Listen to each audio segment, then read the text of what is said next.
Gunnar Þorgeirsson, formaður Bændasamtaka Íslands, Aðalsteinn Sigurgeirsson, fagmálastjóri Skógræktarinnar sem hér í forsvari fyrir Þröst sem með COVID, þannig að við bjóðum hann velkomin.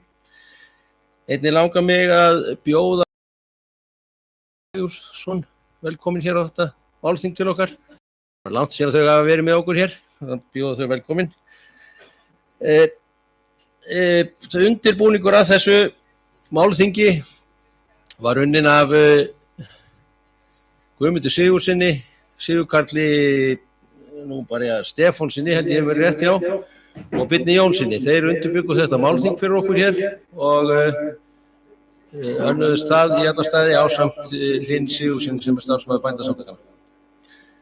Eins og þið sjáið hér upp á þessum upprunalegu glæru hér, þá eru margir sem að styðja við bakið á þessum málþingi okkar og það vel og þökkum við þeim fyrir það.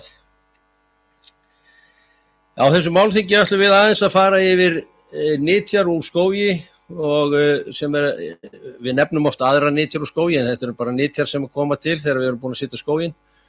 Við ætlum aðeins að fara í það hvernig við getum skapað okkur verðmæti úr þessu og þetta er eitt af því sem er mjög verðmætt fyrir okkur að geta náð að skapa úr þessu fyrir bæði fyrir það að búa til smá atvinnu fyrir okkur í sveitunum og ekki síður bara til þess að fá jákvæðni gagnvart skógrækt í landinu sem nú ekki alltaf gefið að við séum sumir vilja ekki hafa okkur allt sem verði sett á kaf í skóg en við hlustum nú ekki á það mikið þar sem þetta nú ekki stór skógur sem við erum með í dag. Það er ekki nema einhver smá blæðlar hér og þar eins og við köllum það. En enga síður þarna að skapast veruleg verðmæti. Seinna hluti málþingsins mun beinast svo að viðarnytjum og hvernig við nýtum það sem best. Nú eru þegar komnar ákveðnar vinnslustöðvar. Skógræktin hefur alla tíð verið með vinnslur hjá sér. En skógarbændur eru nú að sækja í sig veðrið og fara að vinna og nú til dæmis einn starfandi austur í Fljótsdal sem mikið að gera í bara. Þeir annaf alla eftirspurn að mér skilst eftir vinnslu sko. En vonandi geta risið svipaðar stöðvar og þá ekki síst orðið á Suðurlandi og Norðurlandi sem koma fljótt á eftir Austurlandi til dæmis í þessari bændaskógrækt sem við höfum verið í. Og þannig að þar markaður líka fyrir auknar tekjur í heimabyggð, eins og við segjum. Þannig að við vonumst til þess að þetta gangi eftir allt saman að við getum eftir þessa inn okkar. Það ég má til að koma inn á ákveðin hlut hér sem hefur böggað mig í allt sumar og ég hefur ollið mér verulegum leiðindum eiginlega, ég bara segi leiðindum. Það sambýli okkar við ákveðna búgrein sem kallaði sauðfjárbændur, en það nú örugglega sauðfjárbændur hér inni líka. Ég bara líti ekki á þetta sem eitthvað stríð sko, en því miður þá hefur það ágerst núna í sumar að menn fara hamförum á báða bóga. Það ekki bara skógarbændur sem reiður út í sauðfjárbændur, heldur sauðfjárbændur hreint engu skárri, fara með gífuryrðum hvor á annan. Þetta eitthvað sem við getum ekki búið við mikið lengur. Þetta ekki ásættanlegt ástand orðið í ákveðnum sveitum. Þetta í raun og veru orðið þannig að, ég líti á það þannig að þetta farið að skemma heilu byggðirnar, þessi hamagangur á sumum stöðum, að menn geta ekki talast við orðið í heilu byggðarlögunum sko. Þetta eitthvað sem við verðum að vinna í og ég fannst ég verða að tala hérna yfir ykkur því þið eru svo mörg hérna og dreifið landið þetta eitthvað sem við þurfum öll að leggjast á að laga. Þetta ekki ásættanleg staða sem við erum komin í. Menn eru farnir að hóta hvor öðrum ýmsum sem að ég hef bara aldrei heyrt áður í símtali eins og ég fengi í sumar. Já, þetta bara mjög leiðilegt. En það leiðilegt að þurfa að vera á þessum nótum, sko, kannski hérna. Þetta á að vera gaman hérna. En stundum verður maður bara að tala það sem leiðilegt, sko, því miður. En ég held að ég hef bara alls ekki átt að tala lengi, en hann var beðinn að vera ekki lengi hérna. En ég held að Björgvin Eggertsson að taka við að mér, hann ekki einhvers staðar? Já, þú farið bara eins langt og þú gast, sko. Heyrðu, gjörðu svo vel.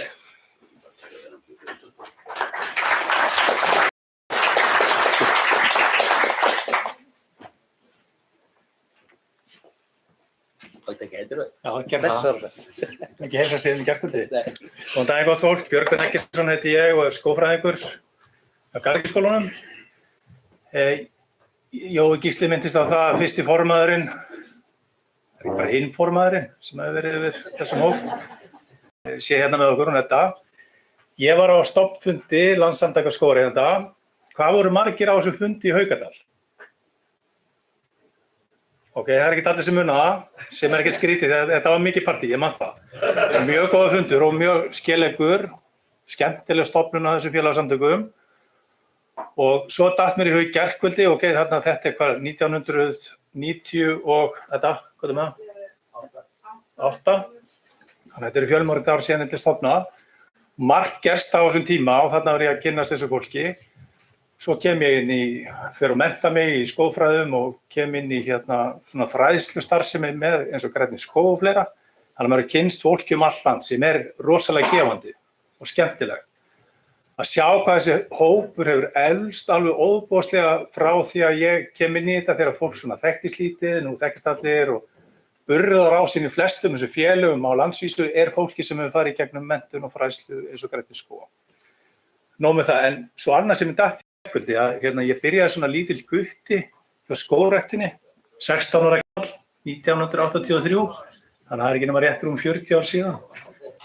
Og svo fólk að segja, já, ég lifi nú aldrei að sjá hann skóg verða stórun og mikinn, en maður sér alveg hvernig eins og við horfum hérna út úr gluggana í Borgarfirði, hvernig glæsilegt að sjá skóginn vera að koma hérna. Stíf dagskrá framundan og það var af einhverjum mjög furðulegum ástæðum ákveðið að fá mig sem fundarstjóra fyrir hádegi og Bjarna Diðrik félaga minn frá Landbúnaðarháskólanum eftir hádegi.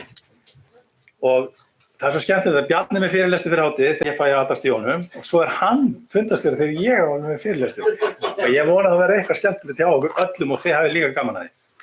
En við ætlum að rjúka í gang. Það ekki prentuð dagskrá heldur, þetta allt inn á netinu og þið getið séð þetta í símanum, dagskrána hjá okkur. Hún hefur aðeins verið svona lifandi plagg því að það eru búin að vera smá breytingar. Höfuðveikindi og alls konar uppákomur í þjóðfélaginu sem að hafa pínlítil áhrif á fund, en það skiptir ekki miklu máli því að við ætlum bara að hafa gaman hérna saman í allan dag og endur svo skógargöngu hérna úti í nágrenninu sem var gróðursettur 1990 sem var svona fyrirtæki sem að sá tækifæri í því að byrja kolefnisbinda á þessum árum. Og fyrir vikið þá höfum við skóg frá 1990 hérna við hliðina sem við komum til með að labba í dag, sem mjög skemmtilegt. En menn voru strax komnir inn á hérna þangagang. Og talandi þangagang, þá erum við komin hérna með fagmálastjóra skógræktarinnar, Aðalstein Sigurgeirsson, sem ætlar að flytja okkur erindi þangaflug skógrækt. Gjörðu svo vel, fagmálastjóri.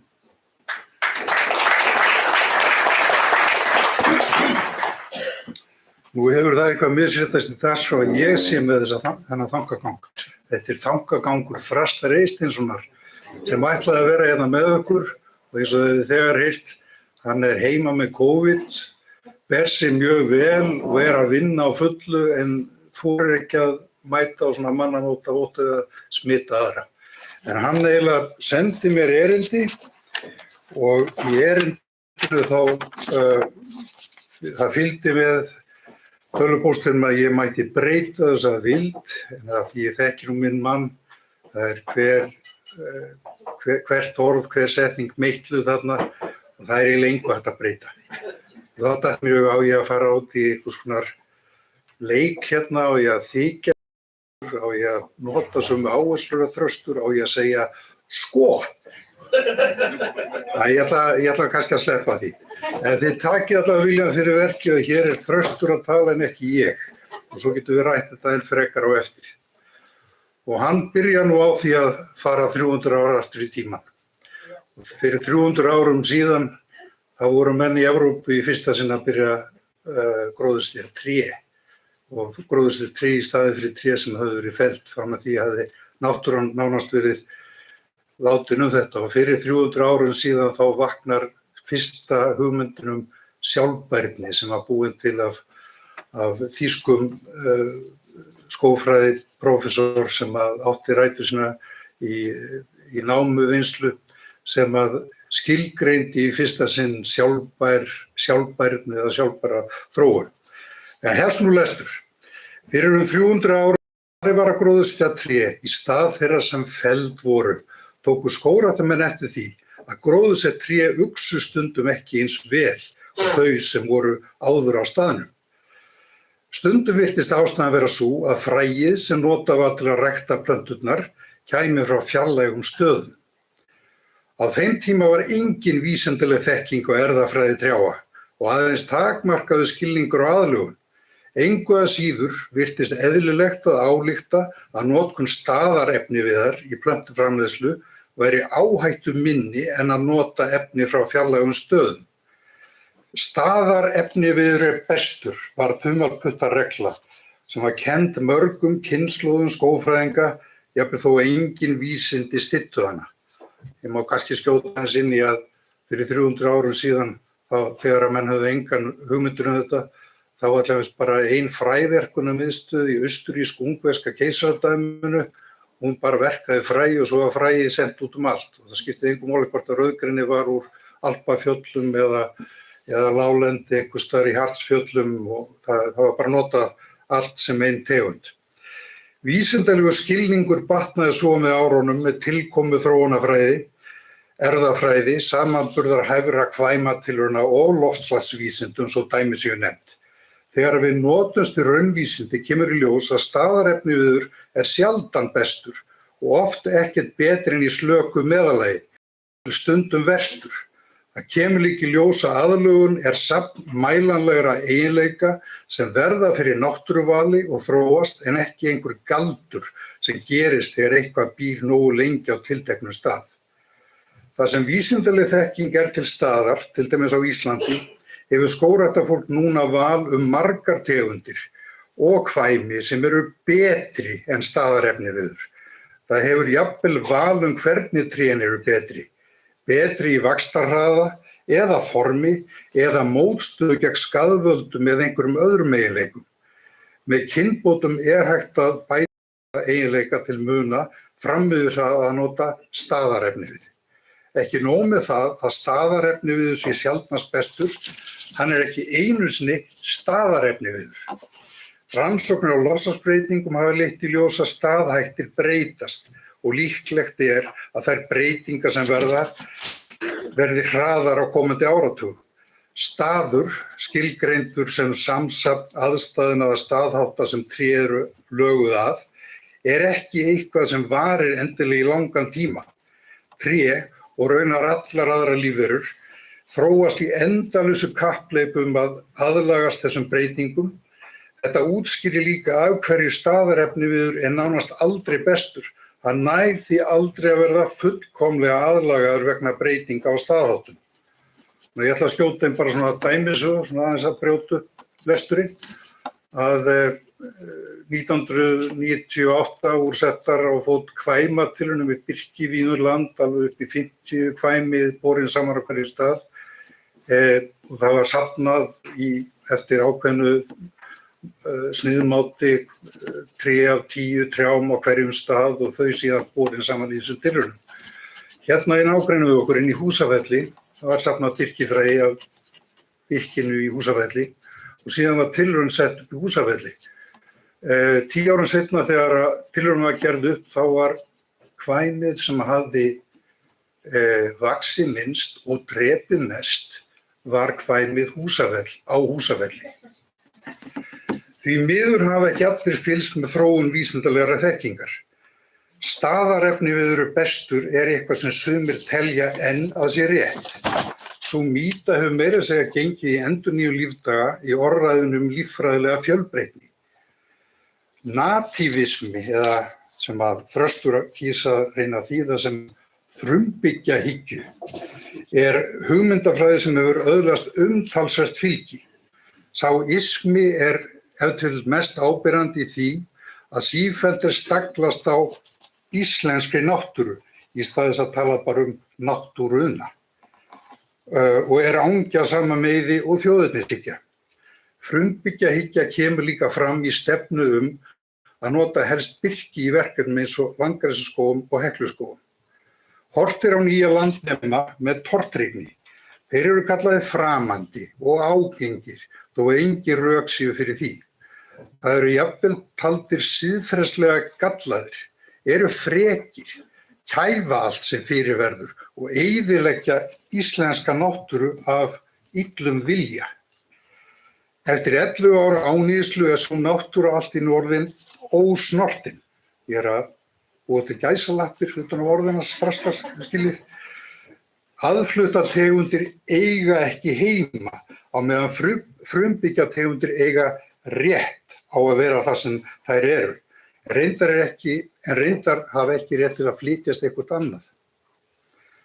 Það í raun einkenni lífvera að hreyfa sig úr stað á einn eða annan hátt.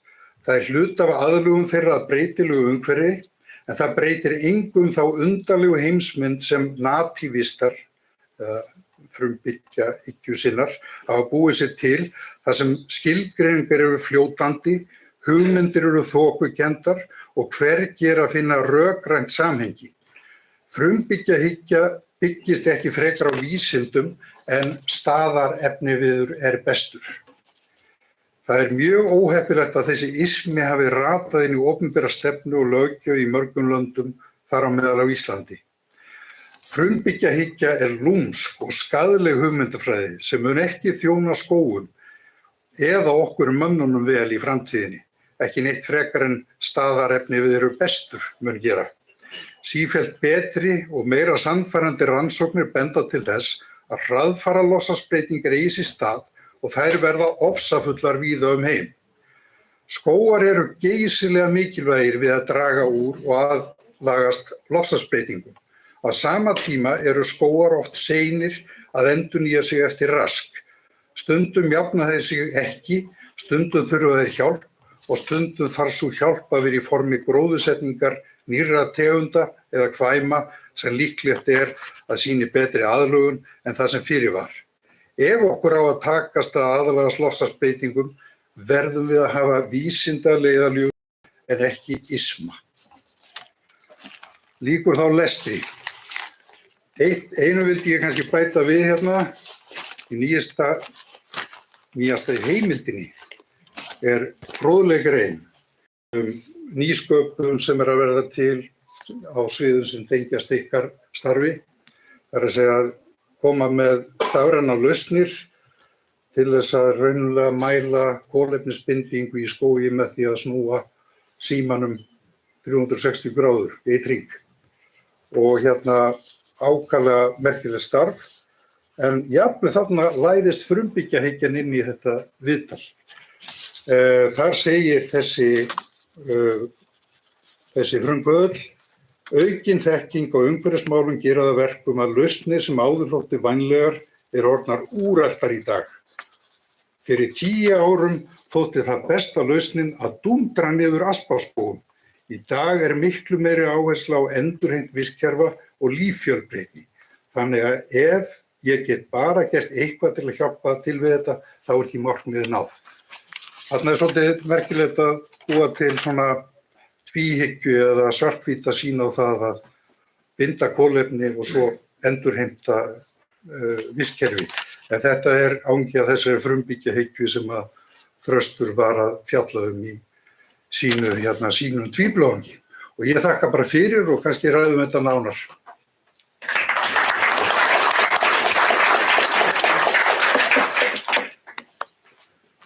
Takk fyrir þetta Aðalsteinn. Þetta alvöru málþing því að við erum strax komin aðeins fram yfir. En sem gefur náttúrulega ekkert skrítið. Næstur til okkar hérna upp formaður Bændasamtaka Íslands. Gunnar Þorgeirsson, garðyrkjubóndi í Grímsnesinu, björgunarsveitarmaður og margt meira. Gjörðu svo vel, Gunnar.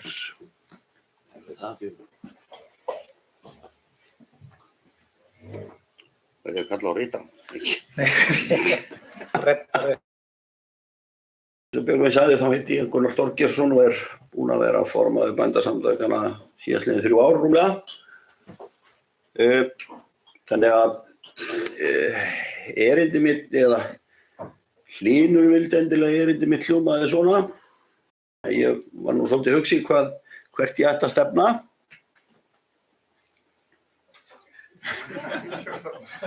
Allt að gera. Ég veit ekkert hvað þetta hefur afsakað þetta.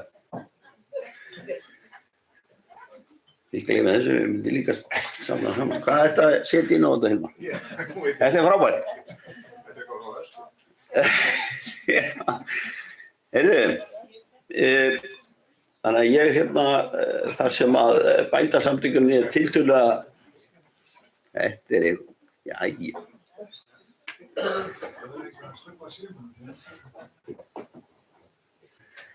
Heyrðu, Bændasamtökin eru saminuð samtök búgreinadeilda síðan síðast í júlí á síðast ári.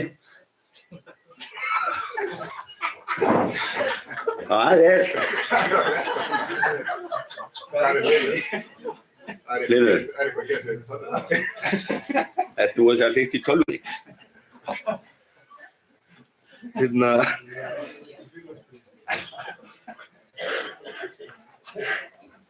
Ef ekki farið bara vonski, það dóanum, þessi ekki. Bara alltaf. Það sett í sett. Sko. Ég held reyndar að skemmti þetta en þetta ekki verið í kvöld, en menn taka þetta aðeins snemma hérna, við vorum vöknuð bara vel átt á hótelinu og fengum morgunmat og sumir Austfirðingar voru voða undrandi á því hvað menn voru snemma á fótum, en það var kannski ástæðan var svo að það var svo góður morgunmatur hjá okkur. Ég get ánægður með tölvu sem kannski ekki með svona auka 50 svona. Já, þetta fann bara. Það smá tíma að setja hann upp, sko. Það? Ég að fara fram mjög skemmtilegt atriði, sko, ef menn ætla að skipta tölvu í með erindi, það getur verið skemmtilegt. Það var ekki komið kaffi. Nei. Það er ekki komið. En mér langaði bara í kaffibolla. Já, ég get þetta því, sko.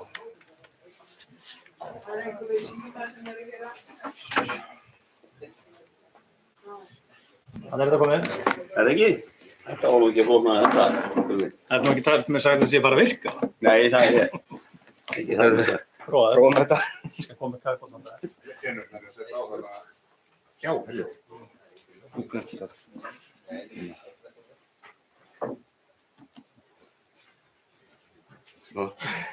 Nei, þú gerir einhverja vitleysu. Okay.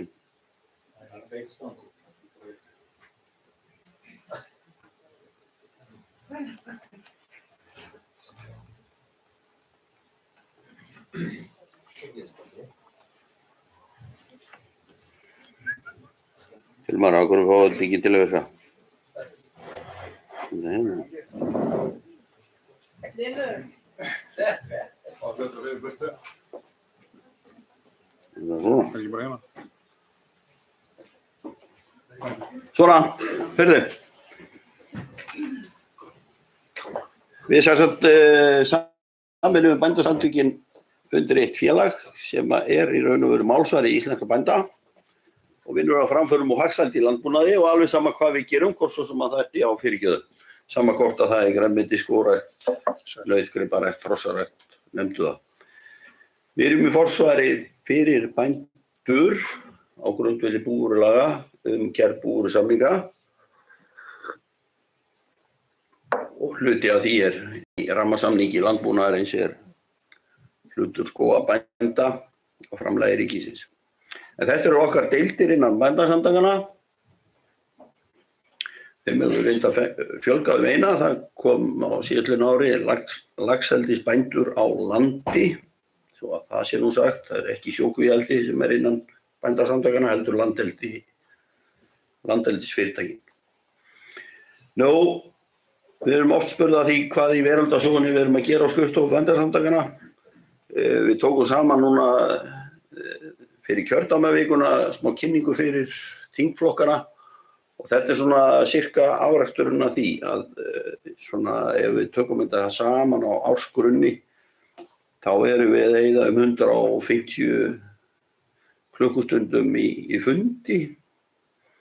Við erum búin að senda inn 35 umsagnir til Alþingis og það eru 83 sem eru á tasklistanum á grundvelli málefna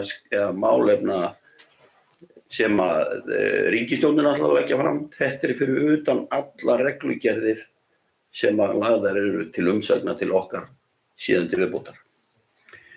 Nú, við erum að taka á móti ca. 3500 símtölum á ári.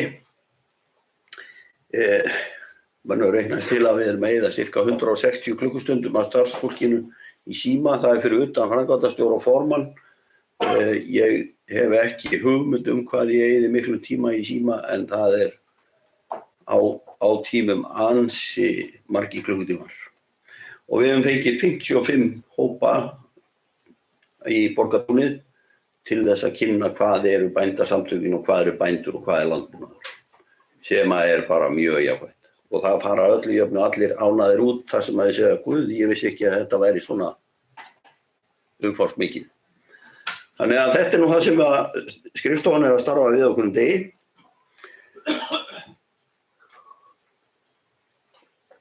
Annað sem við höfum líka reynt að vekja athygli á að félagsmenn í bændasamtökum Íslands eru 2500. Það eru 2369 lögbýli á Íslandi með landbúnaðarveltu. En það eru 5885 lögbýli á Íslandi. Það þá væntanlega eyðibýli og alls konar býli til viðbótar. Við áætlum að það séu 2900 störf í beinni frumframleiðslu í landbúnaði og 8000 afleidd störf í landbúnaði. Sláturbílstjórinn, sláturhúsið og pulsugerðarmaðurinn og allt það. Nú, framleiðslu virði í landbúnaði ef við tökum Hagstofuna og deilum þessu niður. Ég sagði nú við Hilmar, ég þyrfti nú alltaf að sýna þessa glæru að því að stendur ekki skógrækt þarna. En undir þessum 5 milljörðum í bláa kassanum þarna í raun og veru allt annað en þessar greinar, mjólk, fóðjurtir, sauðfé. Þannig að öll önnur starfsemi sem að við þurfum einhvern veginn að fara að skilgreina betur hvað að umfangi. Getum við svara í dag hvað eru margir hektarar af skógi á Íslandi? Svona bara spontant. 47.000. Ég meina, þetta eitthvað sem að væri mjög gott fyrir okkur að vita hvar náum við í þetta. Við til dæmis í loftslagslegu tilliti að ræða við ríkisvaldið skóg, skjólbelti, hvað margir kílómetrar skjólbelti á Íslandi til dæmis. Þetta eitthvað, sko, og ég þoli ekki að fara að hitta ríki og segja, já, þetta alveg hellingur af trjám. Og hvað hellingur mikið? Já, bara alveg bönsatrjám. Það segir ykkur. Hefur ég komið í Borgarfjörðinn. Og annað sem við erum náttúrulega mjög stolt af og við sem bændur, ég ætla ekki að tala þessi kindur hérna, það nú önnur ég er búin að því. En þetta bændablaðið sem að kemur út á 14. fresti og við erum með 420 dreifingarstaði og blaðið prentað í einhverjum 46.000 eintökum held ég í dag. Það var nú alla komið í Vestlandinu síðustu helgi, þá var það uppselt allavega á stóru Selfosssvæðinu.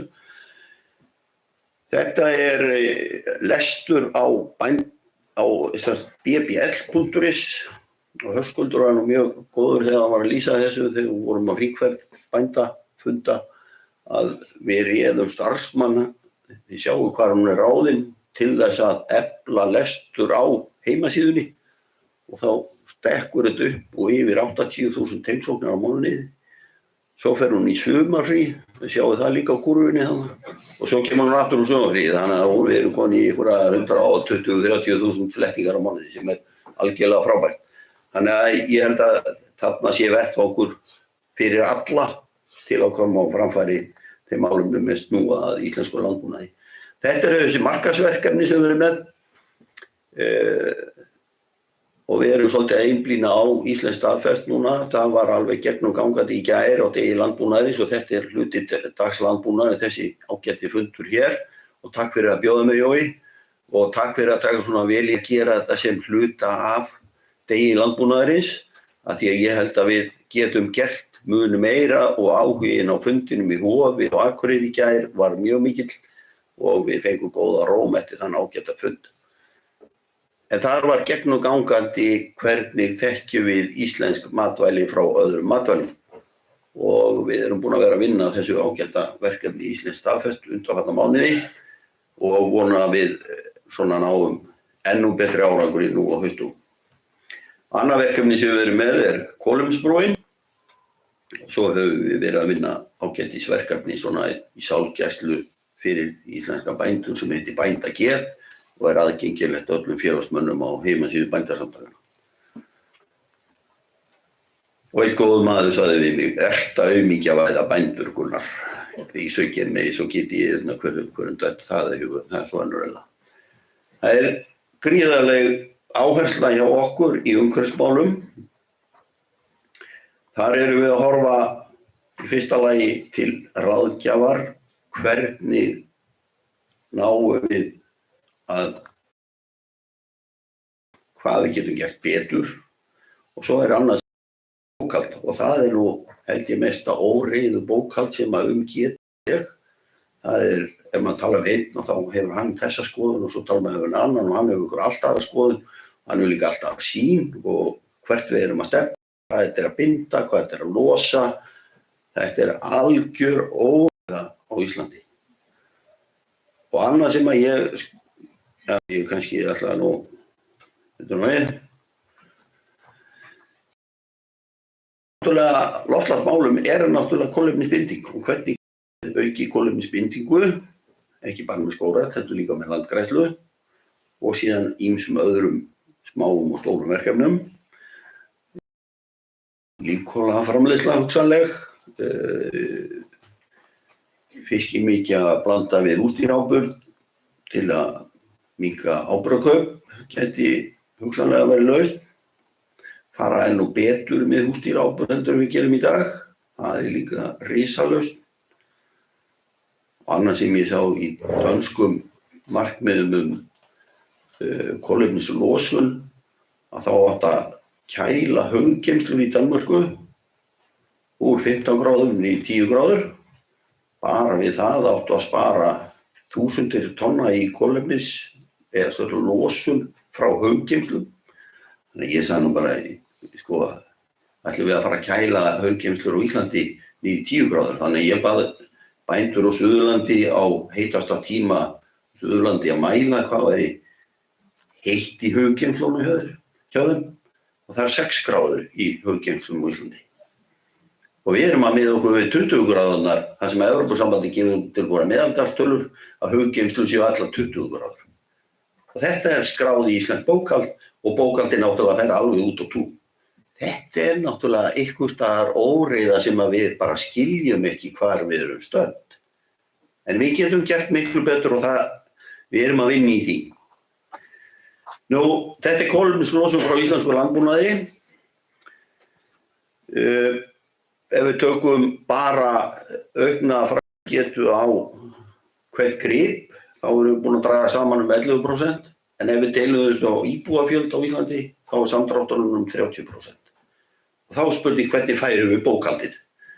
Og svo taka smá menn á það hvernig bókhaldið er fært. Þannig að, eins og ég segi, þessi upplýsingaóreiða í öllum þessum málum það þarf einhvern veginn að fara að fókusera á það hvernig við ætlum að gera þetta, hvernig þetta er mælt, hvar við erum stödd, svo við getum allavega staðið keik og sagt við erum hér en ekki hér, sko. Nú þetta er nú heildarlosun frá landbúnaði þarna frá ykkur séð hægri hlutin. Heildarlosunin sem sagt hinn kakan, það sem iðnaður og orka og allt það, en landbúnaðurinn ber sem sagt ábyrgð á 14% og síðan deilast þessi 14% þarna niður á nytjaafurðir, nytjajarðveg með húsdýraáburðar, annað og iðragerjum sem 47%. Við erum í samstarfi núna við fyrirtæki það hvort að við getum hugsanlega framleitt rauðþörunga á Íslandi, blandaða í fóður og dregið úr iðragerjum. Það er ýmislegt svona sem í gangi sem talsvert heillandi svona til framtíðar, en ég held sé gríðarlega mikilvægt fyrir okkur að fylgja þessu eftir. Svo erum við hluthafar í kolefnisbúrni, eins og þau vitið, bændasamtökin á móti Landssambandi skógareigenda.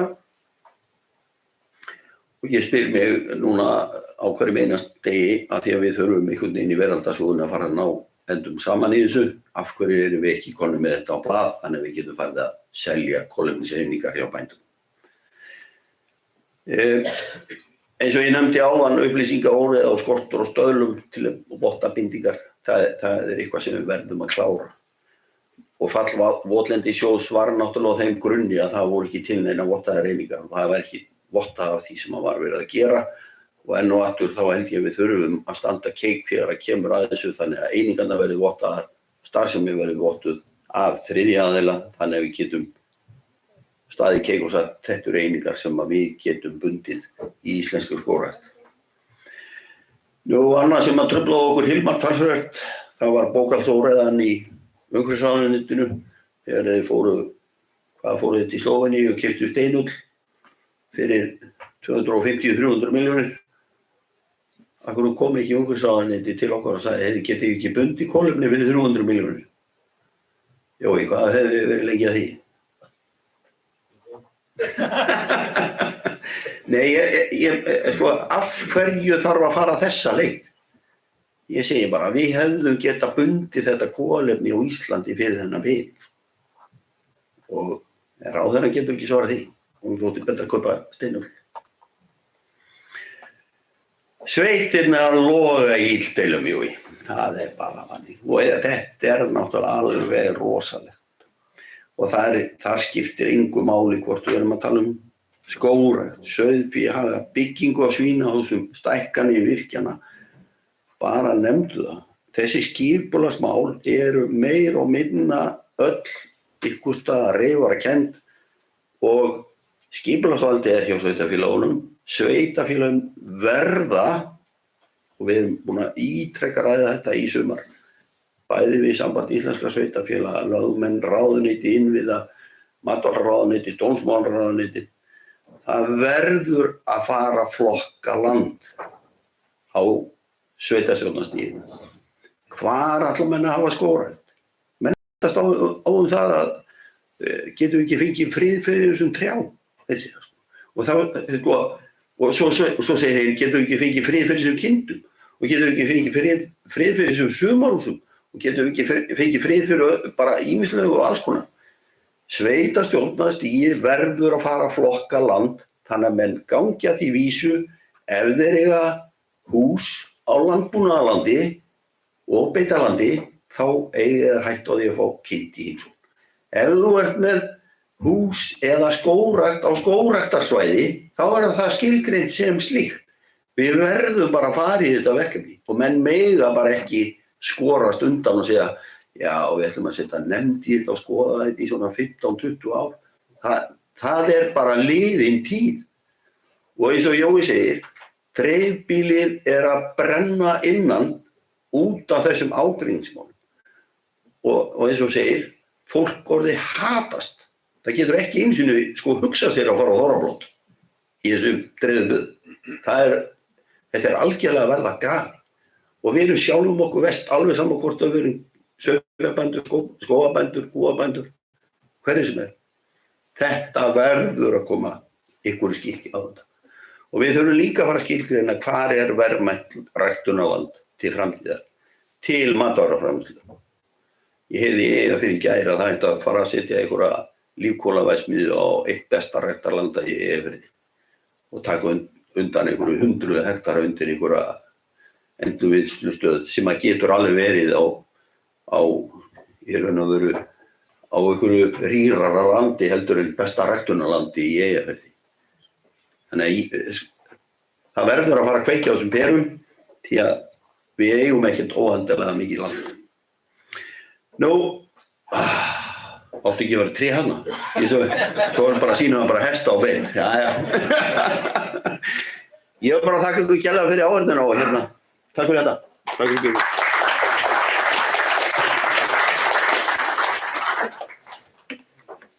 Takk fyrir þetta, Gunnar. Eru þá, Hlynur, ef ekki að skiptum vél aftur eða?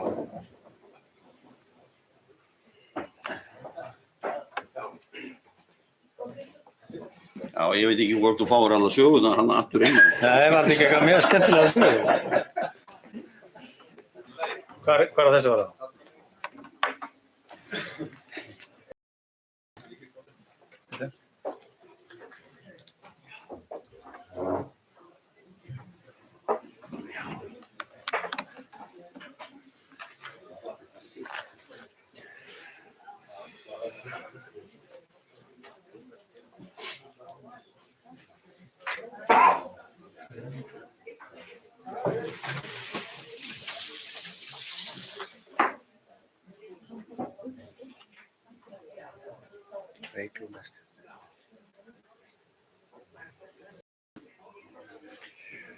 Þá komið að næsta, við þakkum náttúrulega Gunnari fyrir bara gott erindi og þeir tala svolítið saman, Jói Gísli og Gunnar Þorgeirsson. Ég les bara út úr þessum svona átökum sem í sveitunum að náttúrulega öll dýr í skóginum eiga að vera vinir og maður þurfa að reyna að finna lausnir á þessu og bara spennandi tíma framöndan að leysa þessi mál.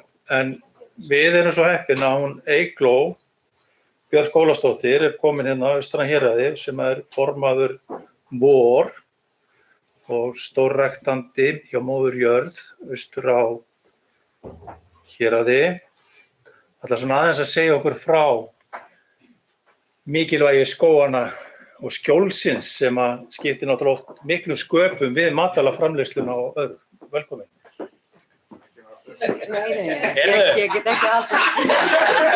Við hérna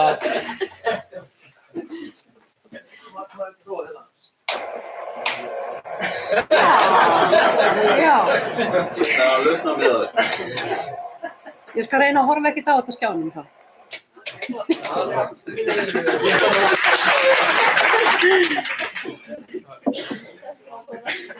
Já, góðan daginn og takk fyrir að bjóða mér í dag á þessa fínu samkomu. Ég ætla svona aðeins að segja ykkur frá, ég heiti Eygló, er bóndi í Vallanesi. Ég er skógarbóndi og matvælaframleiðandi og ætla svona að segja ykkur aðeins frá því hvernig skógræktin er að svona móta okkar starfsemi og hvernig við förum að því að tvinna þetta tvennt saman. Við hérna erum eins og, já, við ræktum sem sagt matjurtir, við erum kannski þekktust fyrir kornrækt og svo erum við með mjög fjölbreytta grænmetisræktun, fullvinnslu og rótgróið vörumerki sem við dreifum út all land í verslanir og þið hafið vonandi séð í verslunum á Íslandi. Nú, já, það skal toga þetta snæri mér hérna. svona. Ok, þetta núna? Já. En sem sagt, öll starfsemin okkar er vottuð lífræn og við stöðvum undir evrópska regluverkinu samkvæmt því og notum Evrópuleyfi til staðfestingar á þeim stöðlum og erum að framleiða svona það bil 100 kjarna að framleiða þá erum við líka svona að þróa ýmsa matartengda þjónustu á grundvelli þessara lífrænni ræktunar svo sem eins og ferðaþjónustu og rekningarstað og fleira. En skógræktin kemur til hjá okkur frá bara byrjun þegar maðurinn minn, Eymundur Magnússon, kemur í Vallanesi 1979 og þá er landið óræktað en eitt af fyrsta sem hann gerir er að móta fyrir ökrum og planta skjólbeltum árið 1983. Og þau eru núna cirka 9 kílómetrar að lengd með fjölbreyttum tegundum og þessi skjólbelti hafa sannað sig í gegnum tíðina í Vallanesi á cirka 70 hekturum lands. Og náttúrulega ræktunina með ýmsum hætti Skógurinn sjálfur er á cirka 230 hekturum og við erum þá samtals búin að planta 1 milljón trjám. Og þetta er vissulega hugsað svona sem auðlind til framtíðar. En þarna sjáum við svona yfirlitsmynd yfir ræktunarlandið og þetta samspil auðvitað milli skógræktar og lífrænnar ræktunar mjög dýrmætt því að það geysilega mikilvægt lífrænt efni sem að fellur af trjánum, eins og sjáum þetta tekið af vori og trén búin að fella, eða hafa fell lauf og þetta jú ein besta næring sem lífið í jarðveginum fær. Þannig að smádýrin og örverurnar og það í jarðveginum, þetta líf sem þar þetta eitt af besta fóður fyrir lífræna ræktun. Þannig að þetta samspil mjög gott og dýrmætt fyrir utan allt annað sem þið þekkið. Það svona komið að beinni nýtingu hjá okkur, eins og skógarnir á Austurlandi, svona kannski almennt og fyrsta augljósa skrefið okkar til þess að nýta þennan efnivið sem að felst í þessari auðlind var bygging Asparhússins árið 2016, þar sem við byggðum verslun og veitingastað, nær alfarið úr ösp var megin byggingarviðurinn eða burðarviðurinn. Eins eru klæðningar að utan og innan úr ösp, trjám sem voru plantað árið 1986.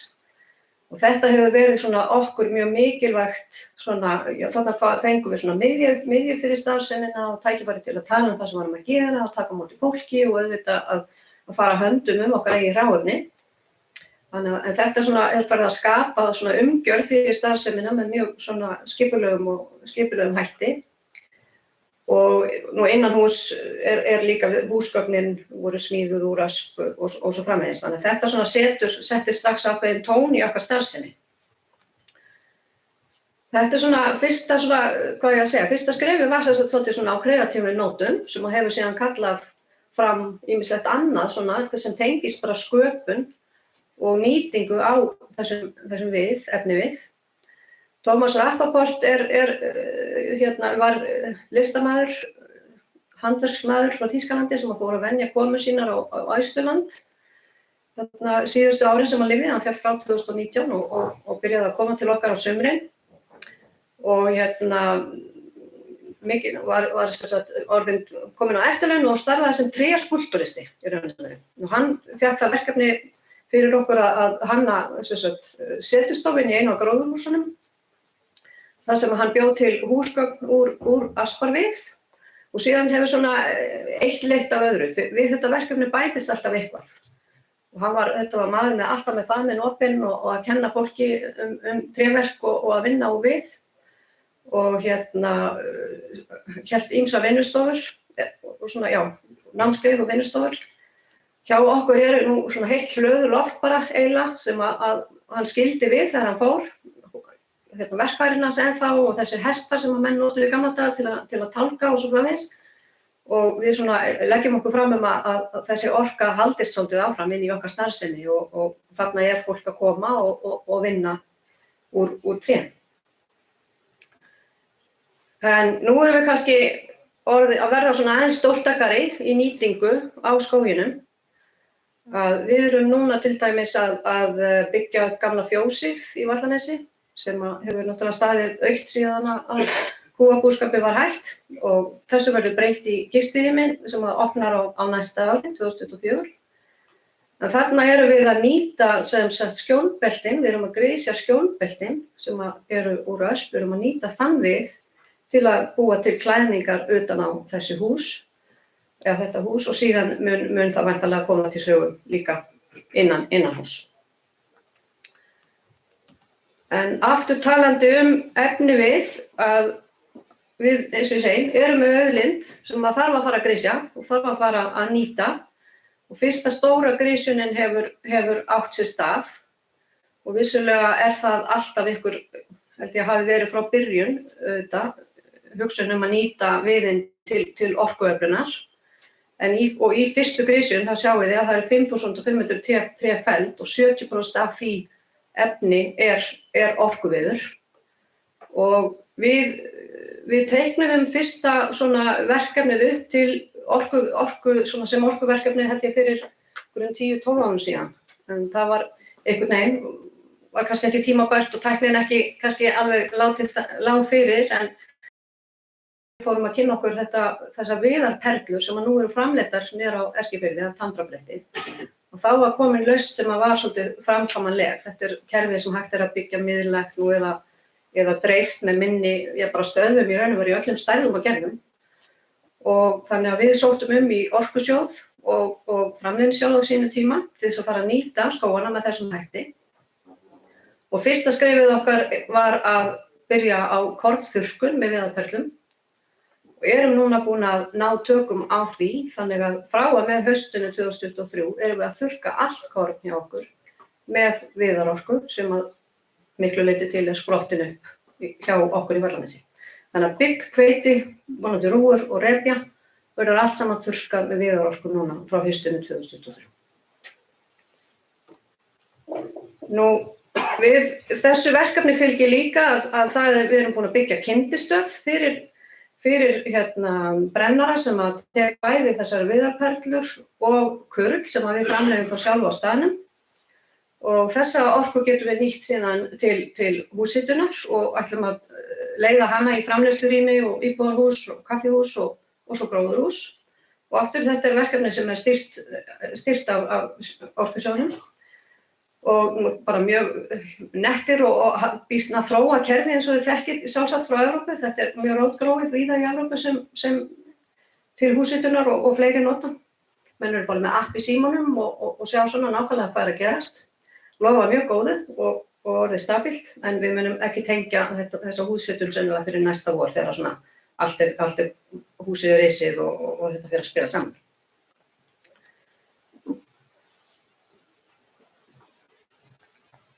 En af því að Gunnar er hérna, þá er svo gaman að tala innrætt. En þetta er líka grundvallarpunktur og mjög spennandi staður að vera á. Vallanesi er á köldu svæði, Austurland er að mestu leyti kalt svæði, þannig að það er ekki að ræða heitt vatn í iðrum jarðar. Þannig að við höfum kannað það hvort það væri hægt að leiða heitt vatn úr Urriðavatni sem er leitt þarna inn í vellina. Það er ekki hagkvæmt að fá það yfir til okkar. Og auðvitað eigandi þennan skóg, það hlýtur maður að hugsa að nota. En hitinn sem sagt úr þessari kyndistöð er núna leiddur inn í gróðurhús. Við erum búin að breyta þeim og setja á innplast og leiða lagnir og svo framvegis. Og nú eru þau hítum við viðarorku, þannig að nú erum við að þróa þetta nýja ræktunarkerfi sem er ylrækt og byrjuð að rækta tegundir sem við höfum ekki getað ræktað áður með stabílum hætti, þar að segja tómata og kúrbít, og við erum svona að prófa okkur áfram með hinar og þessar tegundir. En með þessari tegund af orku þá er ylrækt að hefjast á Austurlandi og ætti að geta verið mjög raunhæfur kostur fyrir önnur köld svæði. Þetta hefur maður líka heyrt eins og í Hollandi og víðar, og þá er þessi orka notuð í mjög stórum kerfum. Það nú frekar kannski lítið í sniðum hjá okkur, en þetta eru greinilega notað í mjög stórum kerfum líka.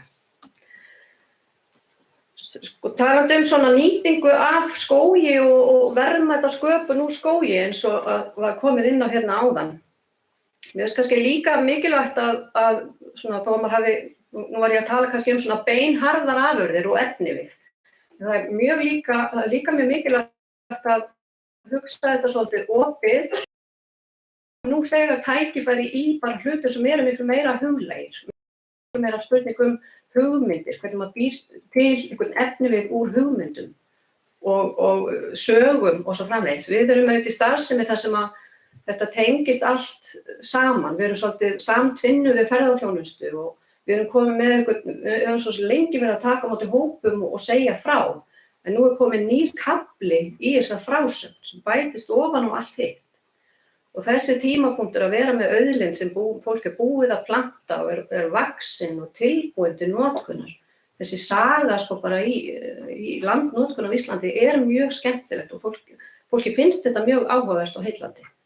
Og þarna eru möguleikar í að móta svona hluti á sig hátt. Og eins og segi, fólki finnst þetta áhugavert og spennandi. Og svo fyrir utan öll þessi hlýja og skemmtilegheit sem að skógur býður. með göngustígum og tækifæri til að njóta og svo framvegis.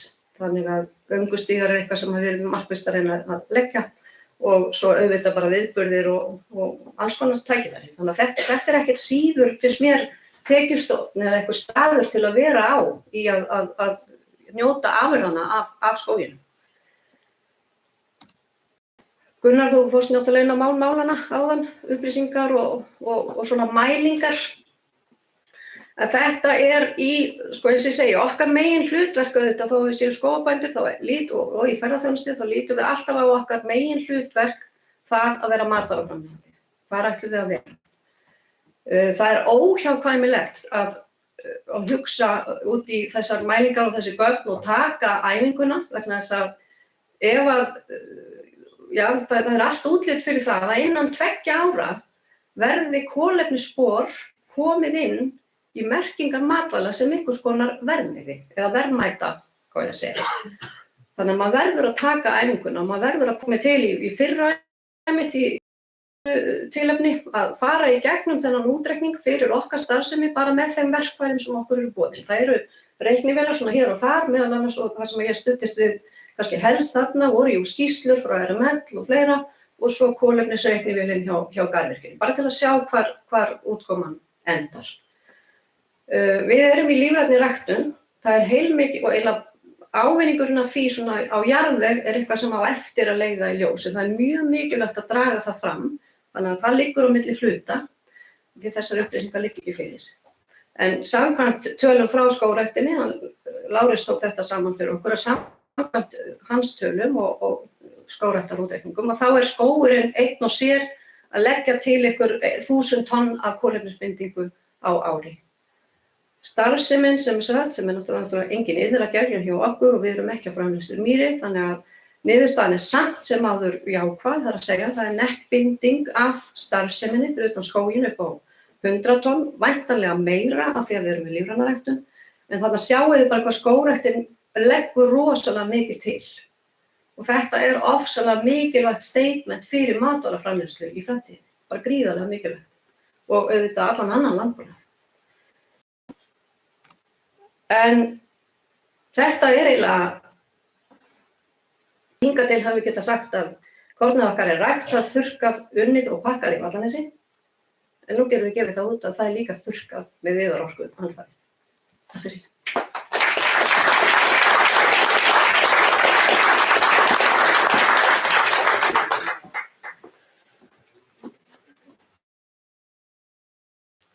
Bara glæsilegt, þetta skiptir held ég okkur rosalega miklu máli sem eru búin að rækta í öll þessi ár frá því að LSE kemur og verður á félagasamtökum öllum þessum árum. Þá náttúrulega höfðum við engin svör eins og við komin í dag. Þegar Eygló komið svona svör fyrir okkur í þessari ræktunar sögu og matvælaframleiðslu, þetta styrkir okkur alltaf meira. Allt þetta skiptir rosalega miklu máli.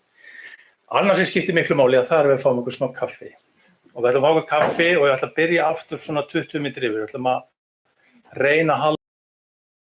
Kaffið er bara hérna aftast í salnum og hérna þið getur bara staðið upp, fengið ykkur bolla og komið fljótlega aftur og setja.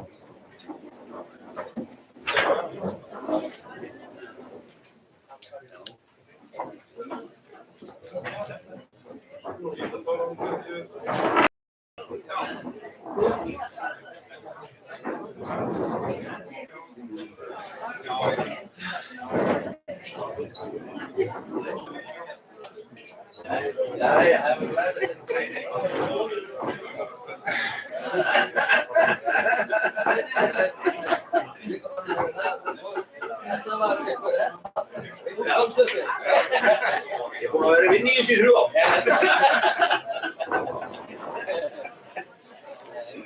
Þurfum við ekki að breyta því landbúnaði? Við hefum segið frá þessu, við erum búin að því. Já. Ég veit ekki alveg hvað gerist í matvælaframleiðslu og með nýja. Það er ráður. Já. Það er skilur hvað ég gerir. Já.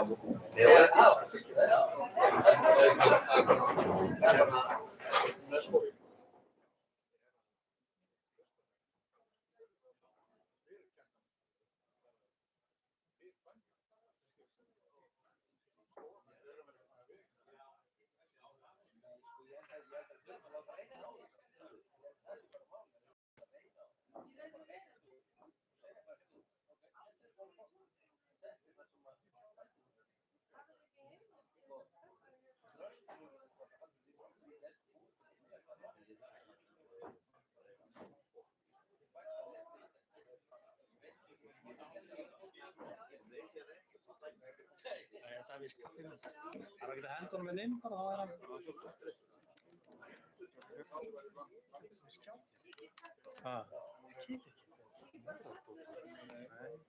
Já, það var mjög sniðugt. Þurfum við að fíkja þetta, þetta er vandræðið mér í tölvunni. Sérðu þetta það? Já. Hvað heitir þetta? Kíkjum á þetta. Toshiba. Já, takk. Ég glemdi sér.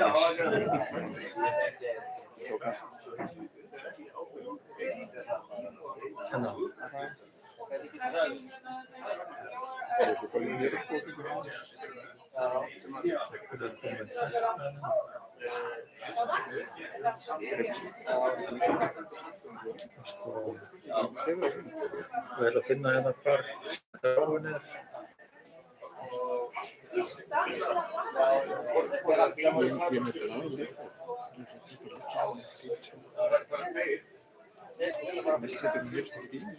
Jú, ég verð grimmur á að draga þetta. Þegar þú ert hér að þú sér það. Þú sér náttúrulega textin ekki.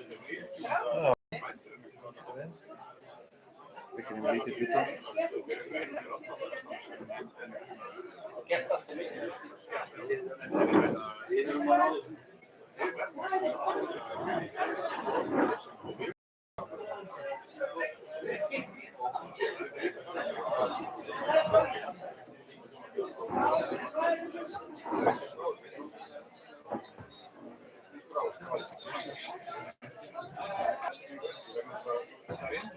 Hvort er það?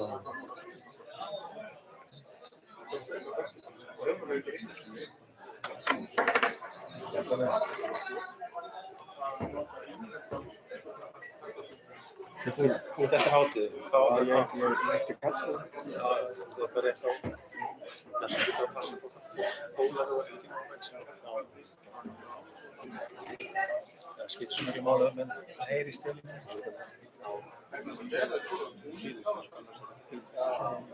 Já, ég sökti með þetta myndir.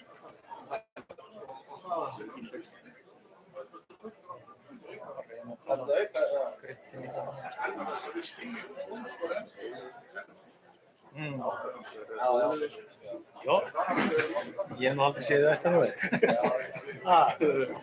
Alveg finnst það.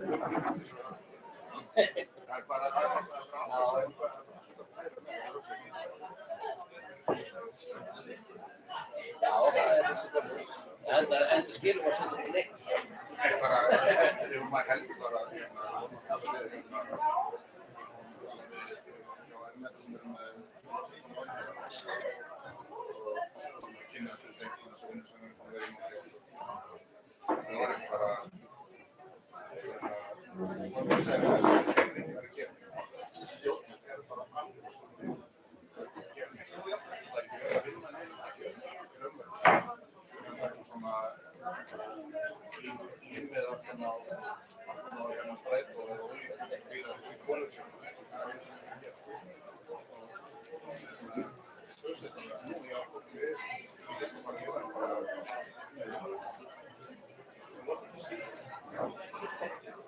það er ekki alveg neitt og þessi bara höfður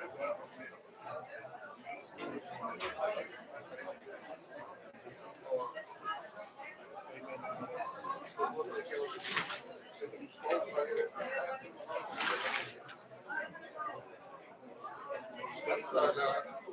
stjórnfræðilega gamlis. Já.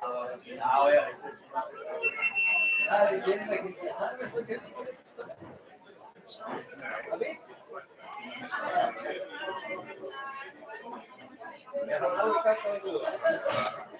Hann kom sömuræðina. Það er ónveitt að bara hann kom eitt það. Það er maður stóð og segir sömuræðina.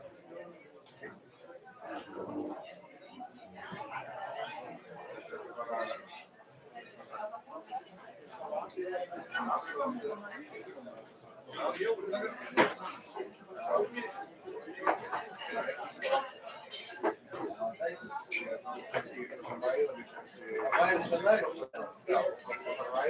þeir með landi, sko. Það er svona ákveð svo.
Hilmar, er enginn sem situr í þessum stóli það? Situr enginn í þessum stóli það? Björgvin, ok. Þetta er meira ruglið þetta með... Ég skil ekki hvernig hann hafa sér í svona gáðtætti. Já.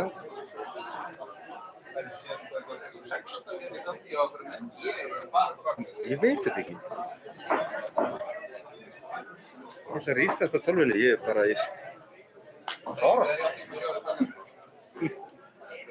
Svo var þetta verið hérna á, sko. Já, ég veit ekki gott. Það var góð ræðar. Já, þetta átt að vera svona. Þetta var mjög skrítið. Ég er bara ekki lent í þessu.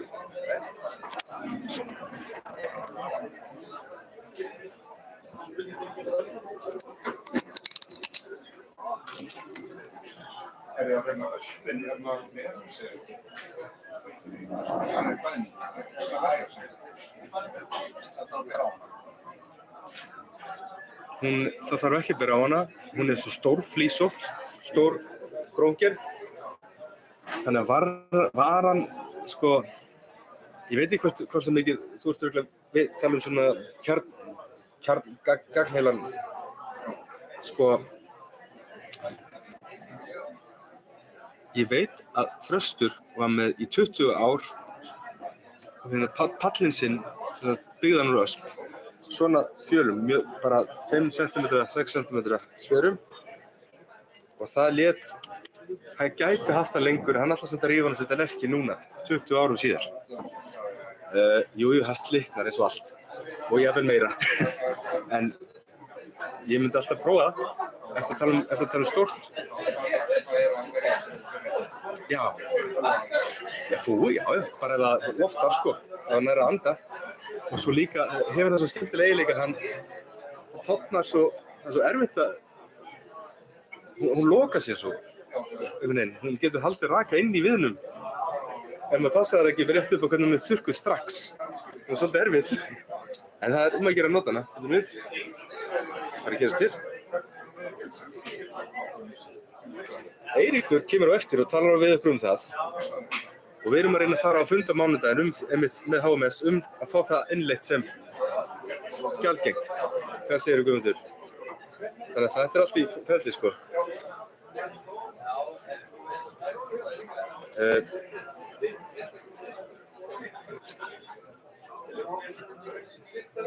Hver er næstur? Bjarni. Það er bara að heilsa formlega. Sæl fyrirgefðu, ég er bara svolítið alltaf þessu vanalega. Það var alltaf að vilja að brósa trínið. Þess að ég er svolítið kvefaður, þegar ég fyrir svona varlega að því. Hæ, leiðis. Búin að vera hálfgerðar hlausvinn undanferðir. Þetta, já, það er ekki gott. Þú ert næstur. Eða ekki? Þetta ert ekki þú. Þetta er ekki ég. Hvað heitir hann? Óveikarinnlega. Ég setti þetta á skjáborðið hjá þér. Já, bara beint á það. Já. Ok. Það er þá... Það er þessum texta.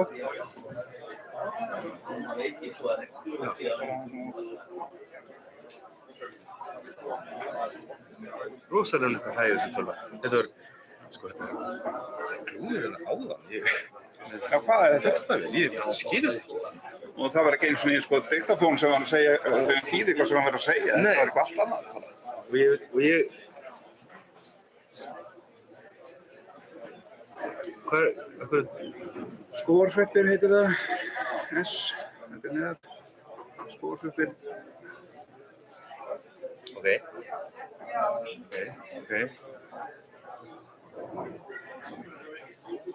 Förum við í full screen. Og það kemur ekki. Já, nei, ekki núna. Ekki núna. Hérna, Jú. þannig að það. Jú, það kemur. Farðu í hérna, býtu. Farðu í... Hérna í, nei, Nei, það er ekki. farðu í þrýpunktæmi. Hér er líka eitthvað. Nei, Þetta var það. Þetta er eins og textaði hvað fólk. ok. Þannig við erum stefnir. Ég er líka rugl. Ertu með ykkur prettaraði eða? Nei. Er það kannski smá verra eða? Ekkert mál.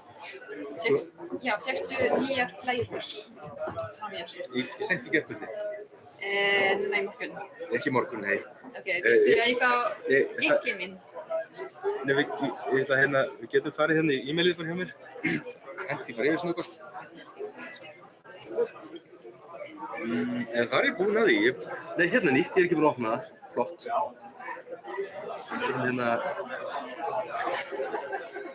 Save as. Inn í... Svo erum við þetta bara í... Úps. Desktop. Fyrirlestrar. Segjum þetta bara þar. Eða... Svo þetta... Það er ekki þetta með mála. Jú.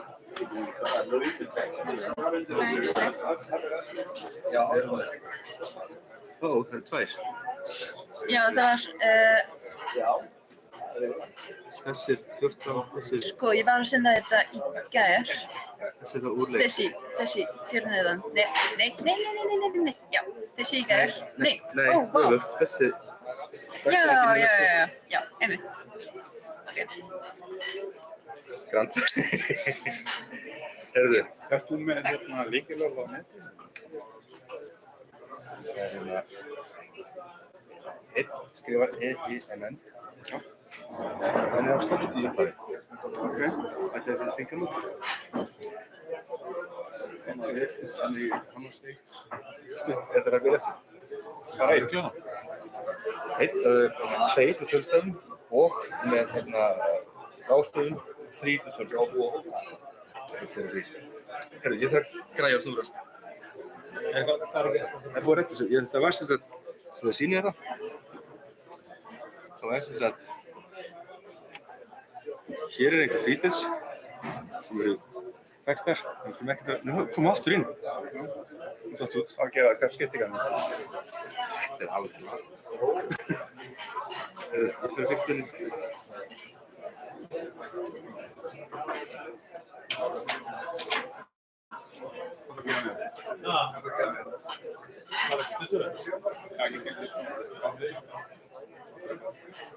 Til ég að sparka þessu inn í þarna svona... Hversu myndir eru 12? Það er komið 12. Jæja, kallið minn. Ég hef með hérna undir á þessa. Það er gott fólk, við skulum fá okkur sæti. Taka bara kaffibollana með og setjast við borðin.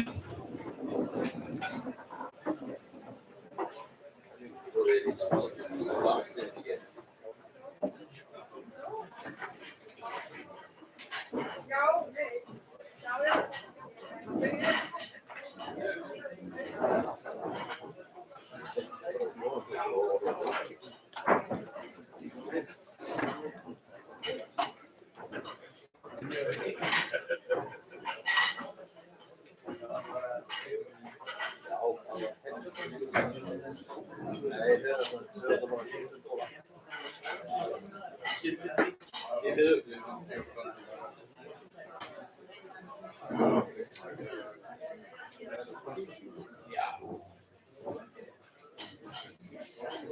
ætlum að halda áfram til þess að reyna að halda dagskránni svona nokkurn veginn réttri því að það styttist í hádegismat og þegar skógafólk fer að vera svangt þá verður það nú að vera svolítið leðilegt.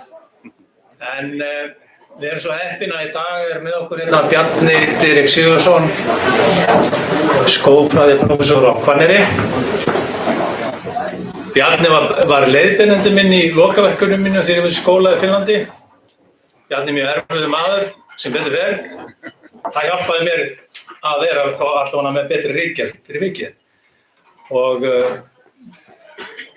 sko Bjarni ekkert sérmenntar í skógasveppum held ég. Hann vistfræðingur og svona, en ég sjaldan sé svona áhuga saman. Þetta eins og hérna, þetta svo magnað með Bjarni, hann lifir sig svo inn í hennar fyrirlestur. Hann hefur haldið námskeið fyrir okkur í að tína svepp og svona. Og hann sko, það svo gaman að fylgja, hann títrar, það svo gaman hjá hann bara elskar viðfangsefni og það svo gaman að fá svona fólk viðfangsefni. Að fá svona fólk í salin og vera með okkur, bara velkomin, gaman að vera með þér. Heyrðu, þakka þér fyrir það. Já, ég veit ekki hvað þeir voru að hugsa, bjóða mér að koma hérna og tala áhugamál mitt, sko. Og ég og svo alltaf þessi maðurinn hafa einhverja tímastjórn hérna. En ég bara gaman að vera með ykkur og ég ætla bara að segja ykkur aðeins frá sveppum og ég ætla sérstaklega hérna spyrja Sigurgeir að því hvað sveppur, sko. Og hérna, já sko, sveppur miklu skyldari þér heldur en þessu birki hérna. Sveppir eru nefnilega erfðafræðilega dýr. Þau eru miklu nærði að vera dýr heldur en að vera plöntur þó að við hugsum alltaf sveppi sem plöntur. Og þess vegna lifa sveppir á því að fara og veiða sér eitthvað til matar. Reyndar þeir ekki að elta það mikið uppi flesti hverjir heldur þeir fara og finna sér eitthvað gott lík að éta. Og sveppurinn sjálfur, þegar við erum að tala sveppi, þá hugsum við alltaf þetta sem kemur upp á yfirborðið. Það ekki lífvera. Það alls ekki sveppurinn. Það bara krækiberið, það bara bláberið. Þetta aldin sem við erum að horfa á alls ekki lifandi lífveran. Heldur þetta bara aldin. Og svepp svona net, svona þráða. Hérna í svona mjög hérna í lingresis sinu og þið sjáu þessa hvítu þræði. Þetta sveppurinn. Sveppir eru net, svona þráða, þeir geta verið sem vaxa í því sem þeir eru að borða. Og þegar að hérna þeir eru búin að ná í orkuna, nóga orku, það búið að vera gott sumar, nóg rigning, þá að fjölga sér, stunda smá kynlíf og þá spretta upp þessi aldin. Og það það sem við erum að nota þegar við erum að tína sveppi. Og sveppirnir dreifa sér með gróum og gróin eru bara þeim sleppt undan þessum höttum sem við sjáum og þau berast með loftstraumum og þau berast allan heim. Þau berast mjög langt. En þau þurfa hins vegar að lenda á réttum stað og þau þurfa líka að hitta annað gróð.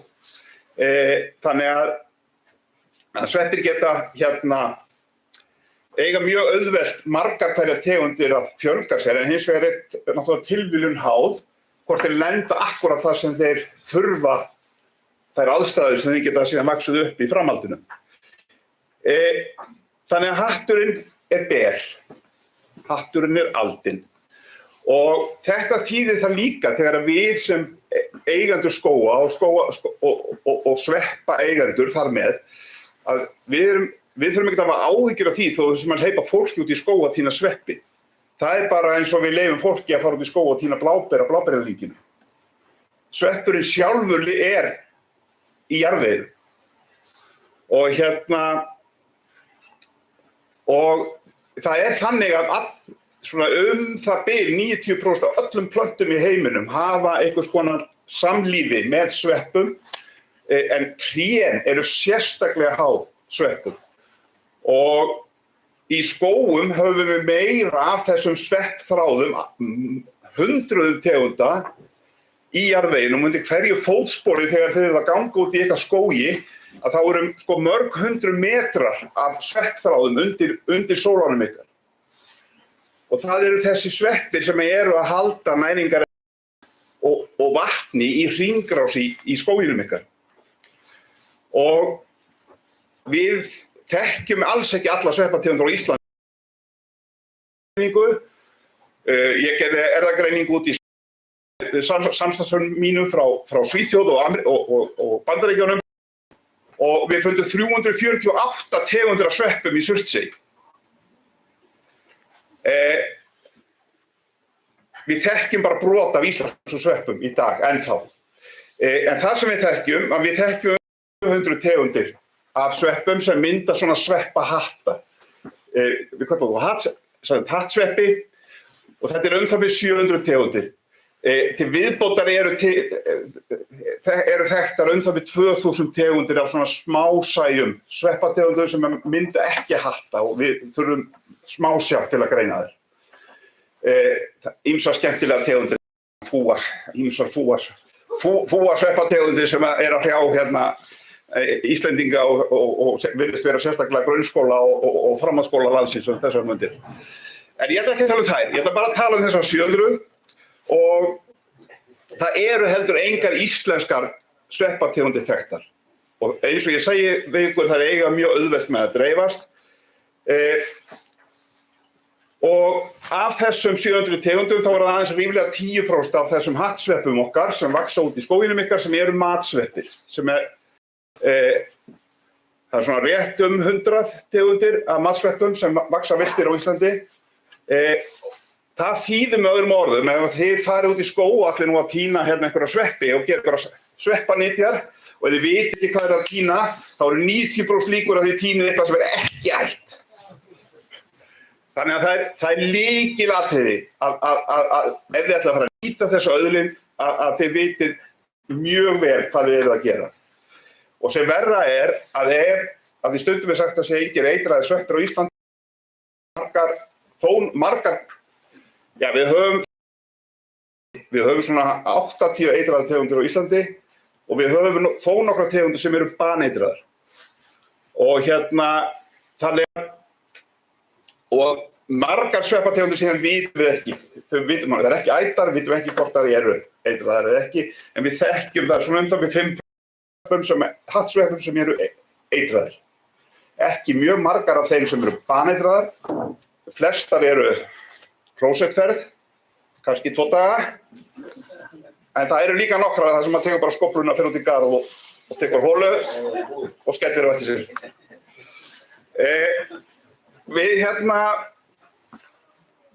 Við flokkum á sveppi, ég er ekki vísindamaður í dag, ég er bara áhugamaður um sveppi. Og við flokkum oft sveppi bara eftir því hvað þeir éta. Og í okkar skógum að þá er mjög mikið af þeim tegundum sem við erum að tína út í skógi að það eru í mjög standa ákveðið ástarlíf með trjánum okkar. Og þetta eru svokallaðir sveppróta sveppir. Og þetta eru þessar tegundir sem að mjög margar sveppategundir, tré hafa verið til í mörg hundruð milljón ár og það var myndast svona samlífi að trén hafa sitt rótakerfi en þær tengja sig inn á ákveðnar sveppategundir og sveppþræðirnir eða mýstir það 1000-faldar rótakerfi trjánna. Og þetta er kallað svepprót. Og þess vegna finnum við ákveðnar sveppategundir með ákveðnum trjátegundum. Því það hefur aðlagast eða orðið til þetta samlífi. Og margir af þessum sveppum sem við erum að sækjast eftir að tína til matar eru skógarsveppir og þeir eru ekki bara út í skógi, þeir eru með ákveðnum trjátegundum. Og þess vegna þegar ég er að tína sveppi, þá horfum ég upp, ekki niður.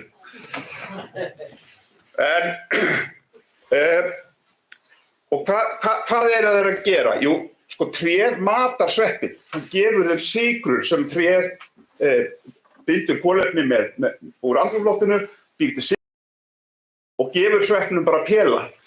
Og í staðinn fær tréð vatn og næringarefni og 1000-faldar rótakerfi sitt með að tengja sig inn á þráðanet sveppana. Og ekki bara eitt og eitt tré, heldur það jafnvel mismunandi trjátegundir tengdar saman á sama sveppi. Þetta er heillandi rannsókna, mjög miklar rannsóknir að fara fram á öllum þessu samspili á síðustu svona 10-15 árum og skilningur okkar er alltaf að aukast en ég ætla að halda mig algjörlega frá vísindum í þessu erindi. Og þess vegna vaksa margar sveppategundir með ákveðnum trjátegundum.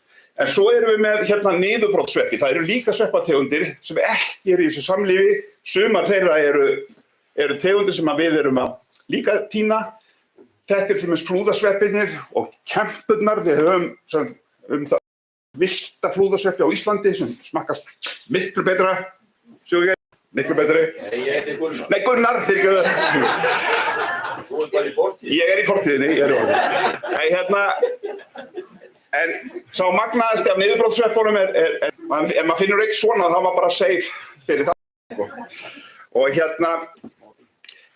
svo höfum við sveppi sem eru óþolinmóðir andskotar og þeir nenna ekkert að bíða til eitthvað drepist til að éta það. Þeir stökka á það lifandi og það eru svona, við kallum þetta sníkjusveppi. Ég gæti tekið eitthvað úr minni anatómíu en við sjáum þetta oft út í skógi á gömlum trjám eða jafnvel lifandi trjám að það eru sveppir farnir að vaxa út úr trjánum.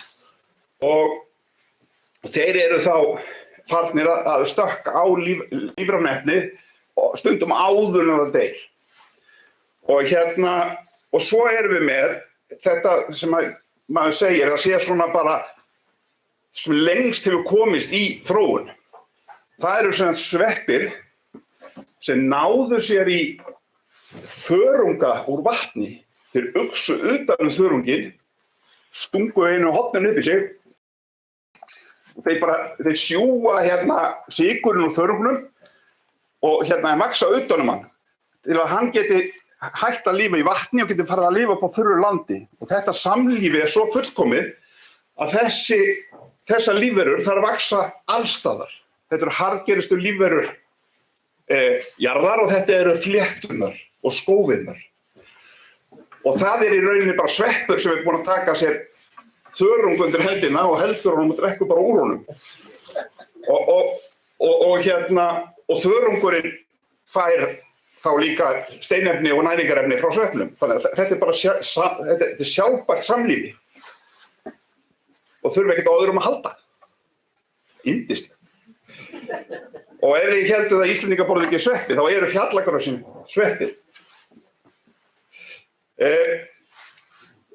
Og síðan barrtrén komu það við 200 milljón árum fyrr til sögunar heldur en lauftrén. Þau hafa haft miklu lengri tíma til að koma sér upp alls konar lausnum á mörgum sínum vandamálum og þau eru algjörlega háð sveppum. Þau eru miklu háðari sveppum en margar lauftrártegundir.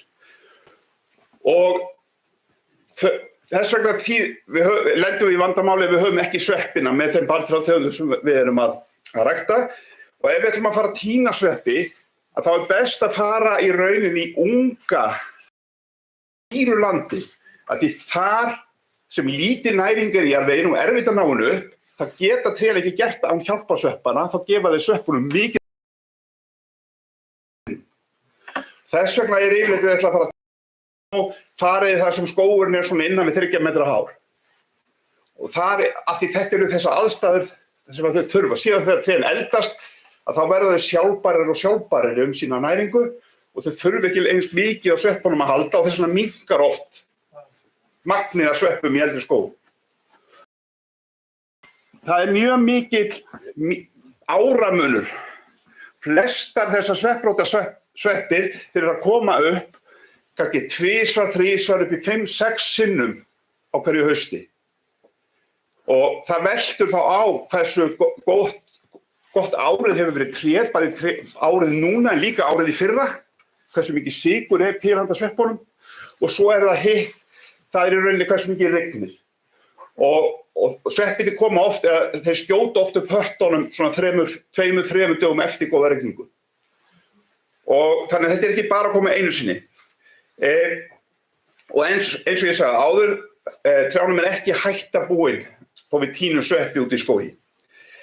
Og sveppir eru mjög mikilvægir með yngri trjánum. Og skoðum mismunandi skóga á Íslandi, það er náttúrulega langmest fjölbreytni í með birki og fjalldrapa, því það lífverur sem hafa haft lengstan tíma til að safna sveppategundum sem geta vaxið með þeim.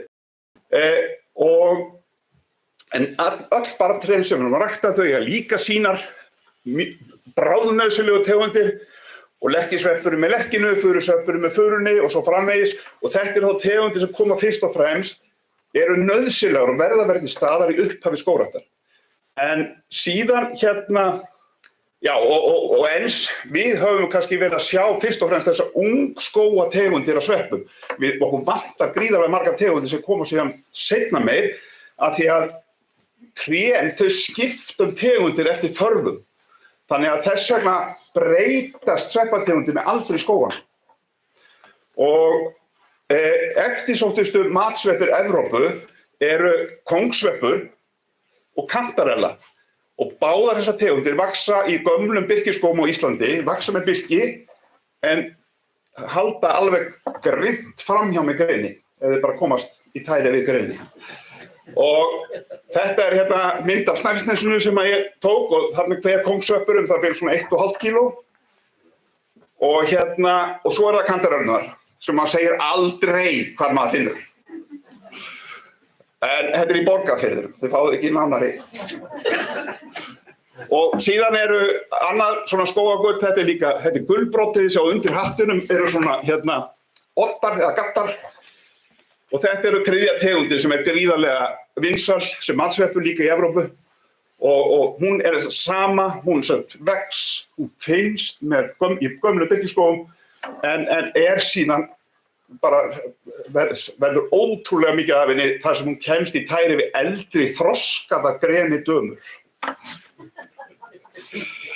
En skógarsveppir geta líka valdið skaða, og ég tók mynd á Bjarnarfirði á Ströndum af hunangsvepp sem vex þar og eru fúasveppur og birki, gömlu birkiskógum Og í Svíþjóð miklar skemmdir í skógrækt af völdum hunangsvepp sem ræktaður í það sem birki hefur vaxið áður.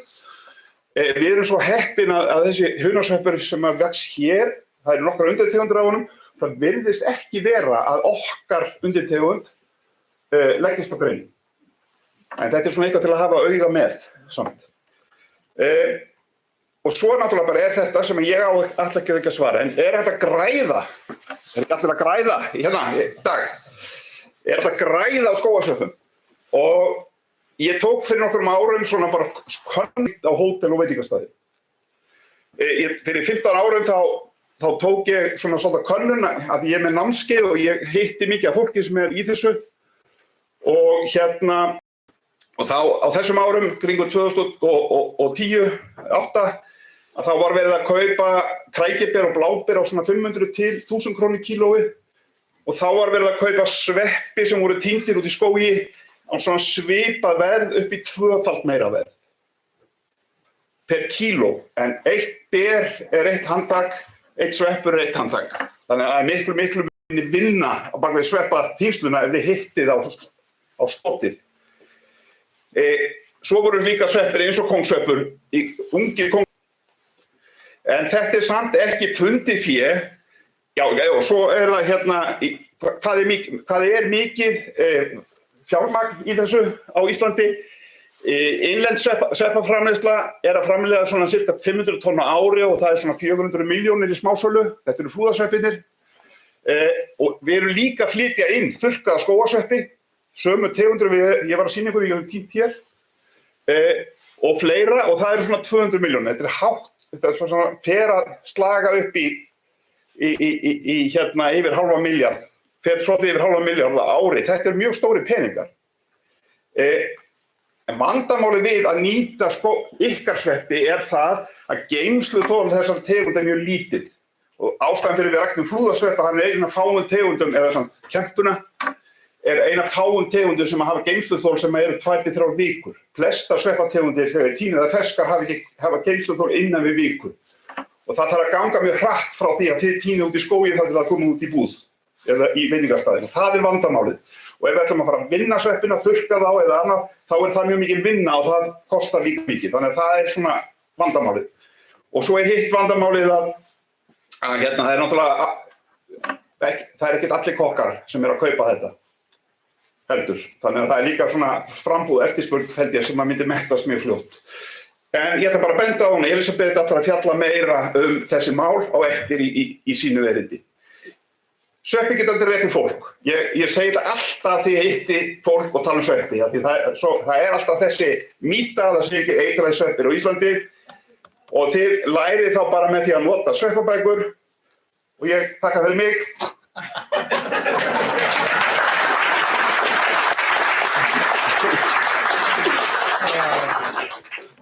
Ég sagði þér að hann er frábær. Sko, hann kallaði þig Sigurgeir og alls konar nöfnum. Hann er prófessor. Þú veist, þá má hann þetta. Prófessorar, þeir eru alltaf svolítið við þetta. Og við vitum það. Þess vegna fyrirgefst Bjarna að við allar svona uppákomið. Það eru nokkuð prófessorar við Landbúnaðarháskólann og alltaf þegar þeir koma, þá veit maður að það er eitthvað að gera. Og það er bara þannig. Við berum bara virðingu fyrir því. Þú þarf enga spurningar, Bjarni. Tíminn liðinn. Við getum kannski tekið eitthvað spjall síðar og verður eitthvað hérna áfram með það. Já. Ég veist svo við erum mjög lengi hérna áfram en ég staði ekki upp, sko. Þannig að við ætlum að þakka þér Bjarni minn fyrir þetta og nú ætlum við að fá að hlusta á hana Elísabetu sem ætlar að tala mat úr skóginum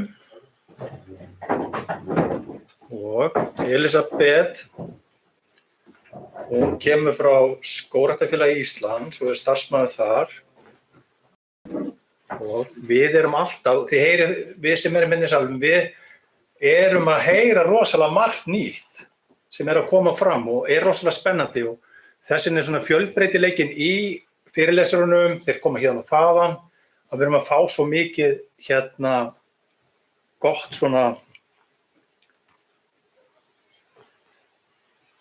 svona aðstoð við það að læra hvernig getum við gert hlutina betur. Gjörðu svo vel, Elísabet. Takk fyrir. Já, Elísabet heiti ég, starfsmaður hjá Skógræktarfélagi Íslands og ég er mannfræðingur og ég hef mikið auga í menning og alls konar svona. Og ég ætla að tala smá Þetta er ekki til þín, sko. Já, takk. Góðast að segja. Já, skógarmat. En sko, ég var að segja að það er best að ég gerði þetta á íslensku og bara prófum og sem til. En ég er svo sagt frönsk og ég á margar minningar að fara út í skóg með fjölskyldunni minni og mömmu minni að týna kongsveppi. Og þegar ég kom til Íslands 3 ár síðan til að vinna með Skógræktarfélagi Íslands, ég var að hitta Skógræktarfélögin á Íslandi og það var einu sinni, ég var í Ólafsfirði fyrir norðan og formæðurinn þarna var að byrja að tala lerkisveppi. Og mér fannst það mjög merkilegt, það var ekki svo margir skógar á Íslandi en þau voru samt að tala þetta og ég var að hugsa wow, það er eitthvað að gerast hérna og mér langaði að skilja hvað var í gangi hérna á Íslandi tengt þetta. En sko, núna, við vitum að það eru fleiri og fleiri að heimsækja skógana og að týna og já, við séum bara hægt að finna æta skógarafurða út allt non-wood forest products á Íslandi og í skóginum okkar. Og já, eins og í Skandinavíu það er mjög sterk skógarmenning og skógarmatarmenning en mér finnst það að byrja á Íslandi og já, sérstaklega á Íslandi. Og svo skógarnir eru að gefa skjól og að auka fjölbreytni og gefa timbur en það er líka mjög verðmæt matarauðlind. Og já, og það gott að nefna líka að með mat bara auðveldara að tengjast með náttúru og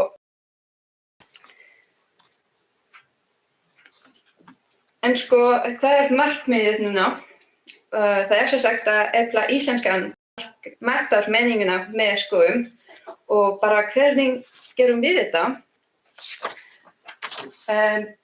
Sko, hjá Skógræktarfélagi Íslands, markmið okkar sem sagt að efla mikilvægi skógræktar og skóga á Íslandi og líka að finna leiðar til að stofna meira huga skógrækt og skóga á Íslandi.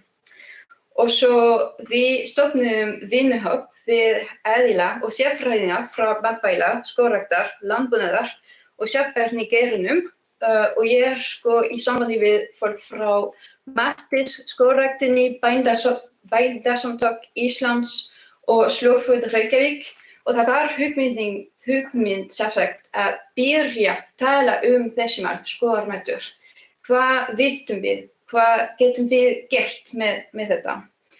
Og það var samþykkt að það mjög mikið að gerast núna en að við þurfum að spjalla meira þetta og að auglýsa meira.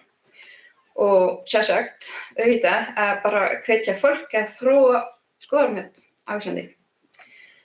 Sko við erum að vinna saman í þessu og mér langar að kynna aðeins hvað við erum búin að finna núna. En það sko mikilvægt að nefna að það eru samlegðaráhrif á milli matar og skógræktargeira. Og þessi geirir tengjast mjög vel finnst mér að við viljum nota náttúrulega staðbundnar auðlindir á sjálfbæran hátt en líka auka verðmæti afurða. Og viljum innleiða heilbrigðari lífshætti og minnka kolefnisútblástur. Og það gott að mína að skógarmatur búinn að vera ein af forgangum Food and Agriculture Organization, FAO. En það líka sameiginlegar alþjóðlegar áætlanir, European Green Deal, sem á svona Farm to Fork áætlun. Og núna í sumar var það Nordic Food Recommendations sem voru gefnar út. Og þau voru að hvetja til breytinga í mataræði fyrir og til staðbundnari afurða og sérstaklega plantna, grænmetis og ávaxta. Og ég held að það bara rétt að segja að bændur eru bara tengslin á milli í þessu máli. En sko það eru margir möguleikar með skógarmat. En núna erum við ekki svo mikið að tala skógarmat, en við erum frekar að tala notuðum fyrir mat og það svona að það eru í skógi. En það var rannsókn frá 2012 í þjóðháttagrasafræði sem var að segja að ætikun og bláber eru mest notaðar af villtum plöntuafurðum tindum fyrir mat á Íslandi. Og að margar ættartegundir frá eða dafna vel í íslenskum birkiskógum.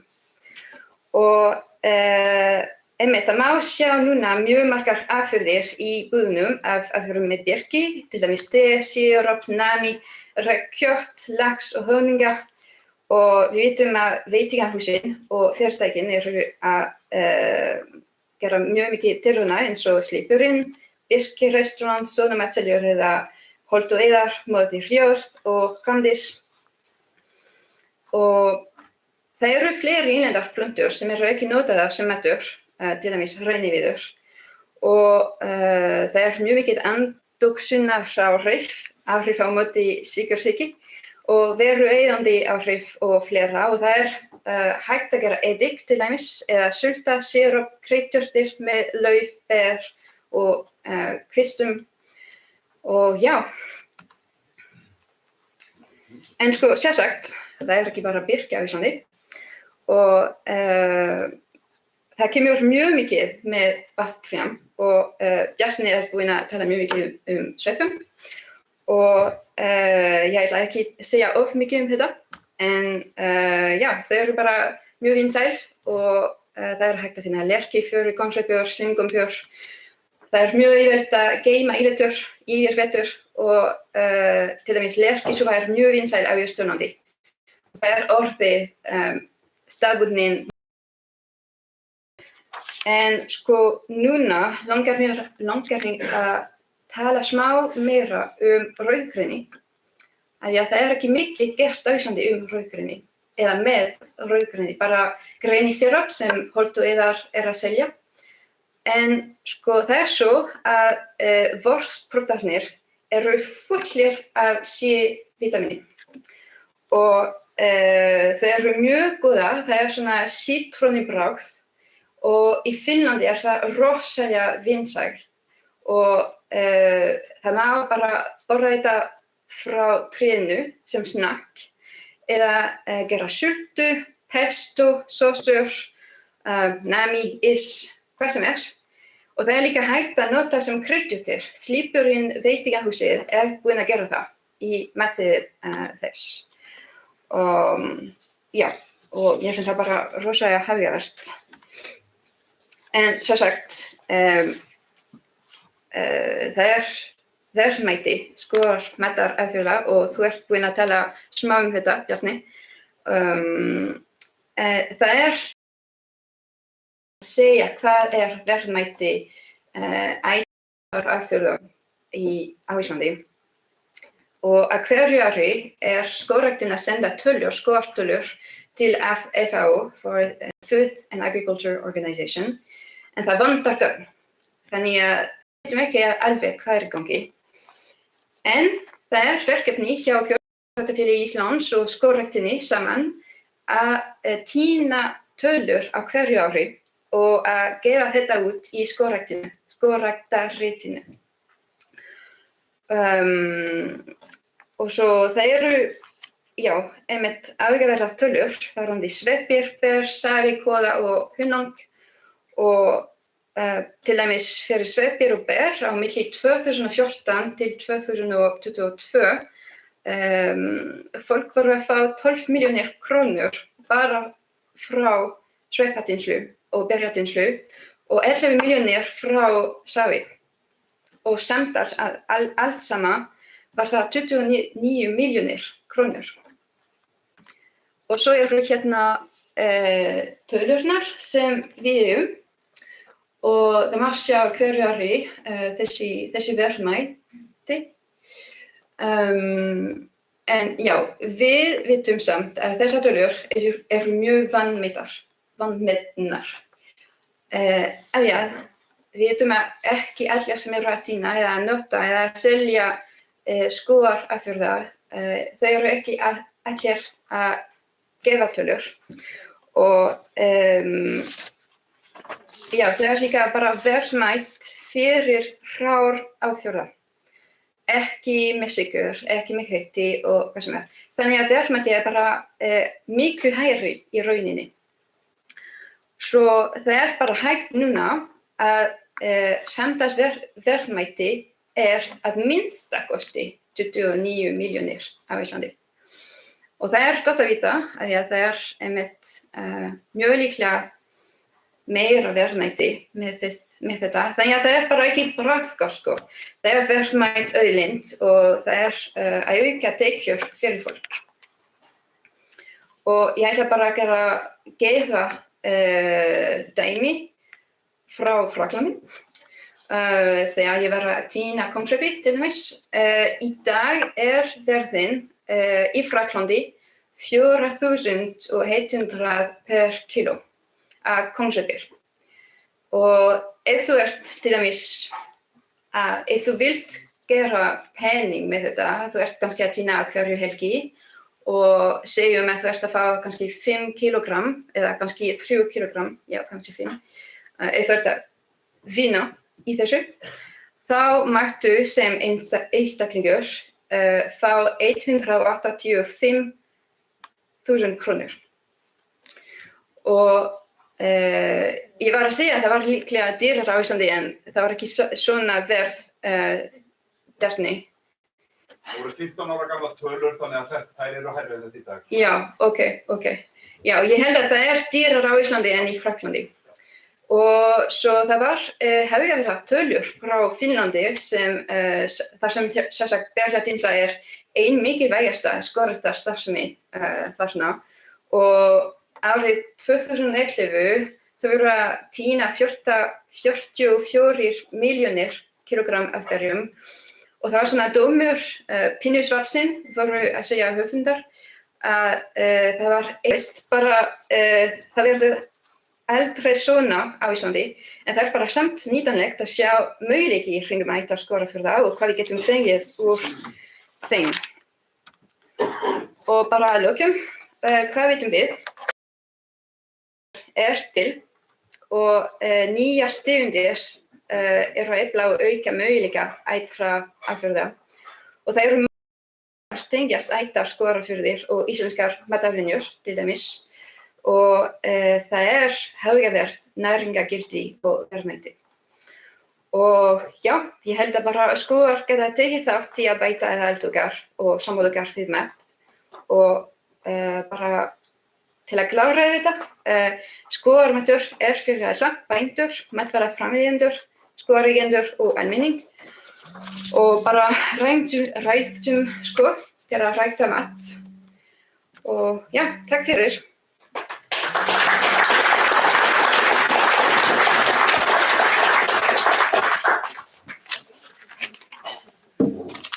Takk hérlega. Alltaf opna svona sjónsvið okkar betur og betur að það hægt að nýta meira og meira í skógunum, aðrar afurðir skógarins og þið sjáu það að við erum velta fyrir okkur hérna í dag, öðrum afurðum líka og þá ættir að koma svolítið eftir hádegi líka þar sem við erum að fara í fleiri afurðir, aðrar afurðir skógarins vera vakandi meðan skógurinn að vaxa úr grasi og það meðal eitt af því sem ég kem að í dag og fleiri sem að velta fyrir sér. Hvernig nýtum við skóginn þegar við erum að bíða eftir að vaxi? Það fullt af tækifærum og bara svo að það sé sagt strax, þetta snýst svolítið peninga. Og þetta hefur verið svona viðkvæmni lengi hjá skógareigendum öðrum og fólki að átta sig á því, það eru tölur fjármunir þarna. En þar sem ég lærði erlendis í Skandinavíu, þar eru menn náttúrulega bara að tala fjármuni. Þetta snýst svolítið peninga, það hægt að hafa einhvern ábata. Og við þurfum Gunnar, þú veist nú að það ekki eins og að kalla það Sigurgeir. En Gunnar, þannig að það eru peningar í þessu og þetta vaxandi grein sem á þetta að skila arði og peningum inn í bandasamfélagið og styrkja bújarðirnar. Nú klukkan 12, við erum á réttum tíma. Guðmundur sagði mér áðan að þeir eru bara matur hér, núna klukkan 12. Lerkisveppasúpa, sjálfsögðu, við erum mjög íslensk í dag. Og hráefnið sem kemur inn í þetta frá Holtum og Heiðum, Holt og Heiðar, austur á Héraði, Begga og þær vinkonur sem að reka það á Hallmannstað. En fyrir hádegi gekk mjög vel hjá okkur og þetta var hérna á skengnum, en við byrjum aftur klukkan 12. Ég bara að tjekka hvort að menn sé að hlusta á mig eða ekki. Ok, við byrjum klukkan 1. Ég ekki doktor, ég á ekki fulla. En fundarstjóri eftir hádegi Bjarni Dýrik, hann má buta alveg fullt. Takk fyrir mig.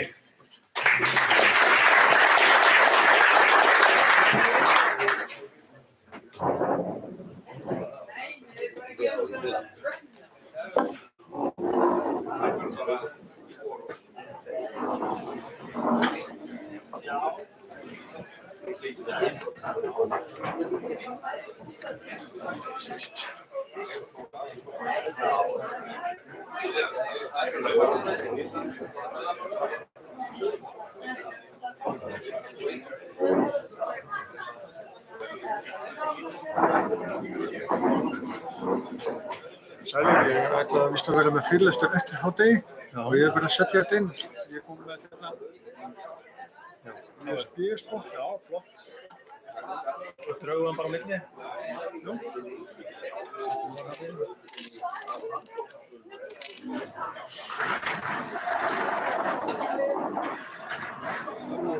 spilur sér í dag?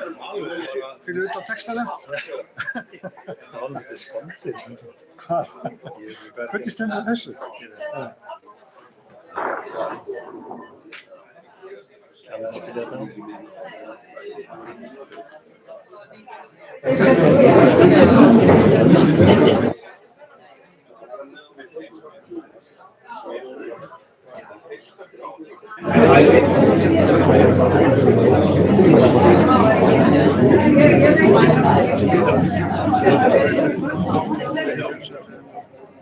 Með myndbrot, hinn án myndbrots.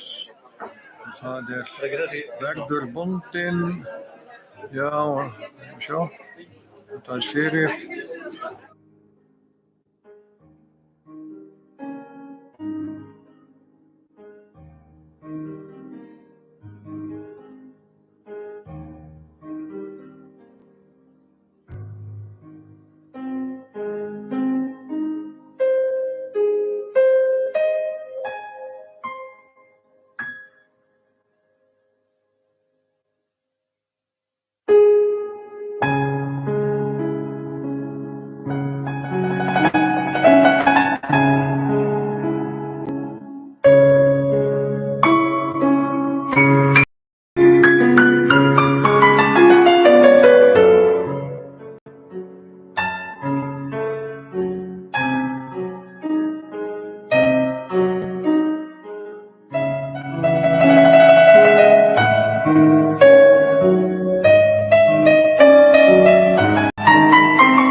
Tími að fara að fylla bollan og leita sætinu.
Það er alveg að fara að taka til.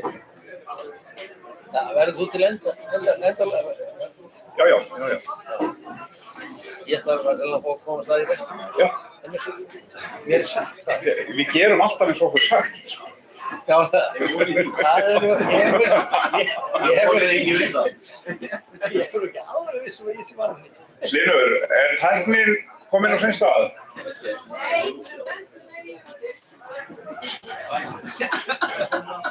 Ertu góður? Nei. Alltaf á. Já, ég veit hvað. Inn í miðri fyrirstúl? Er þetta inn í miðri? Já. Nú, já. Ok. Það er eitthvað á undan hérna. Við skulum bara fara hérna alla leiðu. Byrjum það.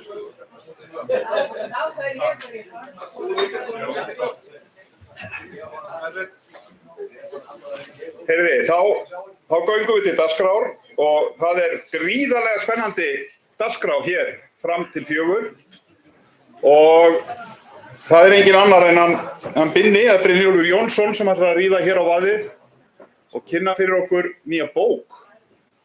Gjörðu svo vel, Brynjólfur. Takk fyrir Bjarni og takk fyrir boðið að koma hingað og kynna þetta verk sem er nýkomið út og það er reyndar löng saga á bak við það og hérna þetta er búið að vera bók sem búin að vera eiginlega svona hugmyndastigi í 10 ár en síðan var þetta svona veruleika fyrir 5-6 árum. Við fengum Norðmenn í lið með okkur og í raun og veru þá fjallar þetta sögu okkar Íslendinga og Norðmanna, tengslin allt aftur að landnámi og fram á okkar tíð, nokkurn veginn.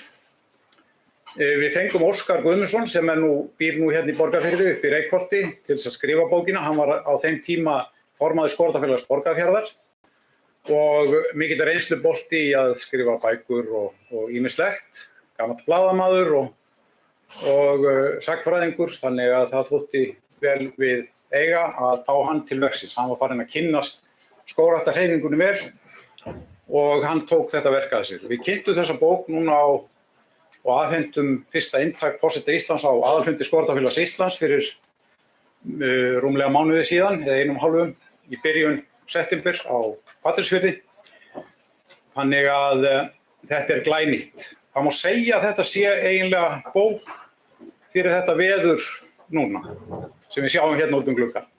Þetta er svona vetrabók sem að menn eiga að liggja með í rúminu eða vera með í hægindastólnum í vetur. Og þetta er veglegt rit, búið að leggja mikið í það. Helmingurinn af myndunum í bókinu er eiginlega eftir Hlyn, höfðingjan hérna, sem sér tæknimál. Hann er með dróna og tók mikið af myndum sem eru hér í bókinni. Þannig að eiginlega þess vegna finnst mér alveg nauðsynlegt að fá að vera hérna hjá. En þessi bók, hún fjallar eins og ég sagði áðan tengsl, skógartengsl og skógarítök Íslendinga í Noregi. Þetta rakið allt frá eiginlega landnámi Íslendinga og hvernig þetta þróaðist. Við hjuggum skóginn. Þetta eru Íslendingarnir sem fóru til Íslands. Það voru þessi ribbaldar sem vildi ekki borga skatt og voru illa líðandi hjá þessum Norðmönnum sem ekki tímdu neinu og voru svona ráðsettir og við tókum þessi gen með okkur að vera svona dálítið frakkir og vera svona eins og útrásarvíkingar háttur. En það að finna hér á Íslandi mörg norsk hús, gömul alveg frá miðöldum, frá 1400 og síðar koma aðrar bylgjur. Það eru katalóghúsin sem voru mikið flutt inn á 19. öld. Þá var iðnaðurinn í Noregi orðinn þannig að það var hægt að saga mið og það var hogginn eiginlega skóg. Við nutum góðs af því að það voru flutt hér mörg hús, hvalfangarar fluttu hús sem að þeir komu með sér á og við þekkjum þetta úr bæjum eins og Hafnarfirði, Seyðisfirði, Akureyri. Þar eru mjög mörg gömul norsk hús. Þannig að þessi tengsl við Noreg hafa alltaf verið rík og mikil og síðan í byrjun 20. aldar þá þessi ungmennafélagshreyfing sem hafði víðtæk áhrif á allt í samfélaginu má segja.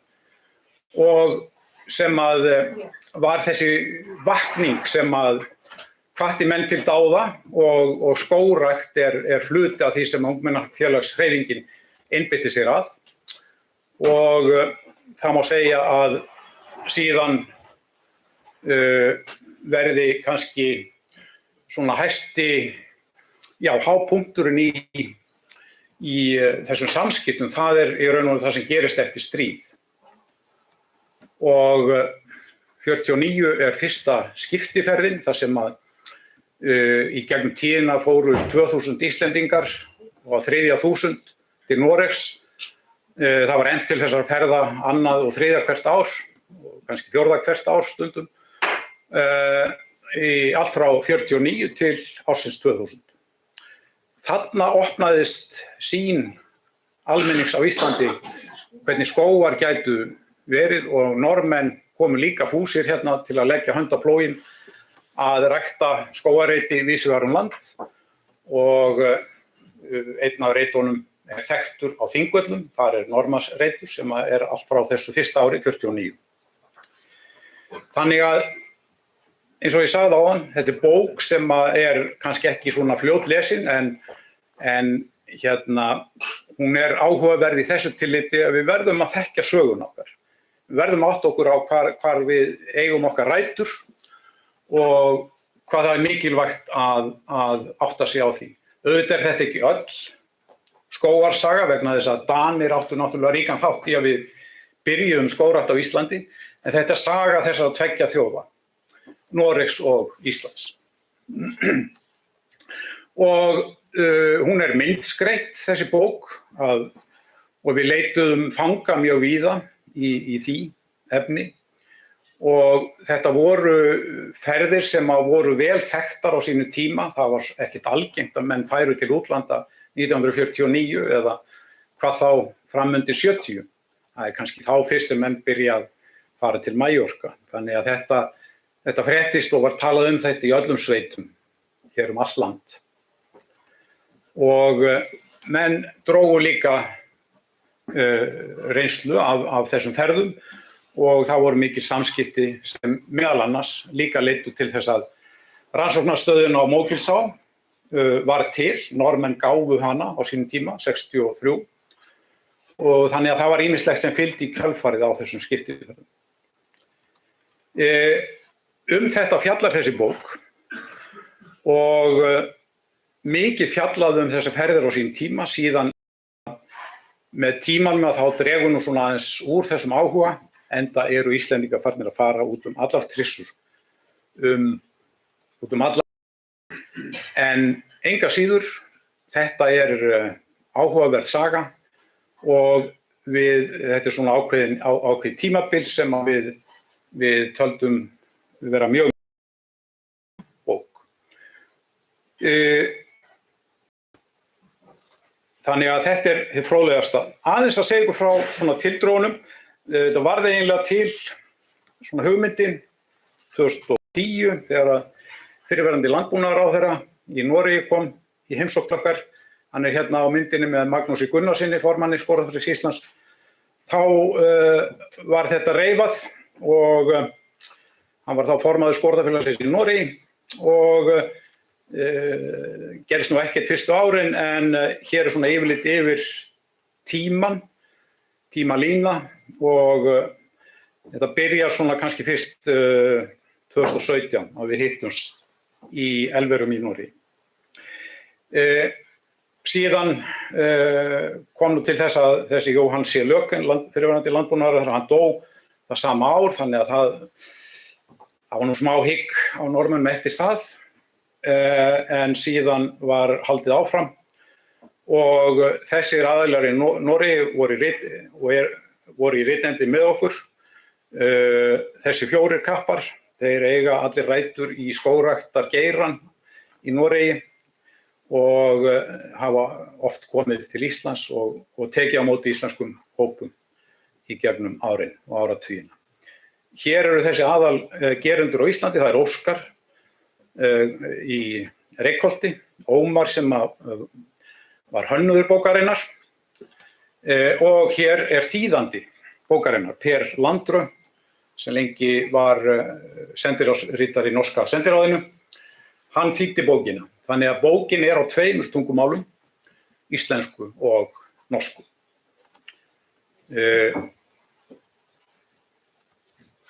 Ég með bókina hér frammi og verð hér á eftir, sit hér frammi og tek á móti áskrifendum. Þetta bók sem að allt skógræktarfólk á Íslandi þarf að eiga eða gefa til ættingja eða þeirra sem að þarf að hreyfa við og liggja á henni í vetur. Þannig að þetta var nú mitt erindi, en í lokin vildi ég biðja 2 kappa að koma. Þeir hafa annar hefur verið nefndur ýmsum nöfnum, formaður bændasamtakana, Gunnar, því að hann kom upp, og Jóhann, ekki síst. Gerið svo vel komið báðir 2. Já, ekki bara einn Jói að gera því hérna? Þetta færa ykkur eintaka af þessu kappar og njótið vel og gefið þessu góða einkunn í ykkar ranni. Takk fyrir. Takk fyrir það. Ekki fættum mynd á það? Ekki halda bókið? Fín auglýsing. Vill ekki taka mynd? Fundarstjóri líka bra maður. Verið svolítið sem ég séð hálft auður í hægastólnum. Þetta voru við, já.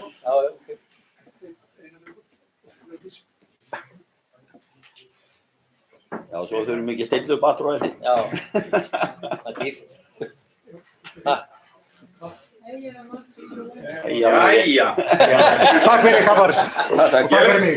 Gefið þeim gott klapp. Ég segi fyrir mig, ég hlakka mikið til að sitja í hægindastólnum á jólaförstunni. Og en við skulum drífa okkur áfram í dagskrána. Næstur frumælandi Dagbjartur Bjarnason og hann ætlar að segja okkur norræna fjölskylduskógrækt. Gjörðu svo vel.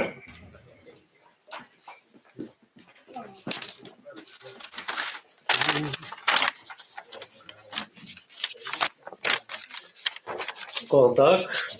Eins og sagt var, þá heiti ég Dagbjartur og skógbóndi á Brekku í Dýrafirði. En svo vildi til í haust að vegna anna hjá okkur meiri mönnum, þá vantaði mann til að fara til Svíþjóðar og hitta þar aðra skógarbændur á Norðurlöndum. Og Ég fór á stað með konu minni, Guðrúnu Steinþórsdóttur, en við erum skógarbændur á Brekku í Dýrafirði.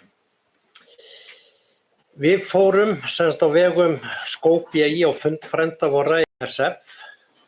Fyrirgefðu, þú ert með glæru. Er ég með glæru? Fyrirgefðu.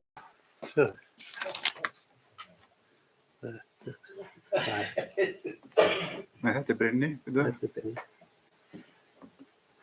Ég biðst afsökunar. Linur!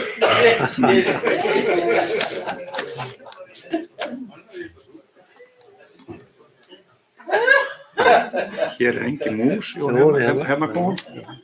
Þarna ertu. Við skulum nú, Dagbjartur, hérna. Það er nú eins gott að hafa þig á skjánum. Gjörðu svo vel. Og svo ég bara í brekku. Þið þurftu bara að koma. Já.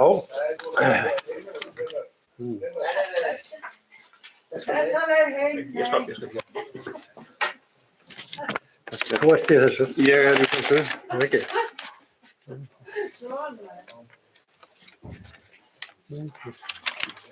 Flott.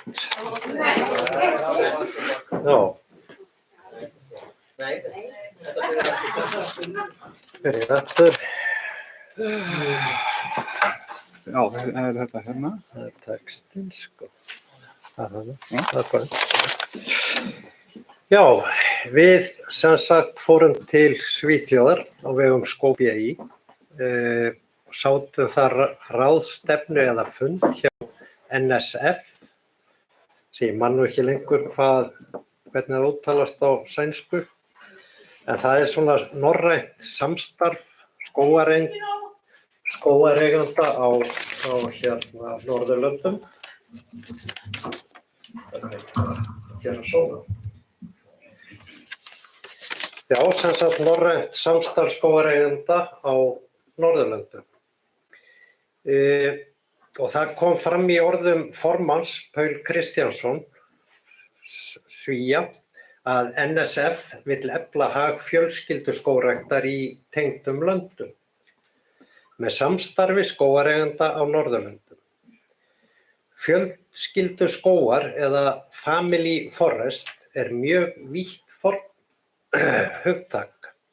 Það skírskota til fjölskyldubúa þar sem fjölskyldan rekur bú sitt, það getur þýtt fjölskyldutengsl milli ættliða, en skógar vaxa jú frekar hægt. Og það vísar til að allir í skóginum sem eru sem fjölskylda eða samfélag öllu heldur. Fyrri dagurinn, hann fór í fundarhöld þar sem aðildarlöndin, Finnland, Svíþjóð, Noregur og Danmörku fóru yfir stöðu mála hver í sínu landi og síðar sameiginlega stöðu innan Evrópusambandsins sem virtist vera svona þessi brennipunktur sem öll löndin höfðu. Það var að það virtist vera mikill fókus á móti Evrópusambandinu því að þeir eru svolítið í því að vilja miðstýra öllu. En seinni dagurinn, þá var okkur boðið að skoða verksmiðju á vegum Södra. En Södra er samvinnufélag 52.000 skógareigenda í Suður Svíþjóð. Og þar vinna 3.000 manns hjá félaginu í hinum ýmsu störfum. Södra er afrakstur samstöðu skógarbænda í Suður Svíþjóð, já. Eigendur þess eru fyrst og fremst skógarbændur. Fyrirtækið, já, ég var að gera það náttúrulega. Þá er ég komið þangað og Södra, já, þetta er mjög gott.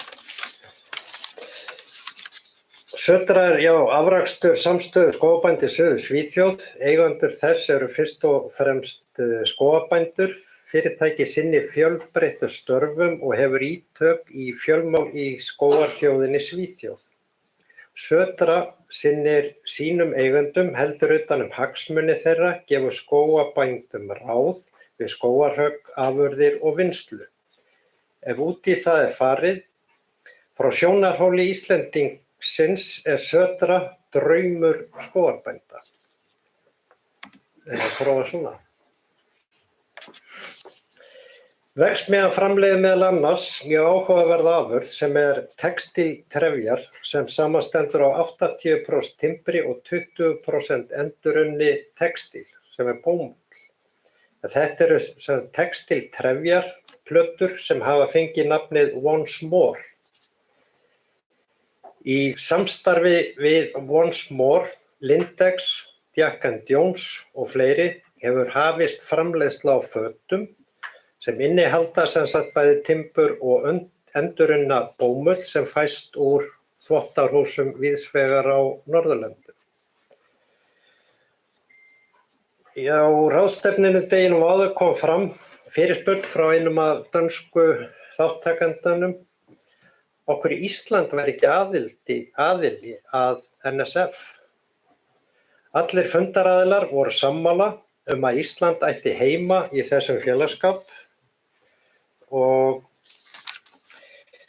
tók nefndarmaður í nýrri stjórn NSF frá Finnlandi, Marko Mauki Hakola, að sér að finna út í hvað formi svo aðild gæti orðið. Takk fyrir mig. Ég held ég sé búinn með glærurnar. Já.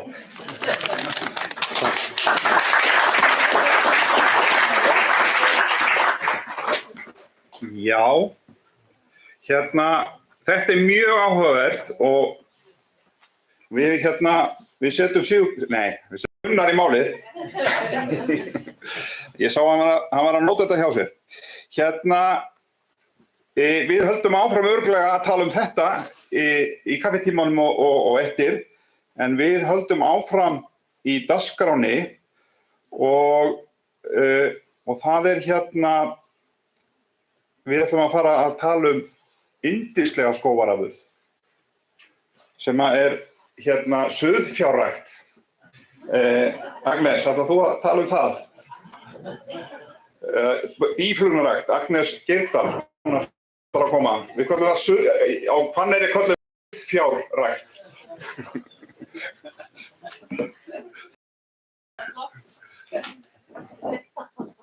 Þú ert Agnes Býflugur.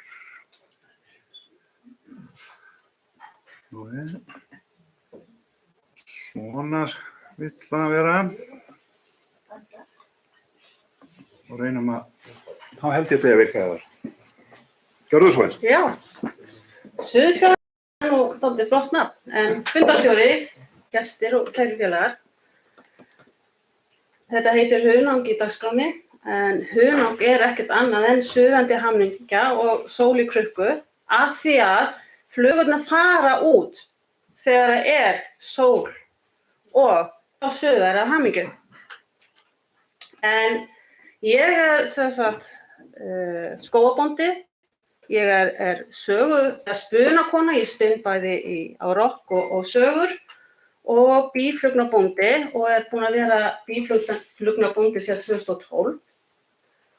Og þá fór ég á námskeið hjá Býflugnaræktendafélagi Íslands, en það heldur utan bæði býfluguhald hérna á Íslandi og eins innflutning á búum.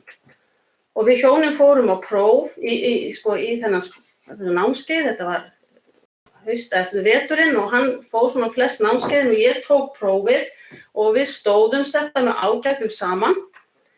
Og svo bara í júní 2012 þá mér sagt að koma til Reykjavíkur að sækja 2 kassa af býflugum. Það ein drottning, eða tvær drottningar og fullt af flugum. Og ég var pínlítið skelkuð.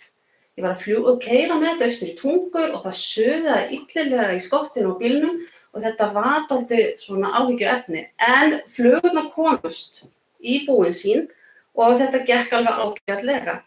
En tegundin heitir Apis mellifera og rækt alla Evrópu. Við flytjum þær inn frá Álandseyjum af því að það svona ein af fáum stöðum í heiminum sem eru með ósýktar flugur eða lítið sýktar. Og þetta eru líka svona flugur sem eru svona blíðastar. Það eru vinalegar og góðar og þægilegar og skemmtilegar.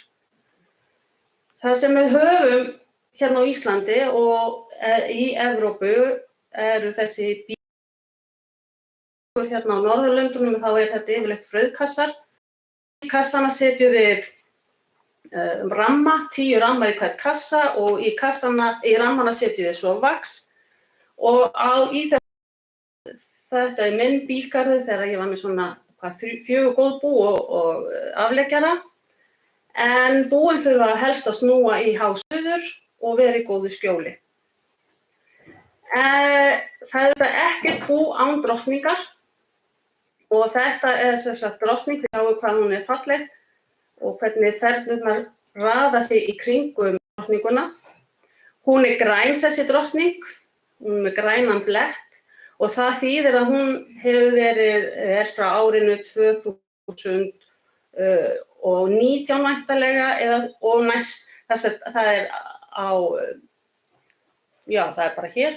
Hvítt er frá 1 til 6, gulu 2 til 7 og þá endar tölustaðan á þeirri tölu sem drottningin er frá árið. Þess að næsta árið 2024 og þá kemur græn drottning.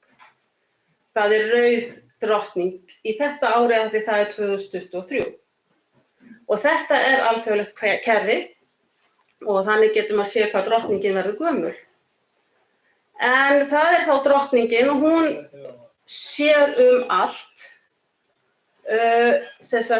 Hún heldur búinu saman en þernurnar sjá allt. Og þær eru drottningin, hún getur orpið alltaf 2000 eggjum á dag og þetta er bara hennar líf. Hún bara verpir og verpir og verpir og verpir og gerir ekkert annað. Hún fer einu sinni út að hitta drunda þegar hún er nýklakin og þá fljúga þeir á eftir henni og hún er rosa vinsæl og svo fer hún bara inn í búr og eftir það bara er hún að verpa. Og það sem þær gera flugurnar að þær á haustin hópast þær utan drottninguna sína þernurnar og halda á henni hita, svona titra vænginn yfir veturinn en þær eru svona eiginlega í dvala. Og þar er munurinn á býflugum, humlum og geitungum. Býflugur, þær halda hópinn yfir veturinn, þær safna vetrarforðar sem er hunang en geitungar og humlur, þær bara hitta einhverja drunda eða galla á haustin, skríða svo ofan í holu sína og bíða eftir vorinu og byrja þá að byggja upp nýtt bú. Býflugurnar, þær halda sitt bú yfir veturinn. Og þegar drottningin, þegar veturinn er búinn og drottningin, og sólin er farin að hita upp og þær fara að koma, þær að geta farið út, að þá er skítaflug. Þær fljúga allar út, allar sem ein og skíta því þær eru búin að halda í sér allan veturinn. Og heimurinn verður svona doppóttur, hann verður frá gulum upp í ljósbrúnan og það er allt, það er gróðurhúsið, það er gluggar, bílar, allt, það verður bara algjörlega doppótt. Og síðan fara þær að taka til, þrífa og gera fallegt í kringum sig og drottningin fer að verpa og hún byrjar á því að verpa ófrjóum eggjum. Hún er með lítinn poka inni sér sem hún geymir sæðið í og hún getur stjórnað í hvort það eru frjó eða ófrjó egg. Og hún byrjar á ófrjóum eggjum og það er þá þernur, það er kvenkyns egg sem koma. Og þegar þernan fer að líta, búin að púpa sig, að þá er hún þakin með vaxi og svo nagar hún sig út og kemur bara fullsköpuð fluga. Og það fyrsta sem hún gerir þegar hún kemur út, það er að skoða í kringum sig, þrífa sitt klakhólf og kynnast umhverfinu og smá saman fær hún verkefni. Fyrsta verkefnið er að sinna eldra ungviði.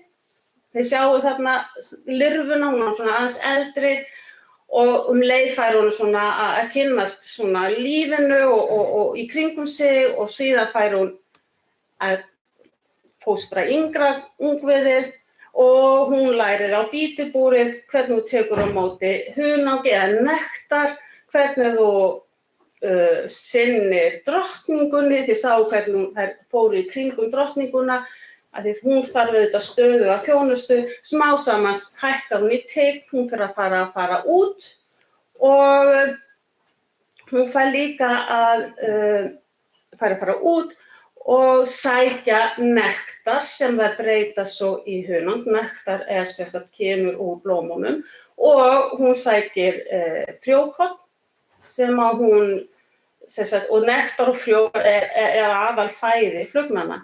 En frjókornin sem hún ber á sér, hún fer á milli blóma, að það þetta nýtist öllu lífríki, það frjóka blómin í leiðinni. En þarna sjáum við dömu, hún er að koma heim, hún er frjókorni, hún safnaði þeim á kúlum á fæturnir og þið sjáum vonandi glampa á allt hunangi þarna í búinu, eða í hólfunum. Af því hólfin eru svona margnota. Hvernig þær hafa troðið frjókornum inn í hólfin og þetta er stundum alveg algjör listaverk. Það er byggja út hólfin og þarna sjáum við einkennilega drottningarhólf. Yfirleitt er allt mjög slétt og fellt en stundum taka það upp á því að vera svona listrænar. Drottningarhólfið er öðruvísi, það eru kven egg eða ófrjó egg sem drottningin eða þær færa til í drottningarhólfið og drottningin fær svona royal hunang. Og það virðist vera að hún verður bara stærri og flottari og verður þá svona drottningar efni og þá fær hún að fara út og hitta drunta. Og druntarnir að þegar að það komið svona gott bú, vetrarflugurnar eru fallnar frá, þær lifa í sirka 9 mánuði, sumarflugurnar í 34 mánuði.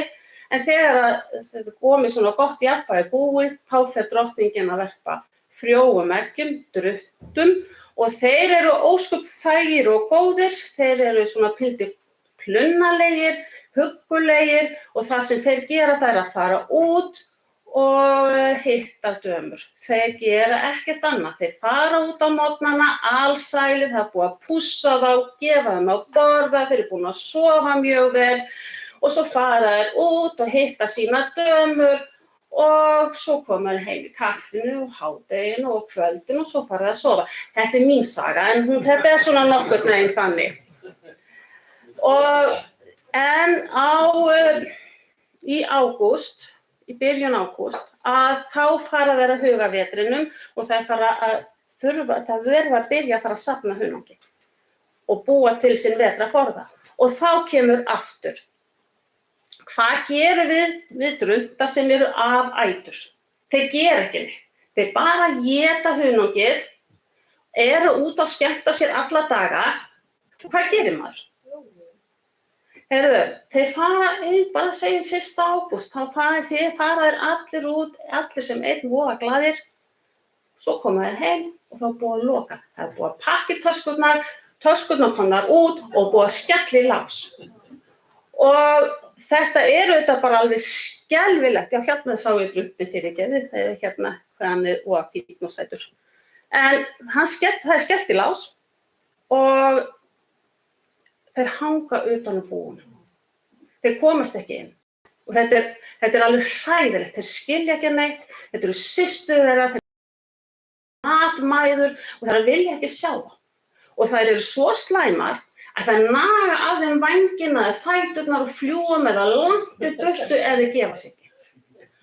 Og þeir lifa ekki nóttina af að þeir þola ekki kuldann. Þannig að þeir bara látast og það liggja bara eins og hráviði undir búinu, látni druntar sem nenntu ekki að vinna. Og þá byrjar sagan, þá byrjar það að safna fyrir alvöru. Það eru ótrúlegt. Ef það er gott veður, það eru rosalega fljótar að safna. Og það sem við gerum, það er það að fara í búin og við gerum það einu sinni í viku, að fara í gegnum búin og sjáum bara allt sumarið til að athuga hvort það sé ekki allt í lagi.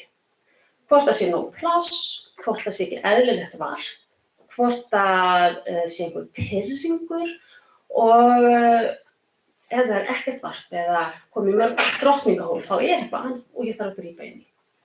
Og til lengur sem maður er með bílflug og þá það má kannski ekki alltaf fara í öll búin, maður heyrir það. Maður finnur á lyktinni og heyrir hvað í gangi. Og það mjög sérstakt og það líka sérstakt að þegar þú ert að ganga einhvers staðar á Íslandi eða erlendis, þú þekkir hljóðið í býflugunni. Aha, hér einhvers staðar, býflugan bú. Það bara algjörlega þannig. En svona vil ég sjá búin, alveg þetta neðsti kassinn að 3 hæða búi og þetta allt svona pakkað af flugum og það þetta sem ég vil sjá. Kröftugt, fallegt bú með fullt af flugum. Og þarna sagt á við haustin að þá mælum okkur í hunang. Þetta bara samvinna, vinn-vinn. Og í staðinn þá gef ég þeim sykurvatn. Þannig ég rosalega stór sykurkaupandi og við skiptumst á hjónin að fara í bónus, þannig að það ekki áberenda þegar ég fer út með 30 kíló hunangi dag eftir dag. En ég held að ég hafi keypt 120 kíló af, ég held ég hafi keypt svona 120-150 kíló af sykri núna í haust. Og við fóðrum þær með í sérstöku tróju þar sem við geta farið úr búinu og svo niður í sykurvatni. Og þær eru óskaplega þakkláttar að fá þetta sykurvatn. Þetta ég gerði þeim í svona á september, byrjun september og þá orðið svo lítið af gróðri eða blómum og nektar, þannig að það alveg sama hvort ég myndi taka af þeim hunang eða ekki yfir alltaf fóðra. Þau myndi ekki lifa veturinn af öðruvísi. En hvað ger ég, hvernig tek ég hunang? Jú, ég tek rammana og þá er ég búin að innsigla með hérna vaxi og við tökum vaxið af, setjum það í svona slengivél sem þetta kallast. Og síðan það miðflóttar atriði þegar við snýrum tromlunni að þá slengist hunangið út til hliðarnar og rennur niður í botninn og út þar til gert op. Og þetta þetta bara eitt fjölskylduvænasta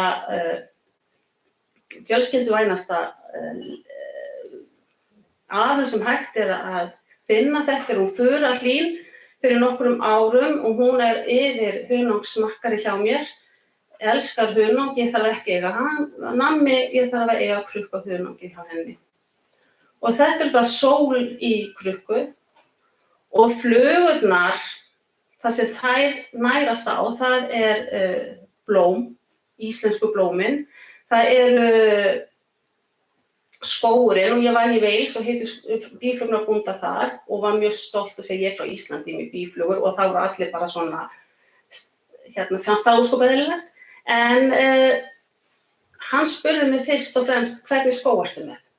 Og ég segi með blandaðan skó, greni og barr og lauf og hann sagði þetta besti skóurinn. Og það það sem við þurfum að passa fyrir allt lífríkið að vera með blandaðan skó, ekki einsleitan birkiskó eða einsleitan greniskó, heldur hafa bland og hafa pínlítið opið svæði fyrir blóm og svoleiðis. En helstu skaðvaldarnir mygla og bú getur bara myglað upp bara 1, 2 og 3 og þetta svona, hvað ég segja, það versta, það þessi umhleypingar, raki, kuldi, það skiptir ekki máli hvað kalt, það þessi umhleypingar og það kannski þess vegna sem flugurnar lifa ekki villtar á Íslandi. Það eru mýs sem eru líka dálítið slæmar, þær vilja vera með en þær eru þetta bara að deyja. Og svo það geitungar sem vilja gjarnan vera með en fá ekki að vera með. En við verðum bara að muna það, ég ætla bara að segja ykkur það, að ein ævisinni sem 3-4 mánuðir, 1/4 af teskeið af hunangi. Þannig þegar þið fá okkur hunang, eina teskeið, þá 12 býflugna sem þið að japla á. Og hunangsbý bara fækkandi á Íslandi, á heiminum, en fólkinu fjölgar, hunangsneyslan eykst, þannig að þegar þið sjáu hunangslegið, hunangskrydd, eitthvað með hunangi, að þá hugsið hvaðan kemur það og það ekki ásættanlegt að við séum að kaupa ódýrt hunang inn í einhverjum verslunum. Hunang munaðarvara og ef þú ert að kaupa eitthvað í bónus, þá mjög líklega ekki alveg ekta hunang. En fundarstjóri, ég hef lokið máli mínu. Takk fyrir.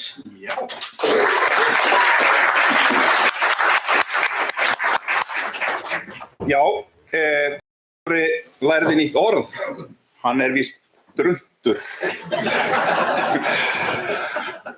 En við höldum áfram. Þetta allt gríðarlega áhugavert og og næsti frummælandi, hann ætlar að segja ykkur hvernig þið ætlið að verða læknar framtíðarinnar. Við nú við, þetta fór eitthvað. Það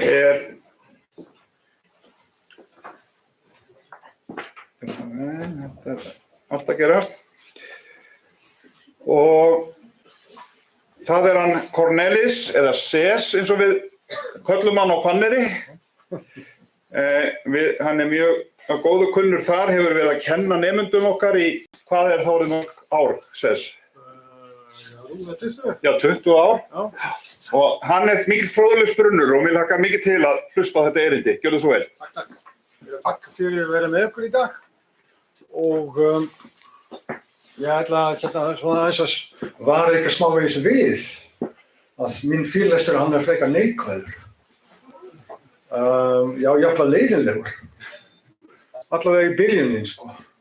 En það bara þannig að við vera tilfinningarlega síðan, sko, frá 8 til alveg leið til vonar. Og ég vona að þið ásaka mig ekki að rista upp í okkur, en það akkurat meiningin í þessari fyrirlestri að benda á nýjar leiðir í landbúnaði sem náttúrulega til staðar til að búa til mat handa okkur, ekkert að neins annars. Svo að ég ætla að byrja á smá myndbroti. Ég veit ekki hvort hljóðið vinnst.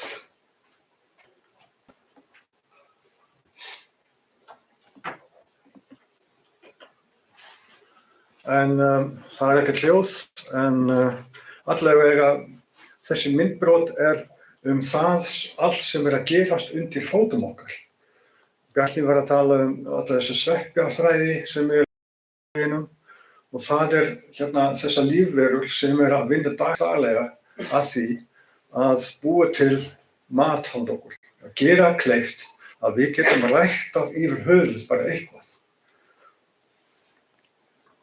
Og við sjáum líka að það bjöllur að klingja, að það blikar á lofti af því við erum að stunda alls konar aðferðir í landbúnaði sem skemma jarðvegslífið. Og meðal annars erum við að plægja og með því að plægja þá setjum við jarðveginn aftur á byrjunarreit.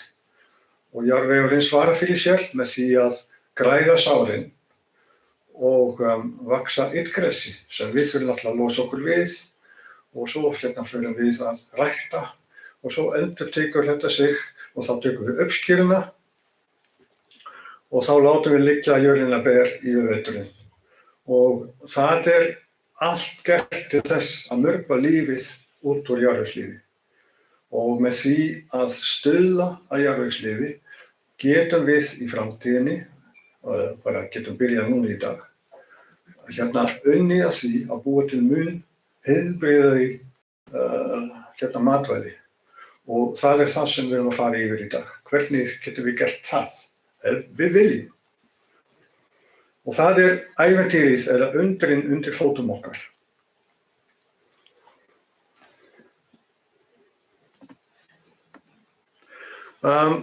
Í gegnum árin hafa þessa aðferðir sem við erum að beita í landbúnaði leitt til þess að maturinn sem við látum upp í okkur allt frábrugðið frá því sem var fyrir 50, 60, 70 árum. Og það vel fyrst með innihaldsefni í matvæli í Bandaríkjunum og í Bretlandi, jafnvel 60-70 ár, og menn hafa komist að því að í jurtafæði hefur innihaldsefni minnkað 30-50% í gegnum árin. Og í kjötmeti sum næringarefni líka að fara niður á við sömu prósentutölu. Ég ekki tala íslenska lambakjöti hér. En þetta náttúrulega mjög sláandi tölur Og hvað er að gerast? Við þurfum náttúrulega öll þessi málma, til dæmis í ensímvirkni í okkar frumum. Og ef við fáum þetta ekki upp í okkur, við þurfum meiri kaloríur til að fá sama efnið sem við þurfum, næringarefni. Og er það kannski ástæði fyrir því við erum að vera með obesitas? Ég bara spyr. Við sjáum á pakninga í dag næringargildi og þetta er ekki næringargildi, þetta bara orkugildi. Hvaða orku fáum við úr matvæli og orkuefni. En á mjólkurvörum stendur á vísu líka A-vítamín og B-vítamín eitthvað meira. En á mörgum matvörum standa bara tölur orkuna. Og þetta er náttúrulega ekki næringargildi, þetta er bara brennslugildi. Og það er ekki þar með sagt að við erum komið nógu djúpt ofan í málið, en ef við erum að plæja og við erum að bera á tilbúin áburð, þá sjáum við að nýtni á tilbúin köfnarefni er ekki nema 30–40% í landbúnaði. Svo 60% bara skólast út eða gufur upp sem hláturgas eða ammóníak.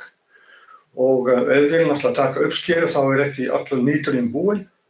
Svo að það liggur bara eftir í jarðveginum og jarðvegurinn er skilinn eftir auðugan yfir veturinn og þá skólast ennþá meira út. Svo að þessi nýtni er ekki mjög góður. Og við kaupum fyrir 7 milljarðar í tilbúnum áburði á ári. Svona að það er 4–5 milljarðar sem fara út í veður og vind, sem nýtist ekki í matvæli. Og ef við skoðum svona hvað náttúran gerir, ég meina í skóginum, það gengur enginn með áburðarpoka og það gengur enginn með plóg. Og þar er plöntur að nærast á köfnunarefni á náttúrulegan hátt.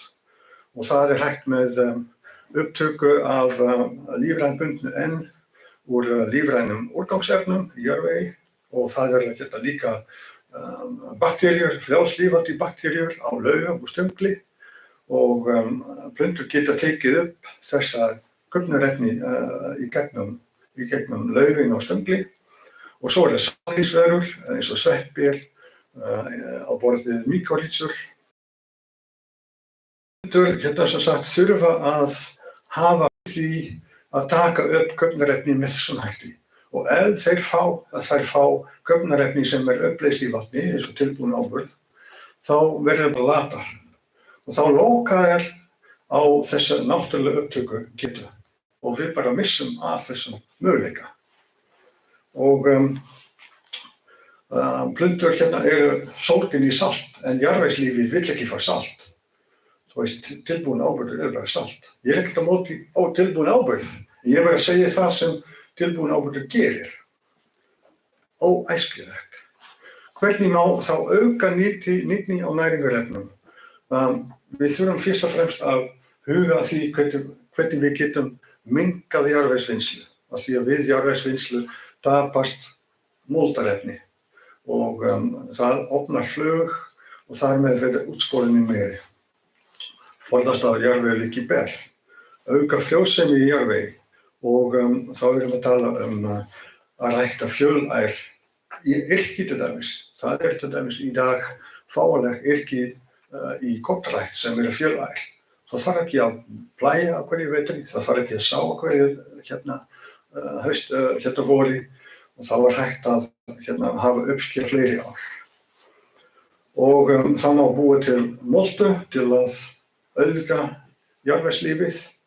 Og þá má líka rækta plöntur sem taka upp í sér úr jarðvegi alls kyns næringarefni. Og það heilar listar af plöntum sem hafa þessa eiginleikar sem geta bundið tekið upp úr dýpri lögum magnesium og kopar og hvað eina sem við náttúrulega þurfum að fá inn með færi.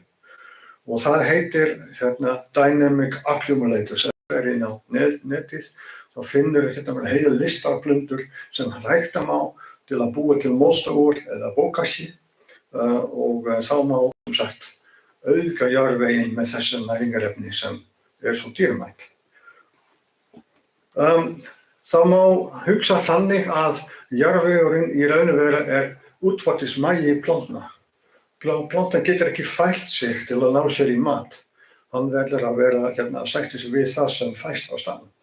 Og þess vegna svo mikilvægt að við erum með sveppa þræði á rótarkerfinu plantans til að stækka yfirborðið svo að plantan getur tekið miklu meira af næringarefnum, ekki bara það sem rótarkerfið nær til.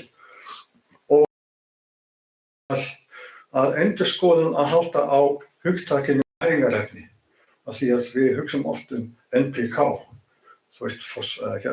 köfnunarefni, fosfat og kali, en það margt fleiri sem kemur sögu og við gleymum oft að nefna í þessi röð kolefni. Og kolefni mjög mikilvægt fæði fyrir jarðvegslíf. Og það má segja að kolefnisringrásinn felur í sér í raun og veru the circle of life. Svo að kolefni lífsnauðsynlegt, bæði fyrir orkuvinnslu fruma, erfðaefni sem og fyrir byggingarefni. Svo að kolefni hægt að nota í jarðvegsbyggingu og það ekki síður mikilvægt. Jarðvegsfrjósemi felst ekki bara í næringarefni, aðgengi næringarefni fyrir plöntur. Nei, það kemísk efni, sem sagt næringarefni sjálf, það struktúrinn, það físisk eiginleiki og það lífríkið, fjölbreytileika í lífríkinu í jarðveginu. Þetta þrennt skiptir höfuðmáli og það skapar, sem sagt, frjósemi jarðvegs. Ef eitt af þessum ekki í lagi, þá frjósemi ekki optimal. Og það bætist við eitt atriði á Íslandi og það skjól. Skjól og til að verja lífverur sem í efstu sinni geta skada sólargeisla eða uppþornun eða frost. Og við sjáum hér til dæmis mynd af Heklaskógum þar sem birkiblanda svo heppin að vera umkringd yfir lúpínuplöntu og það skjól og þessi birkiblanda vex mjög hratt og hins ekki eins lánsamur, stendur bara ber og vex nánast ekki neitt. Og með þekki á lífræn efni á jarðvegi, þar má dembu, svo það verður jarðvegurinn ekki eins þéttur í sér og líka kemur í veg fyrir uppþornun. Og ber jörð, svona yfir hásumar, hefur á yfirborðinni kannski svona 10–11% af raka, en af lífrænum efnum ofan á, þá komið. Það segir sér sjálft að jarðvegslífi náttúrulega þrífst miklu betur við þessar aðstæður. Ég ætla að sleppa þessu. Ef við erum að tala byggja jarðveg, þá erum við ofta að tala CN-hlutfall. Hafið þið heyrt CN-hlutfall? Kolefni á móti köfnunarefni.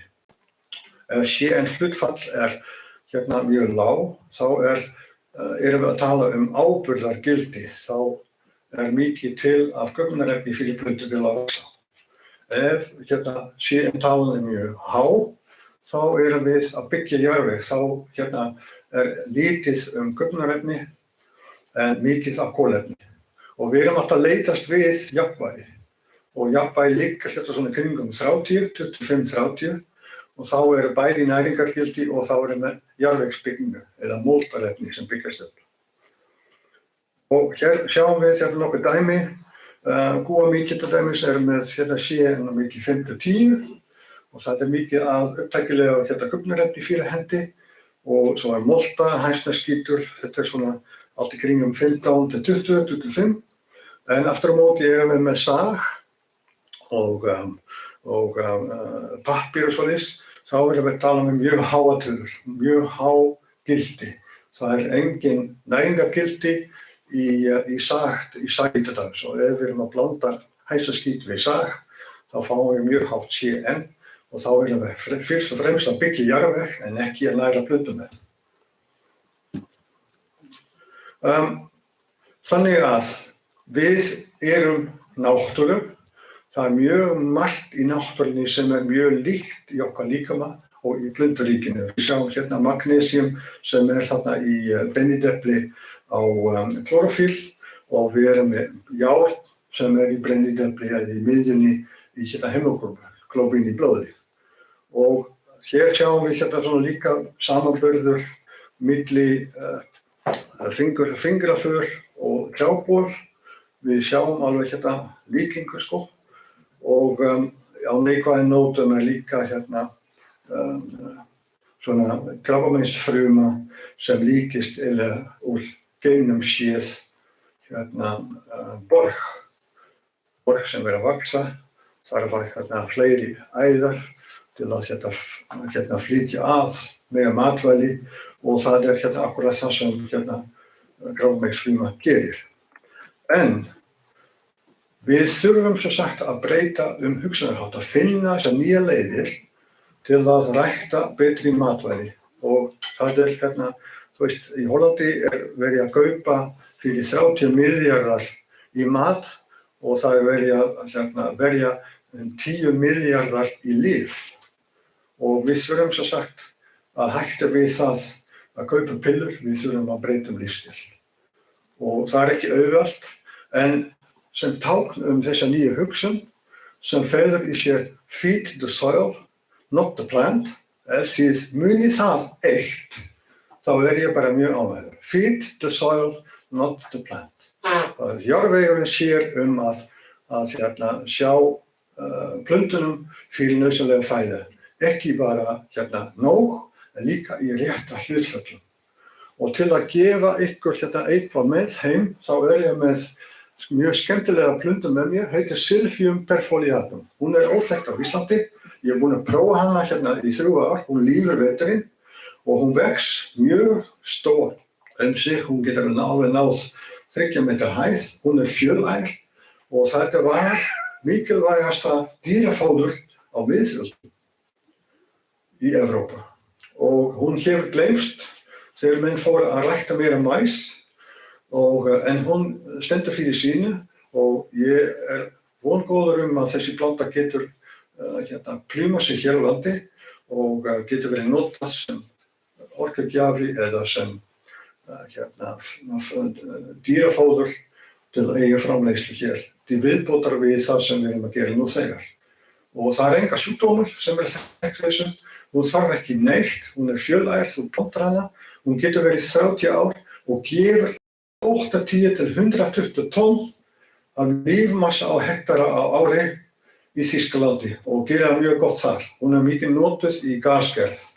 En ég ætla að gefa þeim sem vilja plöntu með heim og sem tákn nýja hugsun. Og að gera bara koma til mín, ég ætla ekki útdeila núna sko, en bara koma til mín í kaffitíma og þá get ég fengið plöntu með heim. Takk fyrir mig.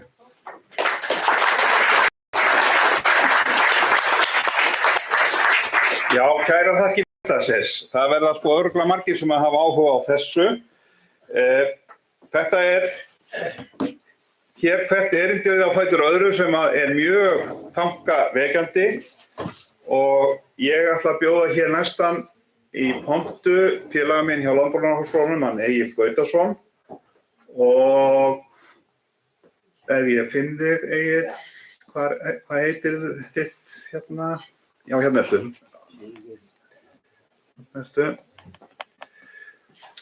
Og Egill hérna vel ættaður úr Vopnafirðinum væntanlega og einn af okkar nýrri starfsmönnum og vinnur við jarðræktarrannsóknir. Gjörðu svo vel, Egill. Takk. Ég vinnur reyndar lítið við jarðræktarrannsóknir en svona aðeins. En já, yfirskriftir á erindinu var skjól, korn og framtíðin. Þessi skemmtilegi texti komin aftur hérna. Þetta skemmtilegt. Já, brýtur þetta upp. Já, brýtur þetta upp, en þetta svolítið truflandi. Já, ég sem sagt lektor við Landbúnaðarháskóla Íslands og menntaður í búvísindum og ég doktor í kynfræði frá Árósaháskóla. mér þótti gaman að heyra það að ef maður er doktor þá getur maður vist bara sagt nánast hvað sem og það er ekkert að marka ef ég skildi umræðuna rétt, þannig að það er mjög svona frelsandi fyrir mig. En ég var semst meðhöfundur skýrslu sem heitir Bleikir akrar, sem aðgerðaáætlun aukna kornrækt, var unnin fyrir matvælaráðuneytið og skilað núna í mars síðastliðnum og þetta erindi byggir svona á þeirri skýrslu og við fjölluðum aðeins skjólbeltarækt í þeirri skýrslu. Þannig ég ætla bara að tala aðeins kornrækt á Íslandi, hvaða vandamál verið að glíma við þar, síðan skjólbelti og hvernig þau nýtast, aðeins reynslu íslenskra bænda sem við töluðum við þegar við vorum að gera skýrsluna og svo tillögurnar okkar í bleikum ökrum og aðeins framtíðina. Og þannig með kornrækt á Íslandi að ræktunin hefur verið 3000 hektarar á ári, síðastliðin ár. Það hefur minnkað aðeins frá því að náði hámarki 2010. Ræktunin mest á Suðurlandi, þessi rauðu reitir hérna eru svona einhver tilraun til að sýna hvað ræktunin og það mest á Suðurlandi. Þetta nærri eingöngu bygg, ég held að það sé einhverjir svona tæpir 200 hektarar sem hafa verið ræktaðir af höfurum árlega og eitthvað örlítið af vorhveiti og vetrarhveiti. Og meðaluppskeran hefur verið 3 tonn á hektara sem svona frekar lítið í miðað við nágranna okkar. Og hvaða vandamál verið að glíma við? Sko við töldum nú í skýrslunni að helsti þrátturinn í götu þess að kornræktin vaxi mikið sé rauninni markaðsleg, það skortur á milliliðum milli bænda og kaupanda sem kaupir korn frá bændum áframselur til fóðurgerðar og slíks. Og ég held að tré hafi bara ekkert með það að gera. En hins vegar tengjast þau mjög mikið því sem að menn að glíma við í akrinum. Og það sem með byggrækt á Íslandi að sumrin eru köld. Þau eru ekki beinlínis stutt, það svona misskilningur, íslensk sumur sé stutt. Í Norður-Skandinavíu þar sem ræktað bygg, þar oft vaxtartímabilið styttra. Vandamálið það að hlýjasti tíminn í íslensku sumri, hann er svo kaldur. Þannig að kornið á erfitt með að ná fullum þroskað og við lendum í því að vera að skera það seint. Við þurfum að gera það þegar komið fram í landliðið á september og október og jafnvel fram í nóvember og eftir því sem að líður á haustið þá koma haustvitarnir og rigningarnar geta valdið því að plantan leggst, stráið brotnar og kornið hrynur úr axinu og þá verður líka eftir því sem líður á haustið þá álftunin gæsin verður getur gert mikinn skaða og gerir alveg gríðarlegan skaða. Þannig að það svona við erum svolítið að glíma við það að kuldinn veldur því að svolítið að seinka uppskerun hjá okkur og veldur því líka að kornið nær ekki nógu góðum þroska og gæðin ekki nógu mikil. Frost á sumrum síðan staðbundið getur verið mjög mikið vandamál. Sjúkdómar eru til þess að gera lítið vandamál í íslenskri kornrækt. En hvernig hjálpar skjólið í kornrækt? Þetta náttúrulega einfalt. Trén draga úr vindhraða, hækka hitastigi í akrinum. Þau geta varið akurinn fyrir fárviðrum á haustin og aukið öryggi ræktunarinnar. Annað atriði að skjólbeltin geta verndað gegn jarðvegsrofi sem ég held að sé nú mjög mikilvægt atriði líka, en ég ætla ekki að fjalla mikið það núna. Og hvernig virkar þetta? Þetta nú glæra frá Bjarna, kollega mínum. Áhrifin fara eftir breidd akursins og hæð skjólbeltisins meðal annars. Næst beltinu þá uppskeran örlítið minni heldur en áhrif beltisins á uppskerun neikvæð og síðan í 3 til 9-faldri hæð uppskeran meiri, alltaf 50% og svo þegar þeir komin í cirka 15-falda hæð beltisins þá eru engin áhrif. Og tilraunir rannsóknarnir í Bandaríkjunum hafa sýnt aukna uppskýra alltaf 20–25%. Og í nýlegri yfirlitsgrein þar sem var fjallað áratuga rannsóknir sem að spanna marga áratugi voru birtar þessar niðurstöður fyrir aukna uppskýru byggs og vetrarhveitis, það er 25% og 22%. Í fóðurgrössum eru tölurnar mjög svipaðar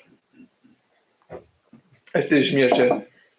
Hins vegar eru mjög fáar rannsóknir á áhrifum stjórnbelta á kornrækt við mjög norðlægar aðstæður og sér í lagi íslenskar rannsóknir við íslenskar aðstæður. Það í rauninni bara ein rannsókn sem undir alveg stórmerkileg. Það var Clemens Kristjánsson sem að gerði tilraunir með kornrækt á 15. og 17. áratugnum og hann var með birkistjórnbelti á samstöðum í Fljótshlíð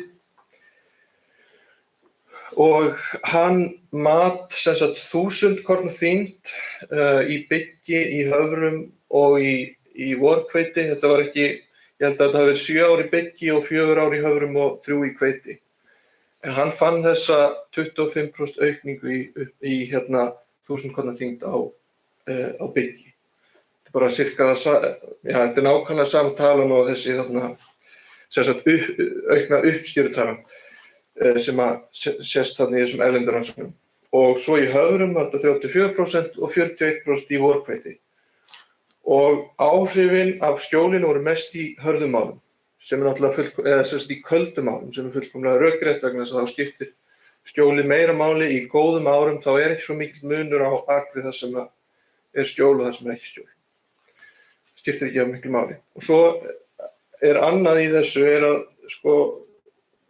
hafrar og hveiti hafa meiri hitakröfur en bygg og þar líka meiri áhrif. Þannig að það mjög áhugavert og bendir til þess að skjóli sé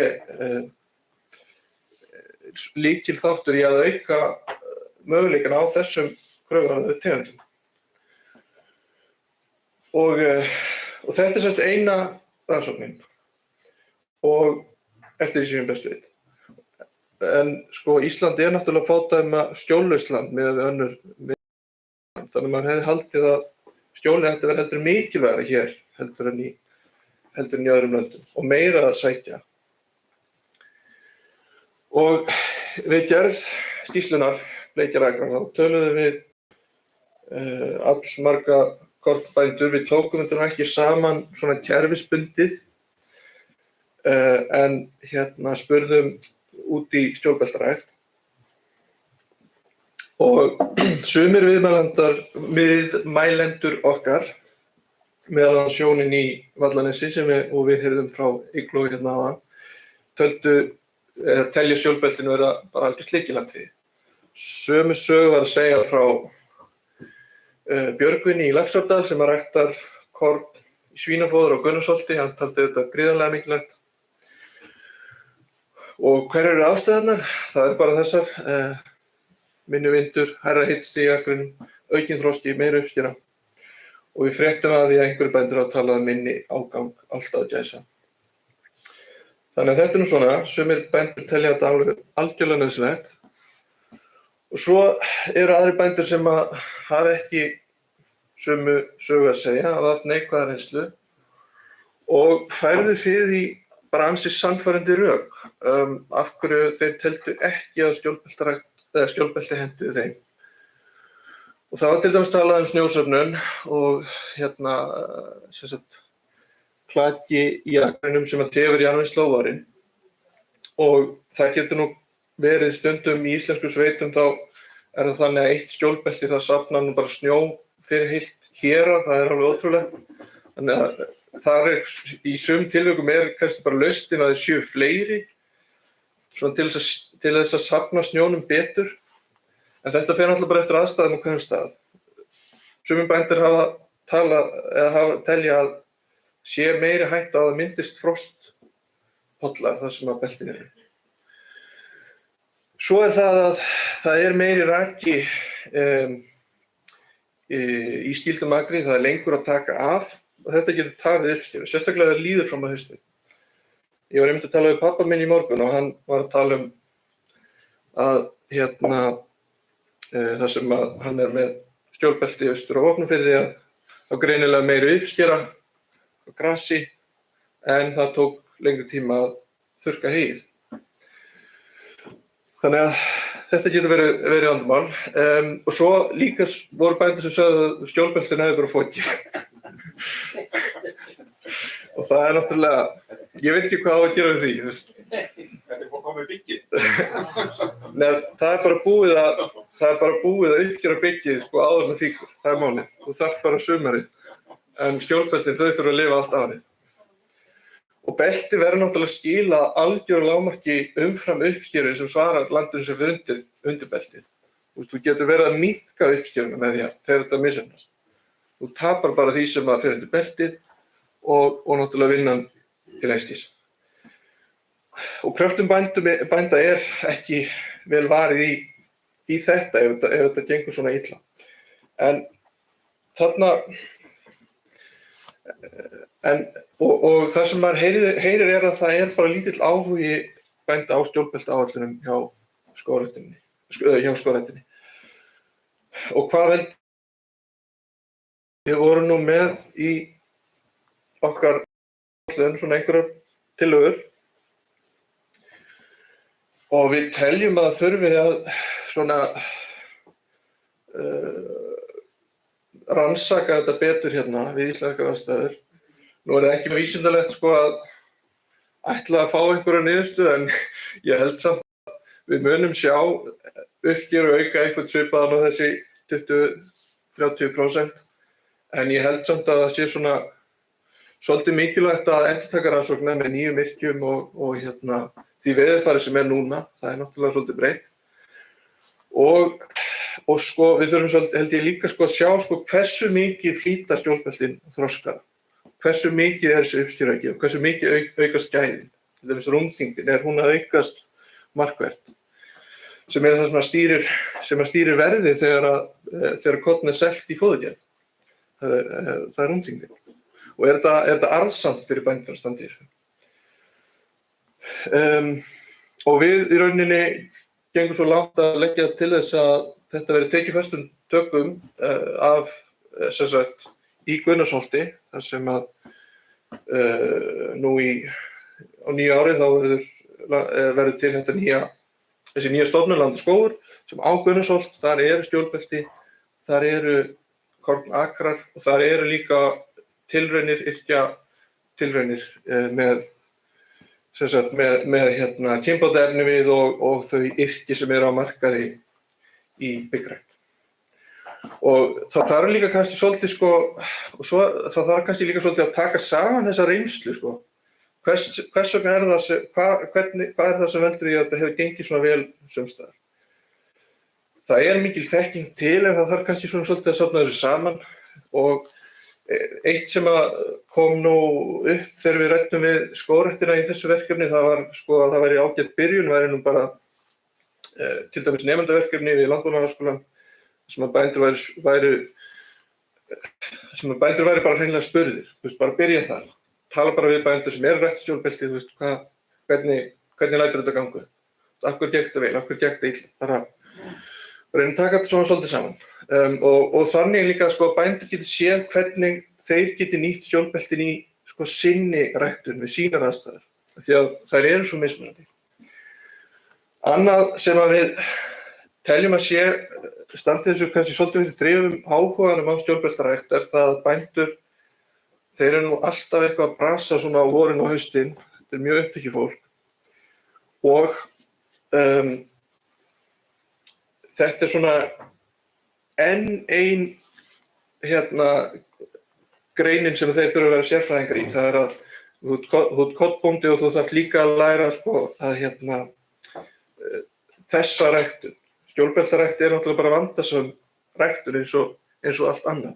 Það fjárfesting að læra hvernig að gera þetta eyða sér tíma í þetta, voru hausta að planta þessu og hirða þetta. Þannig að við vorum að velta fyrir okkur hvort það væri sko hægt að byggja upp einhvers konar verktakaþjónustu í þessu, eins og þetta til dæmis skilst mér í Danmörku.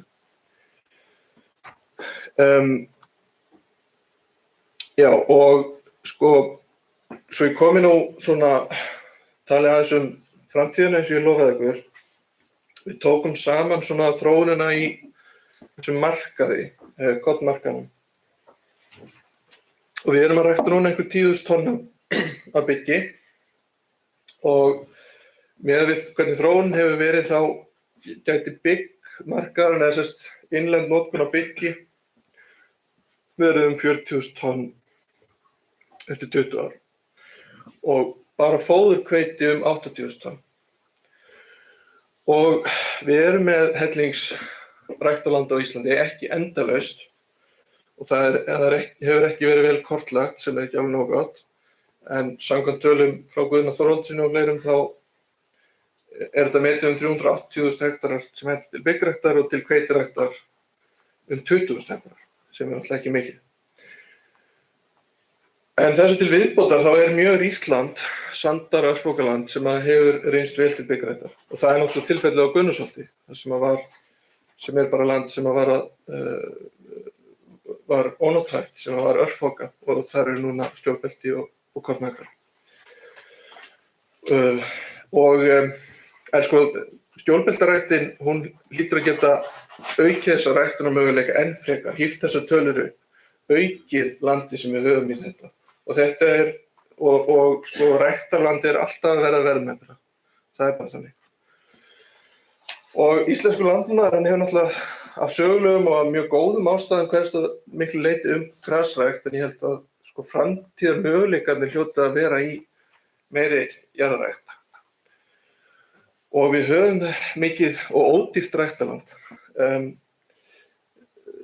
Það eiginlega svolítið þannig með sko ræktarland að menn að biðja bændur endilega að heyja tún eða það sem einhvers staðar land. Það eiginlega svolítið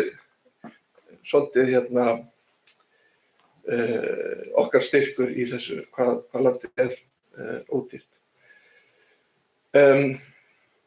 En ég held að við ættum að byggja að auka við þessa auðlind og við getum alveg áreiðanlega gert það með stjórnbeltaræktinni. En svo ég tæki þetta svona bara aðeins saman, það engin spurning að stjórnbelti hafa mjög jákvæð áhrif á kornrækt, en ég tel að það þurfi að rannsaka þetta eitthvað betur og finna leiðir til þess að efla stjórnbeltaræktina fyrir kornrækt. Og ef við ætlum að efla hveiti og hafrarækt, þá held ég að það sé lykilatriði. Og þar miklu möguleikar fyrir íslenskar sveitir. Takk fyrir.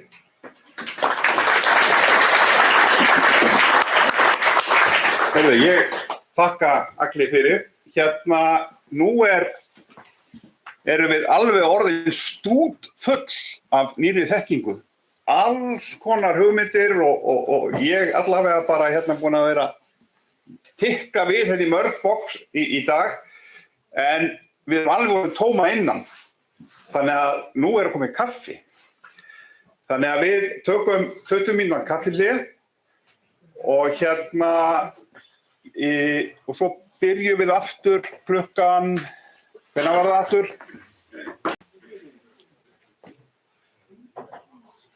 Nú við, þetta.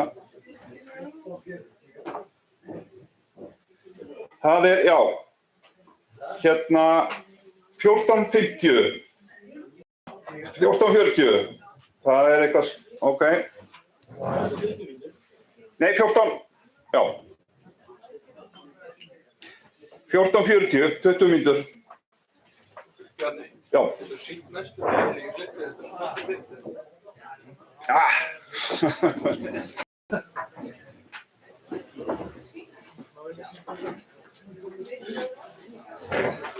Ég ætla líka að þakka frummælendum fyrir að hafa haldið svona vel tíma. Við vorum meira að segja 2 mínútum undan áætlun. Var það ekki þess vegna sem hafði mig fyrir hátti? Já. Hótelið sé ekki á áætlun. Hvað fyrir? Hótelið ekki á áætlun því að ég bæði kaffi. Nú ekki komið.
Það sko tvær aðstæður þessi standa ákveðin svolítið og ég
Ja, men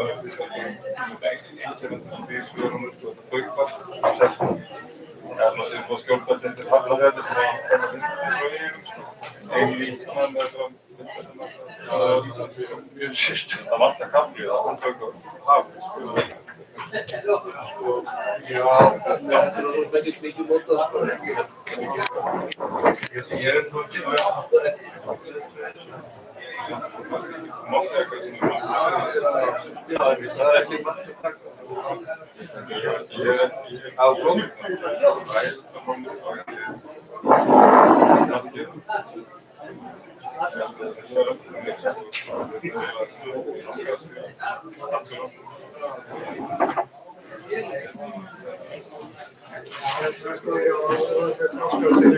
Já, hún í þessu sal. Já, í þessu sal. Klara sér það og hún voru ekki. Já, akkurat.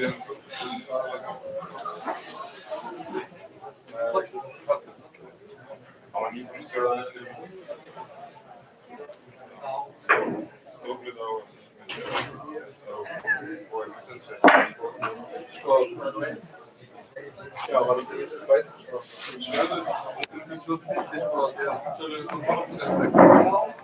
þessu er sko kvotn eða þeir eru að prófa það vissu stíð 3 ár alveg slátt sína smá að læra þetta fyrir listur kvotn ekki svo stjórnastum þegar þau fyrir þá var þetta búið svo sem svo er það þannig að það er lengur en það er ég má segja svona sögumöndir sem er ekki kæft að vera á einu þessar sem og gert það bara vel, ekki vel og bara sjálfsagt. Þetta pappin að prófa það? Það ekki svo. Hann magna að Prófa að reyna. Sé þetta svona?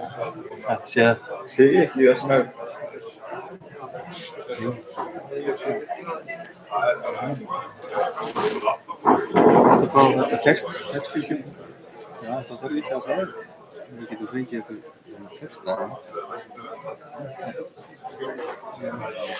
Kemur þau fyrir bráðum? Já, nei, það er alltaf gaman. Það er svo skemmtileg og það er mjög gaman að það.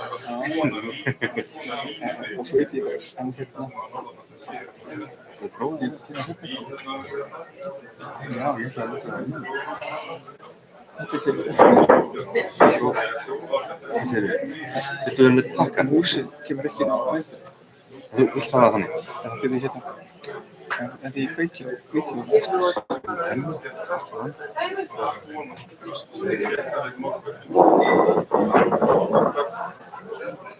Ef þetta er svo yfir. Það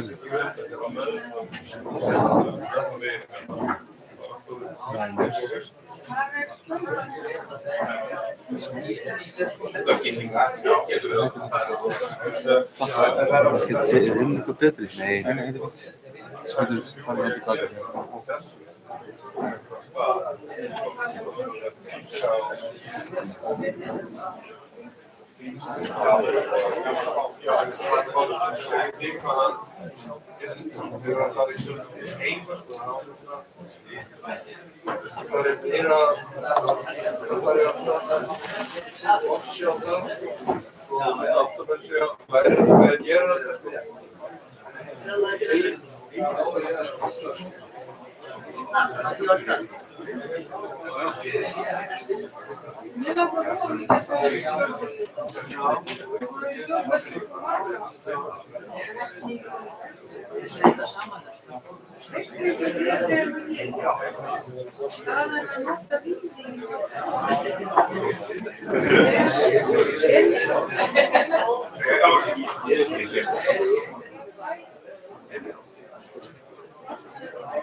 Áttu það? Já, takk. Þessu er farið.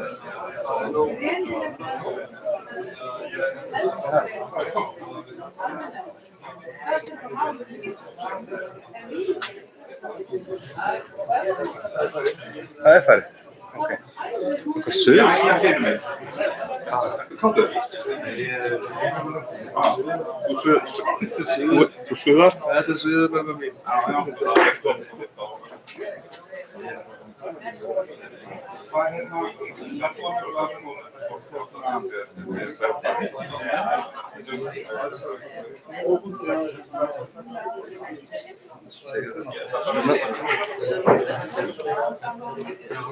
Svona var aftan okkur. Þetta er það sem ég gaf út að fá.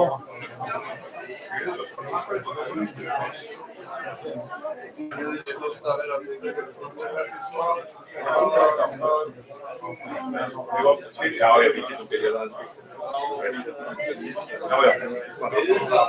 Líka að segja. Já, akkurat. Svo getur þú skapað þig.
Kannski er það.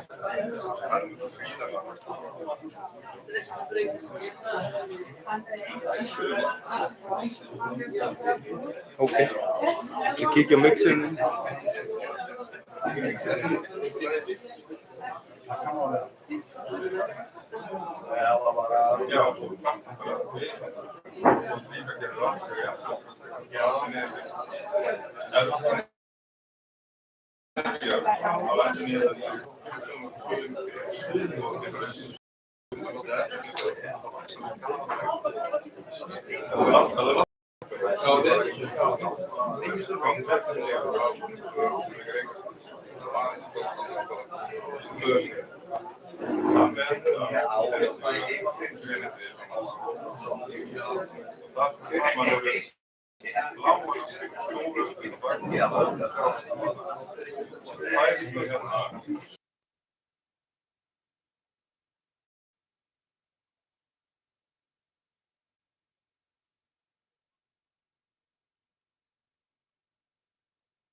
Sigrún Erlu Ólafsdóttir. Já, og heyrði núna. Og við hófum búskap í Brekkugerði 1993. Hérna sjáum við yfirlitsmynd af Brekkugerði og hér nú Lagafljótið. Það í 20 metra hæð yfir sjó. En jörðin í cirka 90 km fjarlægð frá sjó.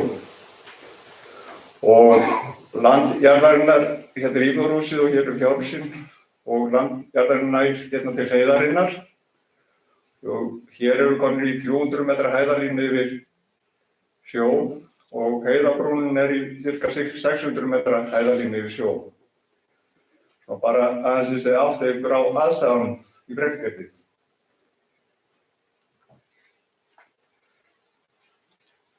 Og hagaskógrækt, það var þetta þá bara, sjáu hvað ég að segja. Hagaskógrækt hafa verið notuð eða þegar nytjaskóga.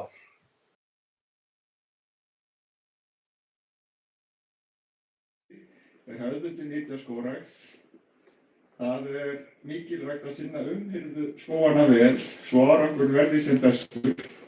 Þá náttúrulega að tala grisjunaþáttinn og þau atriði sem Lárus mun fjalla hér á eftir. Þetta gerir skógana verðmæta í framtíðinni og hefur jafnframt í för með sér mikla grósku í skógabotnum. Já, þetta var ekki gott. Og vonandi ekki heyrnarlaus eftir þetta. Já, skipuleg beit gerir skóginn ekkert ís og dregur jafnframt úr samkeppni botngróðurs við trén. Einnig með því að beita skógana þá drögum við úr eldhættu í skóginum vegna þess að bæði sina og mosi í þurrum árum og ekki síst þekkjum við það hér fyrir austan að skógabotn verður mjög þurr og verða hættur á íkveikjum í skóginum. En þetta beitin hún dregur úr þeirri hættu sem afar mikilvægt. Hafa þarf þó í huga að beit hindrar eðlilega endurnýjun skóga og ekki síst birkiskóga og því nauðsynlegt að skipuleggja beitina með réttum hætti.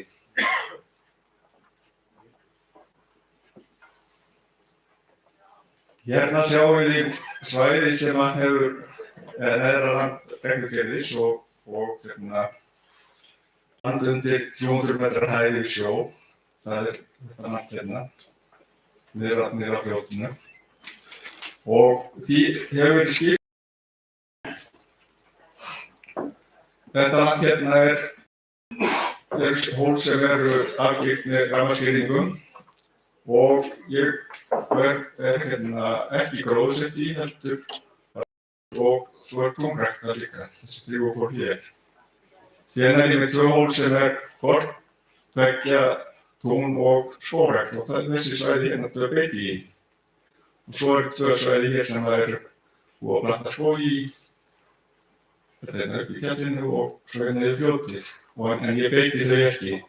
Það kemur nú svolítið til að því að það verið að prófa ýmsar tegundir og það ekkert gott að beita allar tegundir og lauktré og svona vissar tegundir sem það hentar ekki og svo eins bara meðan skógurinn og ungur þá hentar ekki.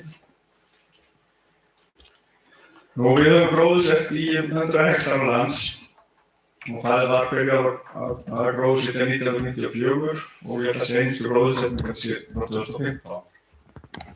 Lerkið 49% af því sem búið að gróðsetja í Brekkugerði. Svo það sitkagreini, það 17%. Staðarhverfan 11%, hvítgreini 9%, ösp 5%, lággreini 4%, virki 4%, lindibur og rauðgreini 1%. Já, þetta spurning hvenær á maður að hefja beit í skógi og mín reynsla svo að það borgi sig ekki að fara að beita sauðfé í skógana fyrir að þau sé í það minnsta meðalhæð orðin 2 metrar eða þar yfir. Og það svona í lerkinu sirka á árabilinu 8 til 15 ára. Þetta fer auðvitað eftir aðstæðum á hverjum stað og hvernig skógurinn vex. Og við erum með 300 vetrarfóðraða kindur, þetta er ekki stórt bú sem við erum með. Og skógrækt og sauðfjárrækt gerast saman og annað þarf ekki að útiloka hitt. En þetta snýst allt fyrst og fremst skipulagningu og viðhorfs viðkomandi bónda, hvernig staðið að hlutunum. Og skógurinn mjög og ég hef beitt skógana á vorið þegar láta lambærnar út og hefur reynst afar vel, bæði skjólið og svo náttúrulega botngróður sem fer snemma á stað í skógabotninum. Mér finnst gott að hafa skógana með túnum. Það ekki gott að vera að beita bara í skógabotni eða bara á túnum, betur að virka, betur að hafa þetta blandað saman. Skemmtilega óvart. Það getur orðið hlýtt á héraði, stundum fréttum. Vor var óvenju hlýtt í maí. Og það kom mér óvart fyrst ég var að beita í skógana að féð sótti inn í skógana á heitum dögum og lögðist undir skuggana. Þetta virkar bæði í kulda og hita sem að sækja inn í skóginn. Og hér með smá myndband, ég veit ekki hvað getur kveikt á því. Hvað segir? Það slátakki. Já. Það mjög mikilvægt í sauðfjárbúskap að eiga góða hunda og enn mikilvægur að maður þarf að beita skógana. Og legg mikla áherslu á það við sauðfjárbændur að temja hundana sína og vera með góða hunda. Það léttir mikið búskap á smalamennskunum og ná fénu út úr skóginum. Hérna sjáum við í þessar gróðsetningar frá 1994. En með því að þjálfa hundana þá léttir þetta verulega á smalamennskunum og ætti að vera skylda hversu góð bónda að vera með svona góðan hund.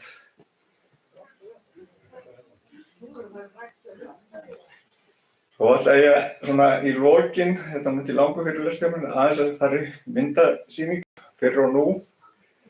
Þessi mynd var tekin 2000 og þetta svona dæmigert land sem ég hef verið að planta í uppgerði.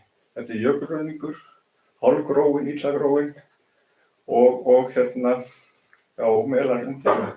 Hreindýrin sækja á sjálfsögðu í landi hjá okkur. Svo á ég mynd sem var tekin í haust, sama stað. Þetta breytingin sem hefur orðið á þessum tíma.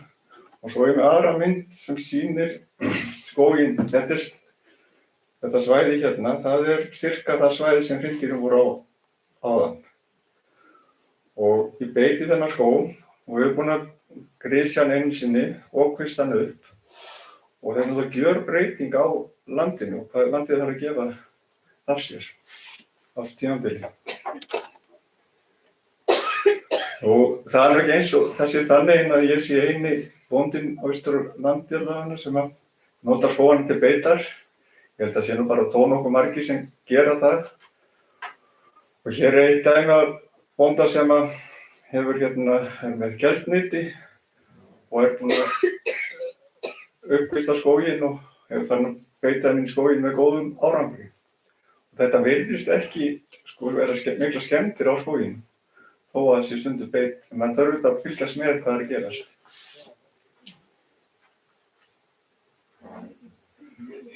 Svo mynd af Brekkugerði vorið 1994, þá vorum við ekki búin að planta neinu og hér gamli garðurinn, birkiskóginn sem var plantað 34 eða það leyti.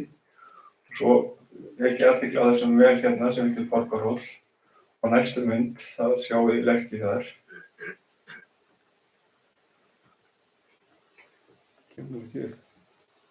Jú, hérna hún.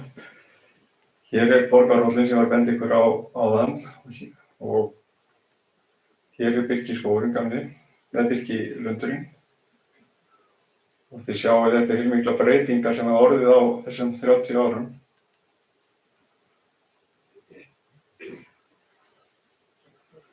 Svo hér önnur mynd það var ekki fólki sem ég ætla að sýna ykkur. Ég átti samt enga mynd að svæði öðruvísi en með fólki, svo þess að ég bara þess afsökunar á því. En hún var tekin neðan íbúðarhúsi á mér 1995. Svo tók ég aðra hérna daginn á sama stað. Þetta breytingi sem hefur orðið á þessu tímabili. Og hérna, já, ég held að svona sem myndi segi meira eftir mörg orð. Svona í lokin þá vil bara margt fleira sem hefur út úr skóginum eins og hefur komið hér fram í dag. Við erum alltaf grísja og skógurinn sinn algjörlega girðingarstöður og þörf fyrir bæinn, svo hefur verið að kurla sem afar mikilvægt. Svo hef ég selt þó nokkuð af jólatrjám og til dæmis jaðarinn hérna, þetta blágreni og rauðgreni og hef verið að beita í þetta svæði hérna sem við sjáum kindnar á. Þetta virðist ekki hafa neikvæð áhrif á trén nema síður væri eins og jólatrén þau eru bara mjög þétt og falleg þó að kindna síðan. En það þarf auðvitað að passa það að vera ekki með þau það lengi að vera það lítil beit að þau fara að naga trén.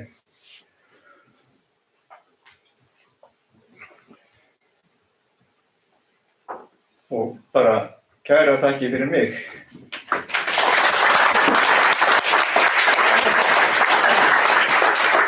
Já, það var afskaplega fróðlegt að sjá þessar myndir og mjög skemmtilegt erindi, takk fyrir það. Ég veit ekki hvernig með þessa fljóstalinga. Þeir bara, þeir koma hér í röðum af því að næsti maður á með erindi hann Lárus Heiðarsson frá Lalli, hvaða titil berðu þarna heimasveitinni?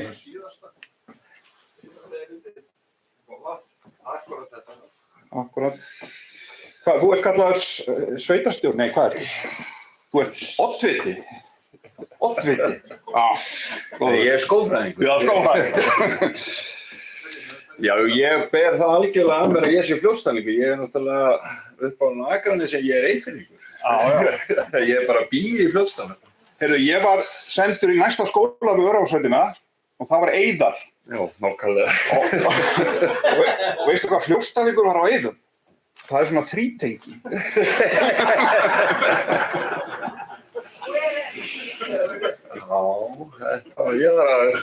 Er þetta rétt, Jói?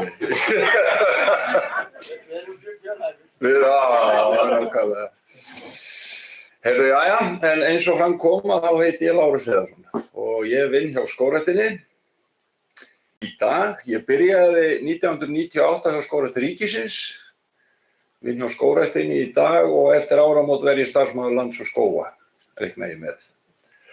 Og ég ætla að tala aðeins um nytjar og það er rosalega erfitt að tala um þetta á 20 mínútum því að þetta er ára nám, menn skrifa heilu doktorsritgerðirnar umhirðu og nytjar en ég ætla að reyna að skauta yfir þetta örstutt þannig að ég gleymi alveg örugglega fullt af hlutum og nefni ekki eitthvað sem er mjög mikilvægt. En svona grísjanir á Íslandi eru náttúrulega tala ég nógu hátt eða ég var að vera eins og rockstjarna hvort ég ætti að halda á mikrofónunum þá heyrist ágætlega í mér en það er eiginlega ekki svona fyrir kannski í kringum 2009 sem að við förum að grísja svona í stóru mæli eða svona miklu mæli. Fram að því hafði náttúrulega verið að grísja og það var náttúrulega bara Skógrækt ríkisins sem var að grísja á þeim tíma. Lítið byrjað hjá skógabændum fyrir austan en það er svona upp úr því sem að vera byrja á miklum krafti og það var samningur við Grundartanga sem hleypti þessu öll á stað og svona á seinni árum eru að koma inn fyrirtæki og nú eru starfandi á Fljótsdalshéraði eða eitt á Fljótsdalshéraði og eitt niður á Eskifirði, fyrirtæki sem að eru eingöngu að nýta við og ég veit að Tandrabretti á Eskifirði það 1000 rúmmetra í sína pelletu eða perluframleiðslu á ári og það eru einhverjir 100 rúmmetra sem að skógaafurðir í Fljótsdal þurfa. En frá því að við gróðursetjum plöntuna og þangað til hún svona allavega komin í borðviðar með að allir skógarbændur hérna inni séu að framleiða borðið. Ég allavega að því heima hjá mér og þetta langur tími sem að frá því að við gróðursetjum og við þurfum að grísja í millitíðinni og hvernig gerum við það og svo uppskjörum við eitthvað og svo þetta sendt í einhverja sögunarmyllu og það tekur kannski 10 sekúndur að saga bólinn sem að tók okkur 100 ára að rækta og svo þetta 30-20 daga í einhverju þurrkun og svo niðurstaðan kannski bara eitthvað alveg skelfilegt. En það náttúrulega kannski ekki bara við okkur skógarbændur að sakast því að það geta líka orðið mistök í sögun og þurrkun og alls konar. Þetta býsna grýttur vegur að fara og náttúrulega eins og við hérna á Íslandi þar sem við erum að rækta skóga upp á berangri og lítið skjól þá erum við náttúrulega trén okkar að lenda í alls konar áföllum. Það verður kal, það verður snjóbrot og kvæmin sem við erum að nota eru ekki búið að velja úr bestu einstaklingana sem að gefa mesta vöxtinn og beinustu trén, þannig að það eru alls konar hindranir á veginum. En við getum náttúrulega byrjað á því að hirða skógana okkar, klippa út í skó og klippa tvítoppa. Svona tvítoppaklipping getur aukið nýtinguna á helling. Og það borgar sig að fara fyrr, maður getur bara byrjað þegar trén eru bara jafnvel minni en meter en þegar þetta er orðið 3-4 metra þá fer það að vandast málið en þá ertu kannski komin með beinan ból, þennan neðsta hluta á bólnum sem í langflestum tilfellum og alltaf náttúrulega rúmmálsmesti og ætti þess að þeim sökum að vera mesti. Gleymdi að segja það í kynningunni. Ég segi eins og við Björgvin lærum báðir skógrækt í Finnlandi og fyrir mér bara skógrækt bara eins og önnur ræktun. Þetta eitthvað sem maður ætlar að lifa af og maður ætlar að hafa tekjur af þessu. Og ég heyrði skóginn minn algjörlega bara út frá því að ég ætla að lifa eða láta vonandi börnin mín að þau lifi á þessu. Þannig að ég ætla að gera út mér í grisjun og umhverfi skóga og láta krakkana taka við. En þetta allavega fyrsta svona umhirðan sem við getum farið í, það að klippa tvítoppa og auka þar með nýtinguna.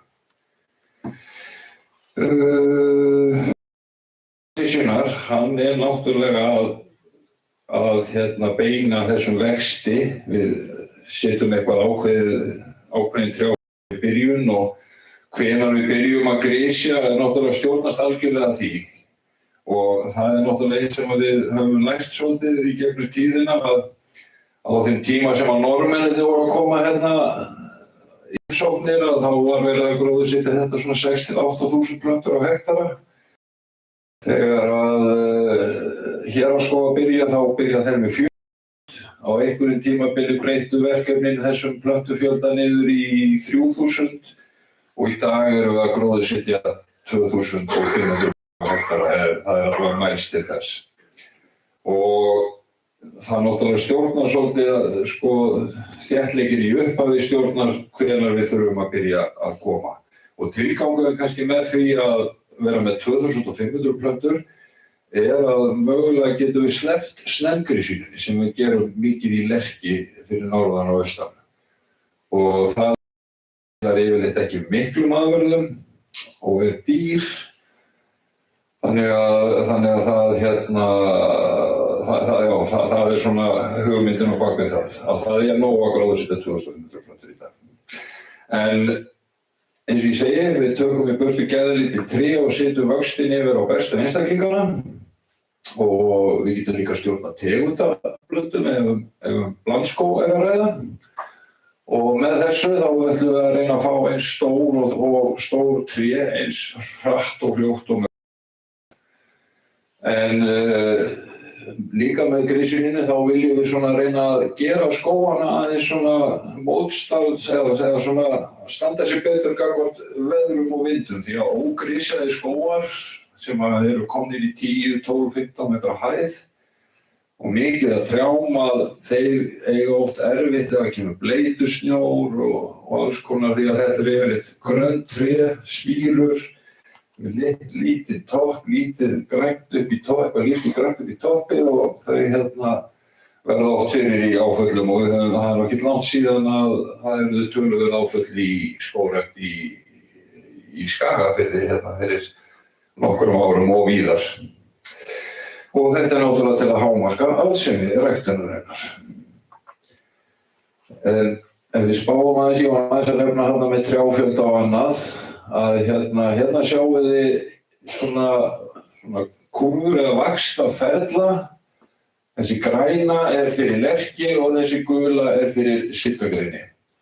Og þið sjáum að það eru tvær línur, þessi brotna lína, það er sem sagt hlaupandi eða árlegur vöxtur og hitt er þá meðal árlegur vöxtur yfir alla lótuna.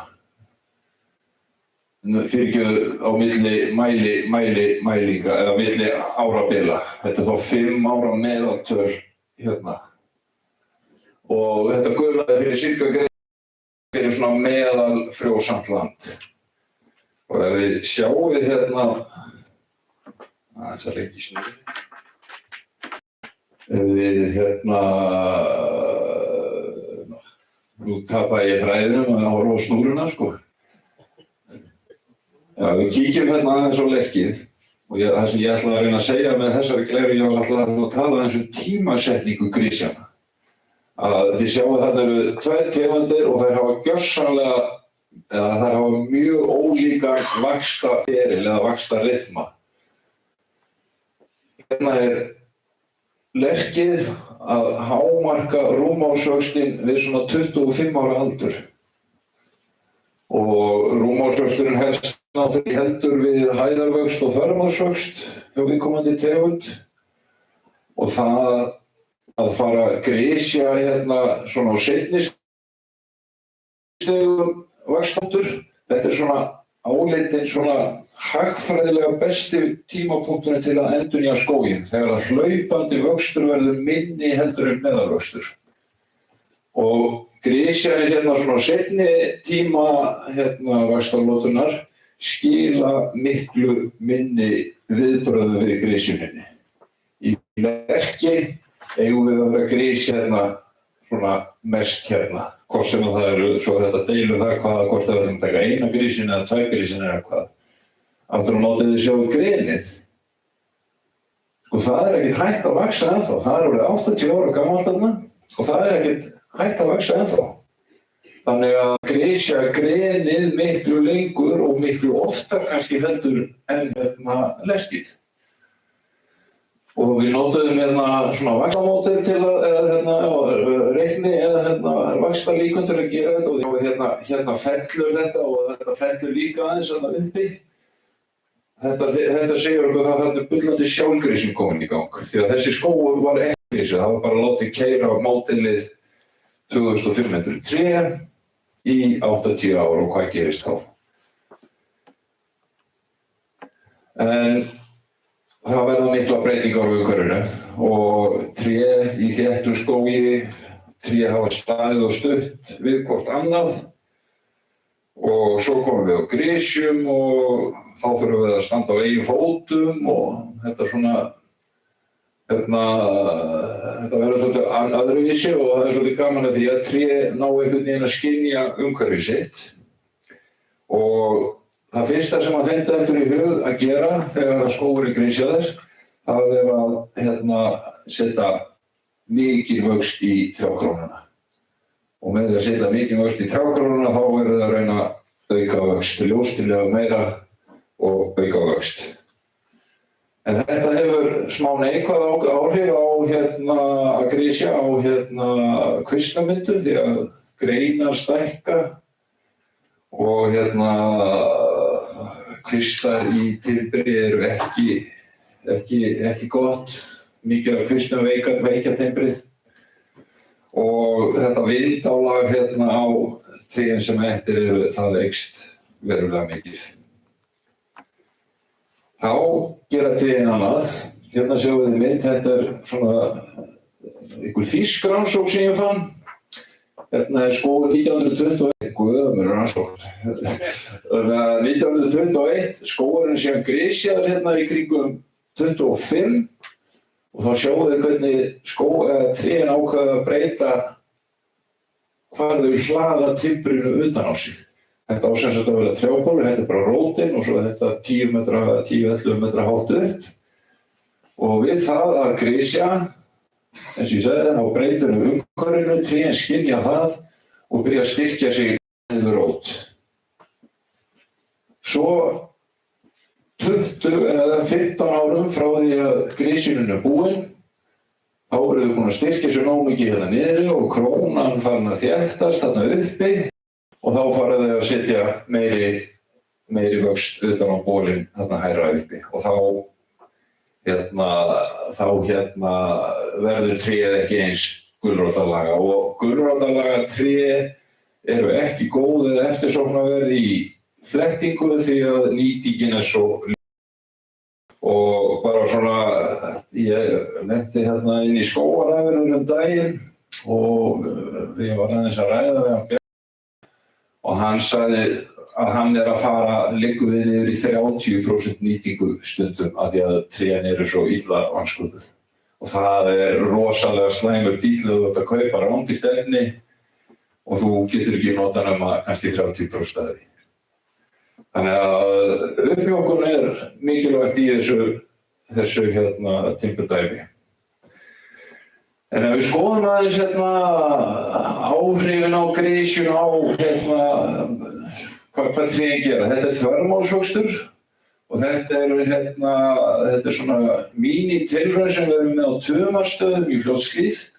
Þetta er sirkagreini á alveg ofur frjósumu landi. 2002 þá lögðum við út svona stóra mælifleti þar sem var grisja niður í 800 þegar maður reynir að leggja upp svona mælifleti þá reynir maður alltaf að fara yfir strikið og ég eiginlega dauðsí eftir að hafa ekki farið niður í 500 tré því að vöxturinn er eiginlega alltaf góður í þessu. En þarna sjáum við að ógrisjaði reiturinn sem er þó hérna, þar standa 2975 tré. Frá 2002 til 2019 var þvermálsaukningin 5,6 cm en í mest grisjaða reitnum var hann 11 og hann reitar hugsanlega hef ég aðeins farið yfir strikið hérna því að besti vöxturinn er eiginlega hérna í 1200. Þannig að þetta er næstum því helmingsmunur á þvermáli og ef þú ert að rækta skó sem á að fara í flettiefni þá er þetta mjög jákvætt.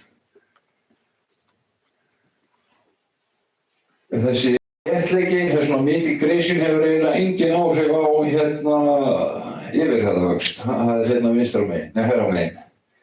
Og þannig að þið sjáum það að á þessum árum að hefur hæðavöxturinn verið 7 metrar í eiginlega öllum meðferðanum. En það sem er kannski áhugaverðast, það er sem sagt bólrúmmálið, þessi hérna. Hvað trén verða óbúðslega stór þegar þau fá svona mikið pláss, sérstaklega sirkagreini. Þannig og því að það að vera með þetta er sko bara meðaltré, að vera með svona stór meðaltré er mjög jákvætt þegar á að fara að fella skó því að yfirleitt eru menn á rúmmetraverði og þú þarft að borga fyrir hvert felldan rúmmetr og þú þarft að fella 3 tré hérna en bara 1,5 liggur við þarna Grímseyjarskóginum. En allar þessar aðferðir það hafa náttúrulega einhver áhrif á viðargæðin og að einhverju leyti eru viðargæði bundin í erfðir. Að sem sagt erfðagáfa þau eru ekkert öll eins, þau eru eins og við, þau eru margbreytileg og erfðir hafa einhverju leyti áhrif á viðargæði. Og með því að vera að koma inn í skóga mjög snemma á Grímsey, það eykur hlutfall ungdómsviðar og það viður sem að trén framleiða fyrstu 15 eða 20 árin og hann hefur styrkur svona ungdómsviðar ekki mikið. En með Grímseyjum þá og eins á 2 stöðum þar sem að trén eru orðin 30 cm þá ungdómsviður orðið mjög lítið hlutfall af heildarbolnum. Og það náttúrulega með þessari aukna áhríkjabreyti þá minnkun við styrkleika eða þéttleika eða rúmþyngd viðarins alveg klárlega og það ekki gott, sérstaklega ekki ef á að nota timbrið í einhverja burðarefni eða eitthvað. En kannski skiptir minna máli í einhverju annarri notkun. Og Grímsey náttúrulega auka og viðhalda greinavexti. Þú hleypir ljósin inn að þá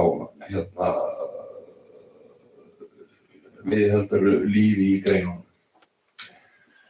En það hafa verið gerðar nokkrar svona viðarmagnsspár fyrir bara svona frekar afmörkuð svæði.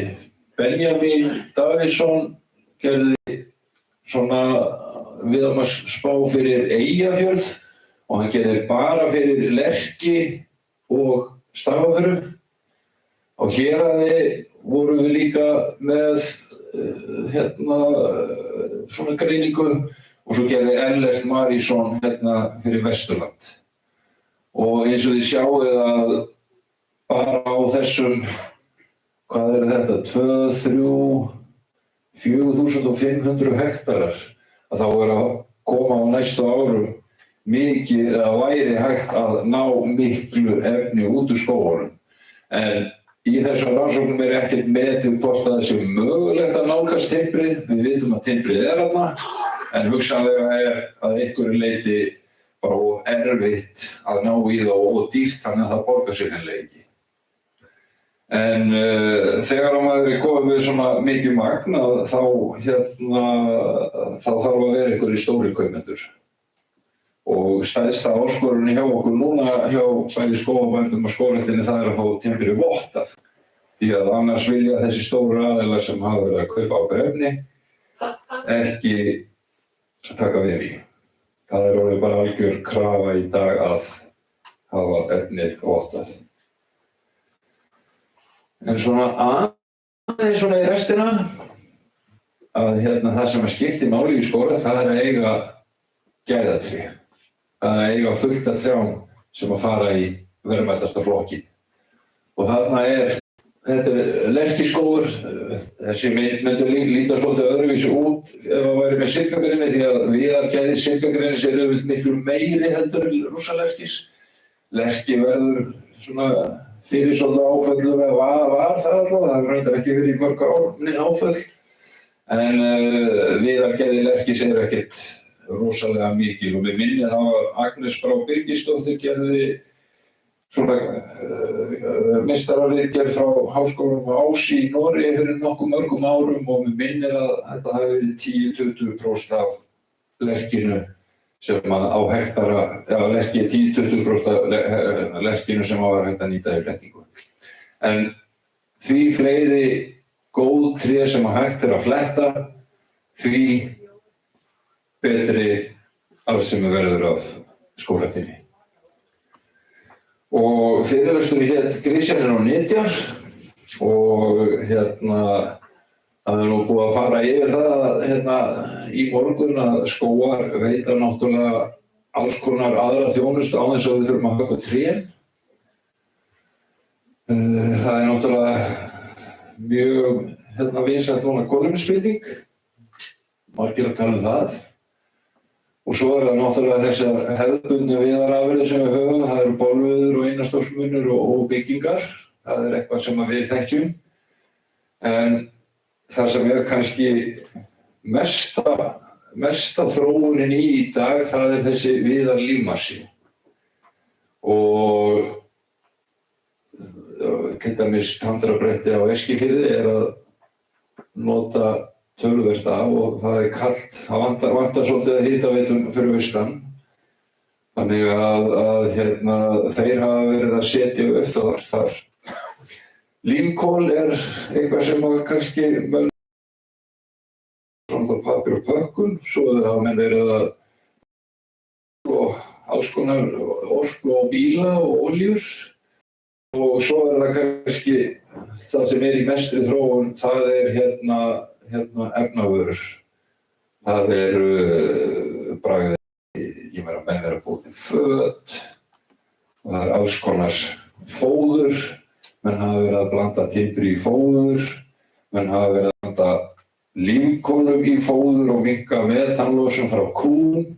Þannig að það eiginlega ég bara að rækta spýtur en svo veit maður eiginlega ekkert hvað framtíðin ber í skauti sér, hvort að þessar fínu spýtur sem maður að reyna að búa til, hvort að þær verði bara hakkaðar í einhvern límmassa og það verður bara miklu meira verð fyrir það. En það einmitt þetta, það á hvaða leiðir við og það tré held ég, eða skói á tré, eiga held ég eftir að spila töluvert stórt hlutverk í þessari framtíðar þessu lífhagkerfi sem við erum að reyna að búa til núna í dag. Takk fyrir.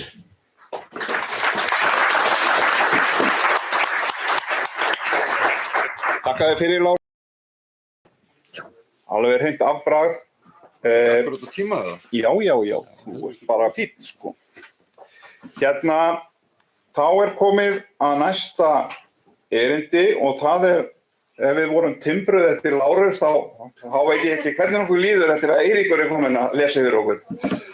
En við verðum uppfull af líforku. Eiríkur, þú ert einhvers staðar á svæðinu.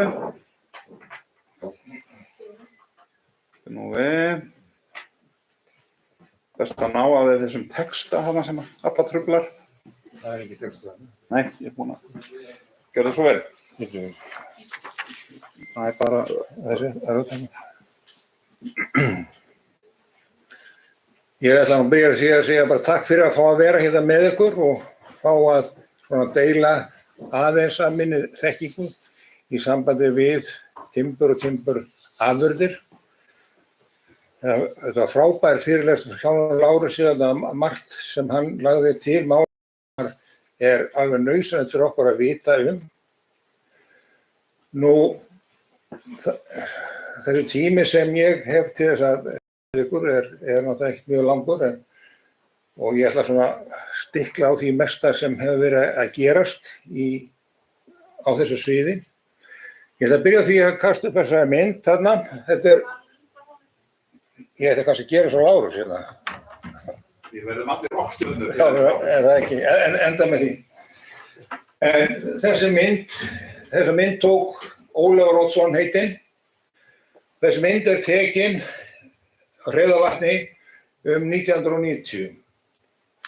Og það það leyti sem skógræktin fór af stað með það sem kölluðu viðarmiðlun. Ólafur Oddsson ásamt Ólaf Sæm, þeir voru svona hvatamennirnir að þessu og fengu með sér fyrirtæki eins og til þess Bíkó til að starfa í þessum málum, fengu það styrki og annað og það var alveg ótrúlegt þessi orka sem var hjá þessum manni eins og Ólaf Oddssoni að koma málunum áfram og okkur vantar svona mann núna. Við þurfum að finna aftur svona mann sem hefur þessa orku til þess að búa til tækifæri fyrir okkur.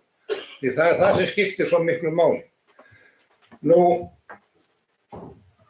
Sem dæmi eitt sem hann gerði var það að hann kom til mig mikið með límtré á flúðum og þá sem við heyrðu, getum við ekki fengið það hjá Límtré til að búa brú úr lerki.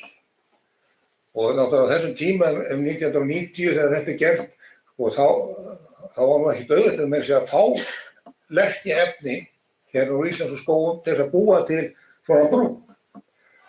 En við okkur tókst þetta, fengum þarna lerki og það var sótt minni mér úr ég held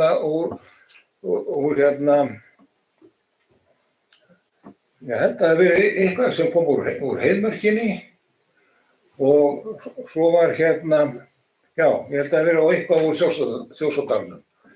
Eitthvað með það, brúið var til og vinstri myndin þarna sem þið sjáið, það er mynd af brúnni svona fyrir 2 árum síðan að vetri til, þá varum við verið að ákveða það að taka brúna og farga henni.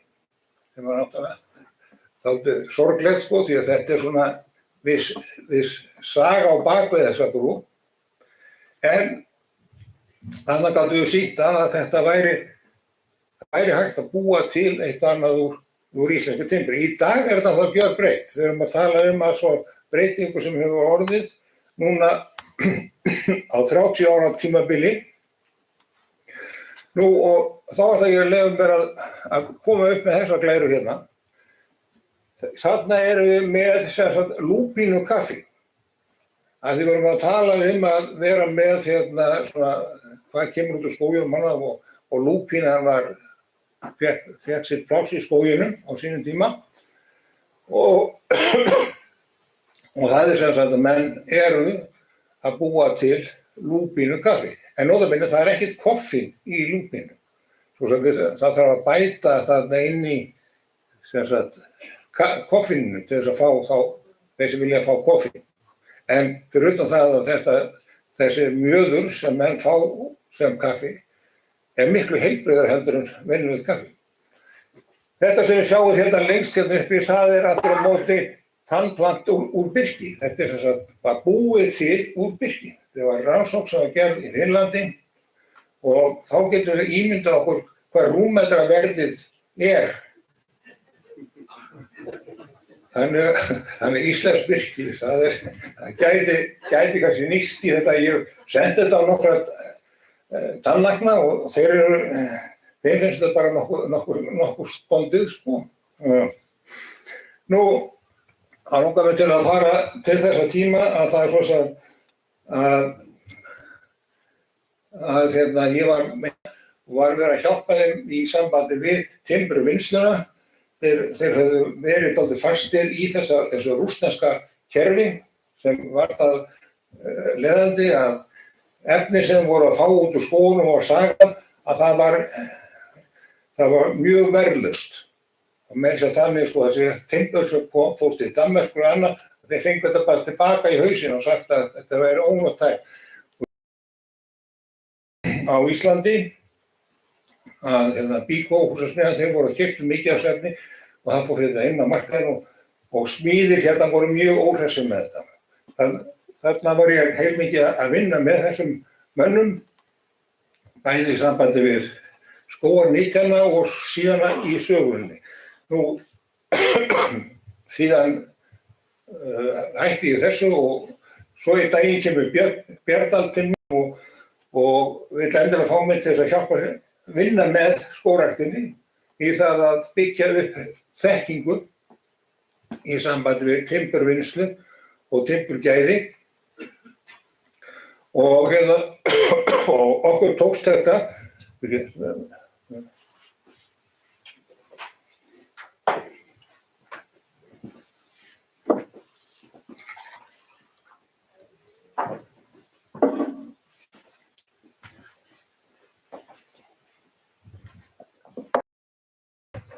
og í því sambandi þá bjuggum við til hóp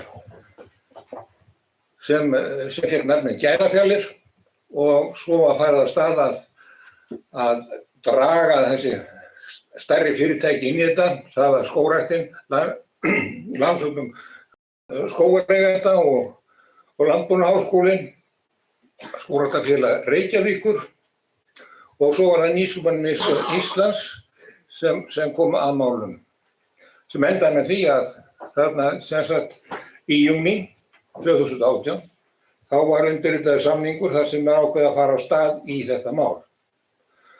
Nú markmiðið með þessu væri að auka gæði, ræktun og umhirðu skóga til að uppfylla kröfur markaðarins, fræðsla til að auka færni starfsmanna. Og það það sem Björn lagði mikla áherslu á,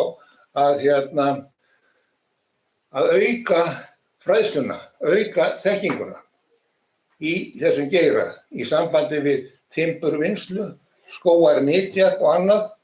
Þarna kom Björgvin inn í þessi mál af mikilli hörku. Nú, síðan voru hinir þættinni, hvað vildum við gera við skóginn? Og þá var það þetta sem Lárus var talað um áðan, sem skiptir miklu máli, að við erum að nota þetta í byggingar, umbúðir, brennslu, og síðan það þessi þáttur sem dálítið strembinn í dag, sem kolefnajöfnunin. Og þá það eins og ég spyr og hef spurt mjög fast, hvaða trjátegundir ætlum við að rækta? Þetta skiptir bara miklu máli, gagnvart í hvað við ætlum að nota hana við. Og það sem ég heyri dálítið mikið, að menn eru lofandi fyrir því, bara við ætlum að búa til skóg, af því að við fara í kolefnajöfnuna, skiptir ekki máli hvað kemur út úr þessu. En þetta verðum við að hugsa um. Nú, það sem gerðist það að það var stofnað eða komið á fót verkefni sem ég fékk nafnið Treprox. Og það var lögð áhersla á það að þarna væri kennsluefni, það væri skógrækt, skógarhögg, timburvinnsla og timburgæði. Þetta var meginmálið í þessu verkefni. Við fengum dálítið peningum frá Evrópubandalaginu. Þetta var Erasmus Plus verkefni. Landbúnaðarháskólinn var þarna stór hluti í þessu.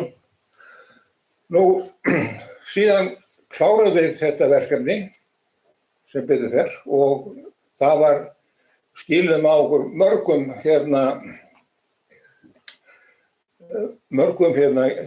mikið af kennsluefni og mörgum vídeómyndum sem Hlynur hafði tekið af ferðum okkar og heimsóknum til framleiðenda erlendis og svo líka hér á landi. Nú, hérna ég með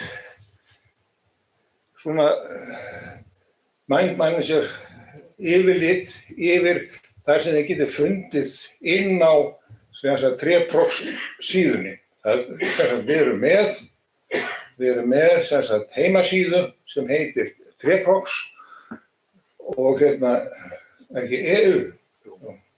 Og þar getið fundið öll þessi efni. Þetta sá hluti af glærunni eða heimasíðunni, þar sem fjallað kennsluefnin sem í boði þarna inni. Ég verð með handát sem dreifi út þannig að maður geta fengið kíkt á þetta eitthvað. Ég veit að ég ekki með nógu mikið af þeim, en síðan get ég fengið Hlyn til að senda ykkur PDF-skjal af þessu þannig að þið getið skoðað þetta betur. En þarna tækifæri fyrir ykkur að sækja þessar upplýsingar. Síðan þið farið inn á þann hluta sem á heimasíðunni. Það eru þau lönd sem vorum að vinna með og við erum þarna sjálfur. Þar undir eru líka námskeið og svo vídeó sem Hlynur tók.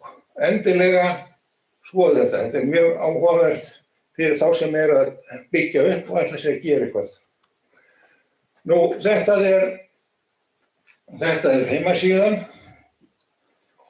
Ég veit ekki hvort ég geti.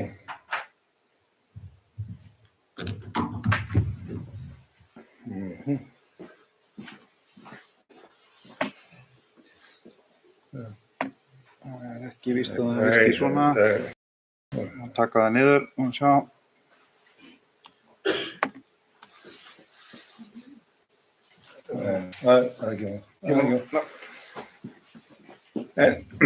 En þetta heimasíðan og þarna sjáum við flipana með teaching platform. Það þessi þessi kennslumyndbönd og annað sem eru þar og svo standards þarna og áfram. Hvernig fyrir tilbaka í þessu? Þetta er nú við. Bara hérna, slideshowið. Ok. Og svo þurfum við svo að drepa.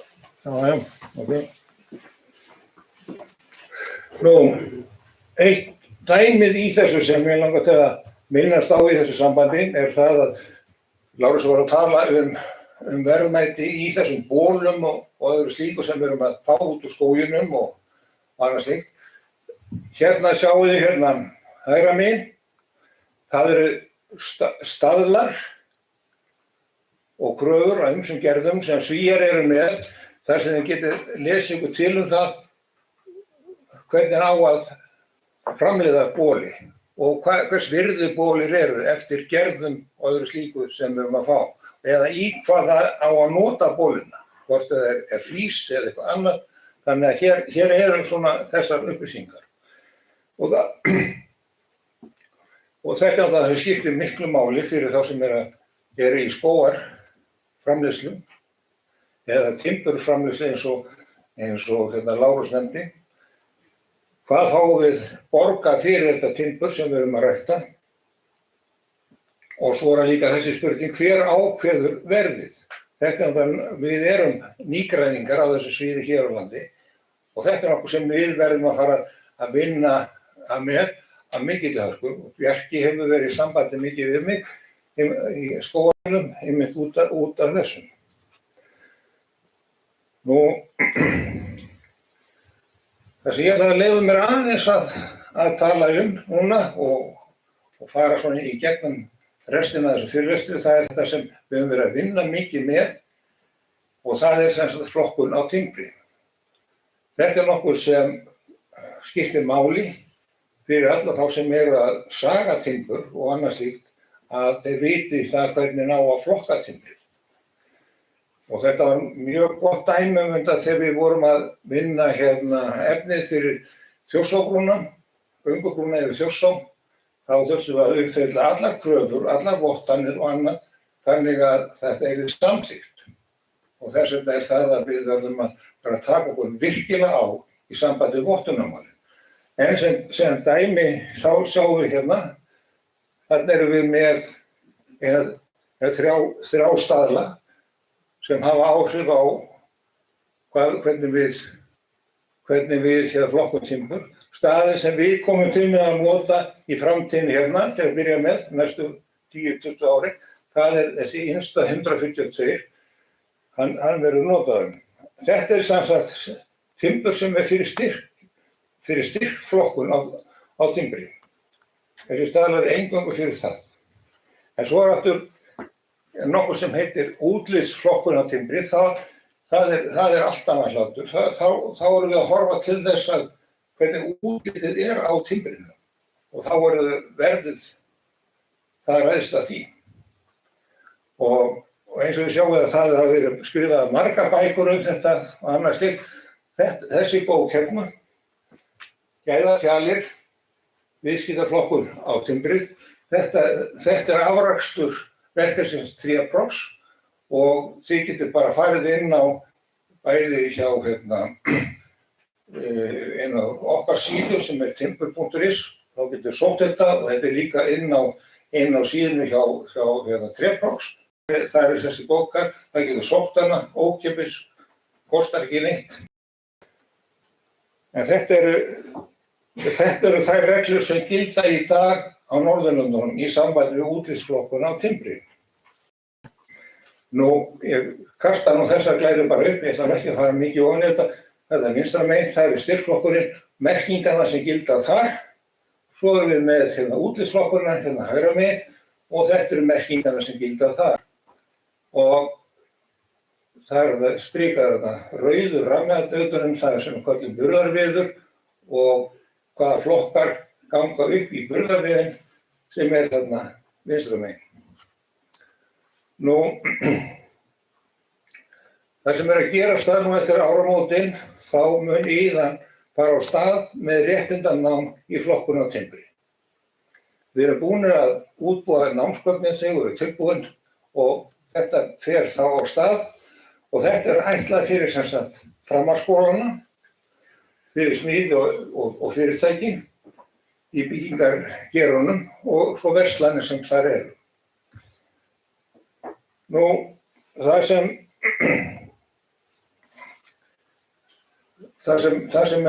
skiptir máli í þessu er það að við kennum það sem er í bókinni Gæðafjallir. Það er tekið fyrir og kennt og síðan og svo er tekið sem sagt burðarviðurinn, það er líka kennt og síðan eftir hvern þannig virkar þetta. Þannig eftir áramótin þá verður þetta komið. Þá sjáðu ég að þetta er ekki djók, að tala um að flokkatimpur. Þetta eru margir staðlar og margar kröfur sem liggja þarna bakvið.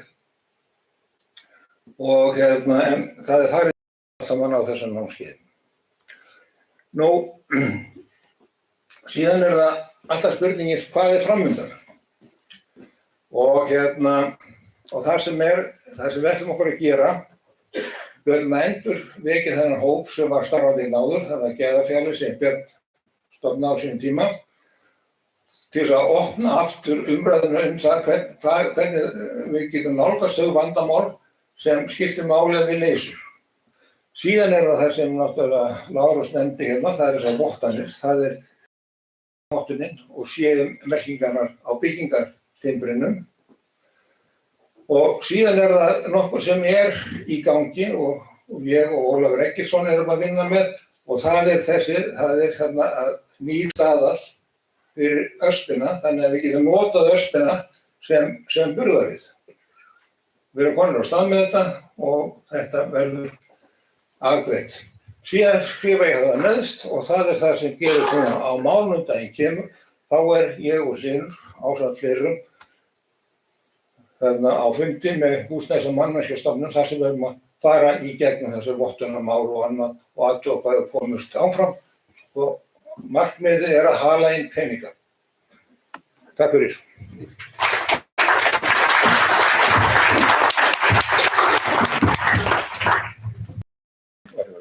Það er fínt, bara mátulega. Þakka þér fyrir, Eiríkur. Nú erum við náttúrulega og eins og við vitum öll að við þurftum halva öld og meira en það að þróa aðferðir og velja rétt efni til að rækta skóga. Nú erum við stödd á árinu 1952 eða 53 í því hvað við ætlum svo að gera við efnið sem kemur úr skóginum. Við erum akkurat á þeim tímapunkti í nýtingunni og þá er svo gaman að sjá ungt og öflugt fólk eins og Eirík sem kemur og dregur okkur inn í framtíðina. Og þetta er gríðarlega mikilvægt og eins og það sem við sáum á myndinni eins og hjá Lárusi hvað framboð efnis mun aukast núna næstu 10 árum. Að við stöndum núna á brúninni og þetta er gríðarlega mikilvægt fyrir okkur sem geira og nú þurfum við bara að bretta upp á ermar og fá alla í bátana. En það er eitt erindi eftir á dagskránni og það er maður sem er svo bljúgur og góður og segir aldrei neitt nema góða hluti, blíðlega og svo er hann líka rosalega sætur. Komdu nú Björn minn.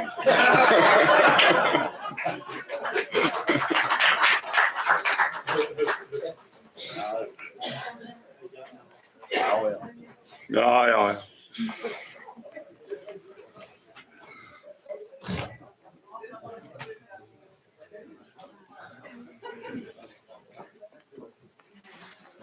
Gjörðu svo vel. Við byrjum alltaf svona að reyna að taka gott annan á taugum og það gengur alltaf misvel hjá okkur. Rónum og blánum og bara mjög kjánarlegir. En bara fundarstjóri, góður fundarmenn. Ég fékk svona nokkra spurningar frá undirbúningsnefndinni hvort ég geti farið svona aðeins yfir það hvernig við getum gert skóginn okkar verðmætari. Og það sem ég er að kenna við Garðyrkjuskólann, ungu fólki sem er að læra skótækni, að þá langar mér svona aðeins að fara í gegnum þessar hugleiðingar sem að fara svona helst í gegnum svona gangin okkar, hvað í raun og veru þetta verðmæti sem við erum að sækjast eftir. Þetta skógrækt snýst náttúrulega ekki bara tré, þó að tré sé náttúrulega stór hluti af því sem við erum að gera, en eins og við höfum skoðað svolítið hérna í dag, þá erum við náttúrulega að búa oft til svona vistfræðilega þætti eins og skjól fyrir þá aðra ræktun sem getur verið í gangi, jafnvel að breyta ásýnd og búa til fjölbreytt lífkerfi. Munið það hérna lengi vel var bannað að gróðursetja nærri öllum ám landsins af því að það myndi vera fyrir veðmönnunum. Í dag eru menn farnir að planta allt í kringum árnar til að búa til sem að byrja að gróðursetja í rétt eftir 1985. Yfirgefið mýri þar sem að hafði bara verið hrossabeit og ekkert í gangi og breytingi sem verður á vistkerfinu þar, bara við tölum fugla, því að við erum mikið talað fugla í dag, þá fer þetta yfir í það, þannig allt inn það voru hann einhverju hettumár að leita sér að einhverjum fuglum til þess að drepa eða hvíldarstaði frá sorphaugunum á Selfossi. Og þarna allt í þannig að sjá, við höfum með mjög mikinn fuglaáhugamann, Örn Óskarsson, sem bara vaktar alla fugla á Suðurlandi held ég og víðar. Hann búinn að telja yfir 60 tegundir í skóginum og hluti hefur farið að verpa þarna og við erum með 12 tegundir sem eru bara fastagestir og bara búa þarna, eins og við hin.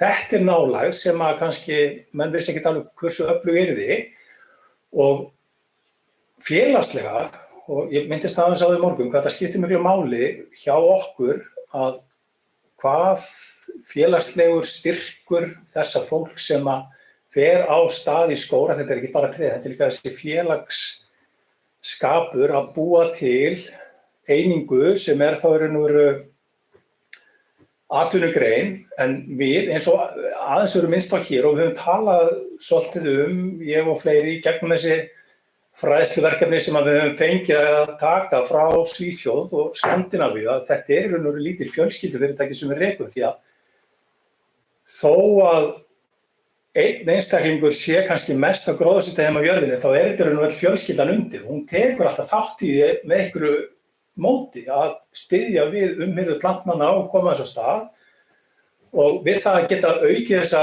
útivist að möguleika á þessum skógum okkar, það gríðarlega mikilvægt. Þessi mynd, ímyndið ykkur þetta í Mosfelli sennilega rétt í kringu 2000, þannig verið að gróðursetja norræna hnútinn. Sandi Róbesson, kanadískur snillingur, sem að bjóð til svona skjólbelti sem kallaðist norræni hnútur. Þá blandaði hann saman eftir einhverju norrænu munstri, mörgum trjátegundu til þess að brjóta vind. Hann skipulagði netið eða uppdráttinn á svæðinu, svo mætum við þarna fullt af fólki úr skógræktargeiranum til að gróðursetja og eftir teikningu Sandís. Hvað gerir kallinn? Hann spilar sekkjapípu allan tíma. Pæli í þessu. Og þetta var geggjað. Og þegar ég fann þessa mynd daginn, ég leitaði lengi hver ettana og loksins fann ég eigandann, en þarna skilaði kallinn alveg þyndarlaust allan tíma með gróðursetjun. Hann sagði, þetta mitt framlag. Þetta bara svo ímyndingu fjölbreytileika. Þú veist, það hægt að gera svo margt skemmtilegt, en aftur að minnast á það, þetta snýst fjármagn til framtíðar. Lárus verður einn af ríkustu börnin hans að koma til með að sjá kallinn í ellinni, en þetta við þurfum bara að búa til og svo allir þessi samlega áhrif, plöntuframleiðslan, við erum að kaupa plöntur bændurnir, kostnaður við að borga fólki fyrir að gróðursetja umhirðan, tölum aðeins verktakafyrirtæki sem koma nærri umhirðunni og verðmæti náttúrulega timbrið, það svona kannski aðalmálið. En á leiðinni höfum við svo margt annað. Við erum að búa til þetta skjól, sjáu þið Vallanes, skjól þar aðalatriði. Sveppirnir sem getur tínt, ferðaþjónustan, aðrar afurðir. Og hér hver fyrirlesinn af þetta öðrum að tala einhverja afurðir, aukaafurðir og það alltaf að poppa upp einhverja nýjar. Alls konar að koma. Hver ekki kemst sér skýrdollu með plastskeiðin og myrkaði, svo kom pappa. En þróunin svo hröð, það svo margt að gerast, þannig að þó að við hefum kannski ekki alltaf fundið lausnin á og menn að henda út nýjum afurðum, að þá rannsóknum og framvindu þá þetta afkoma skógareigandana í framtíðinni skiptir máli.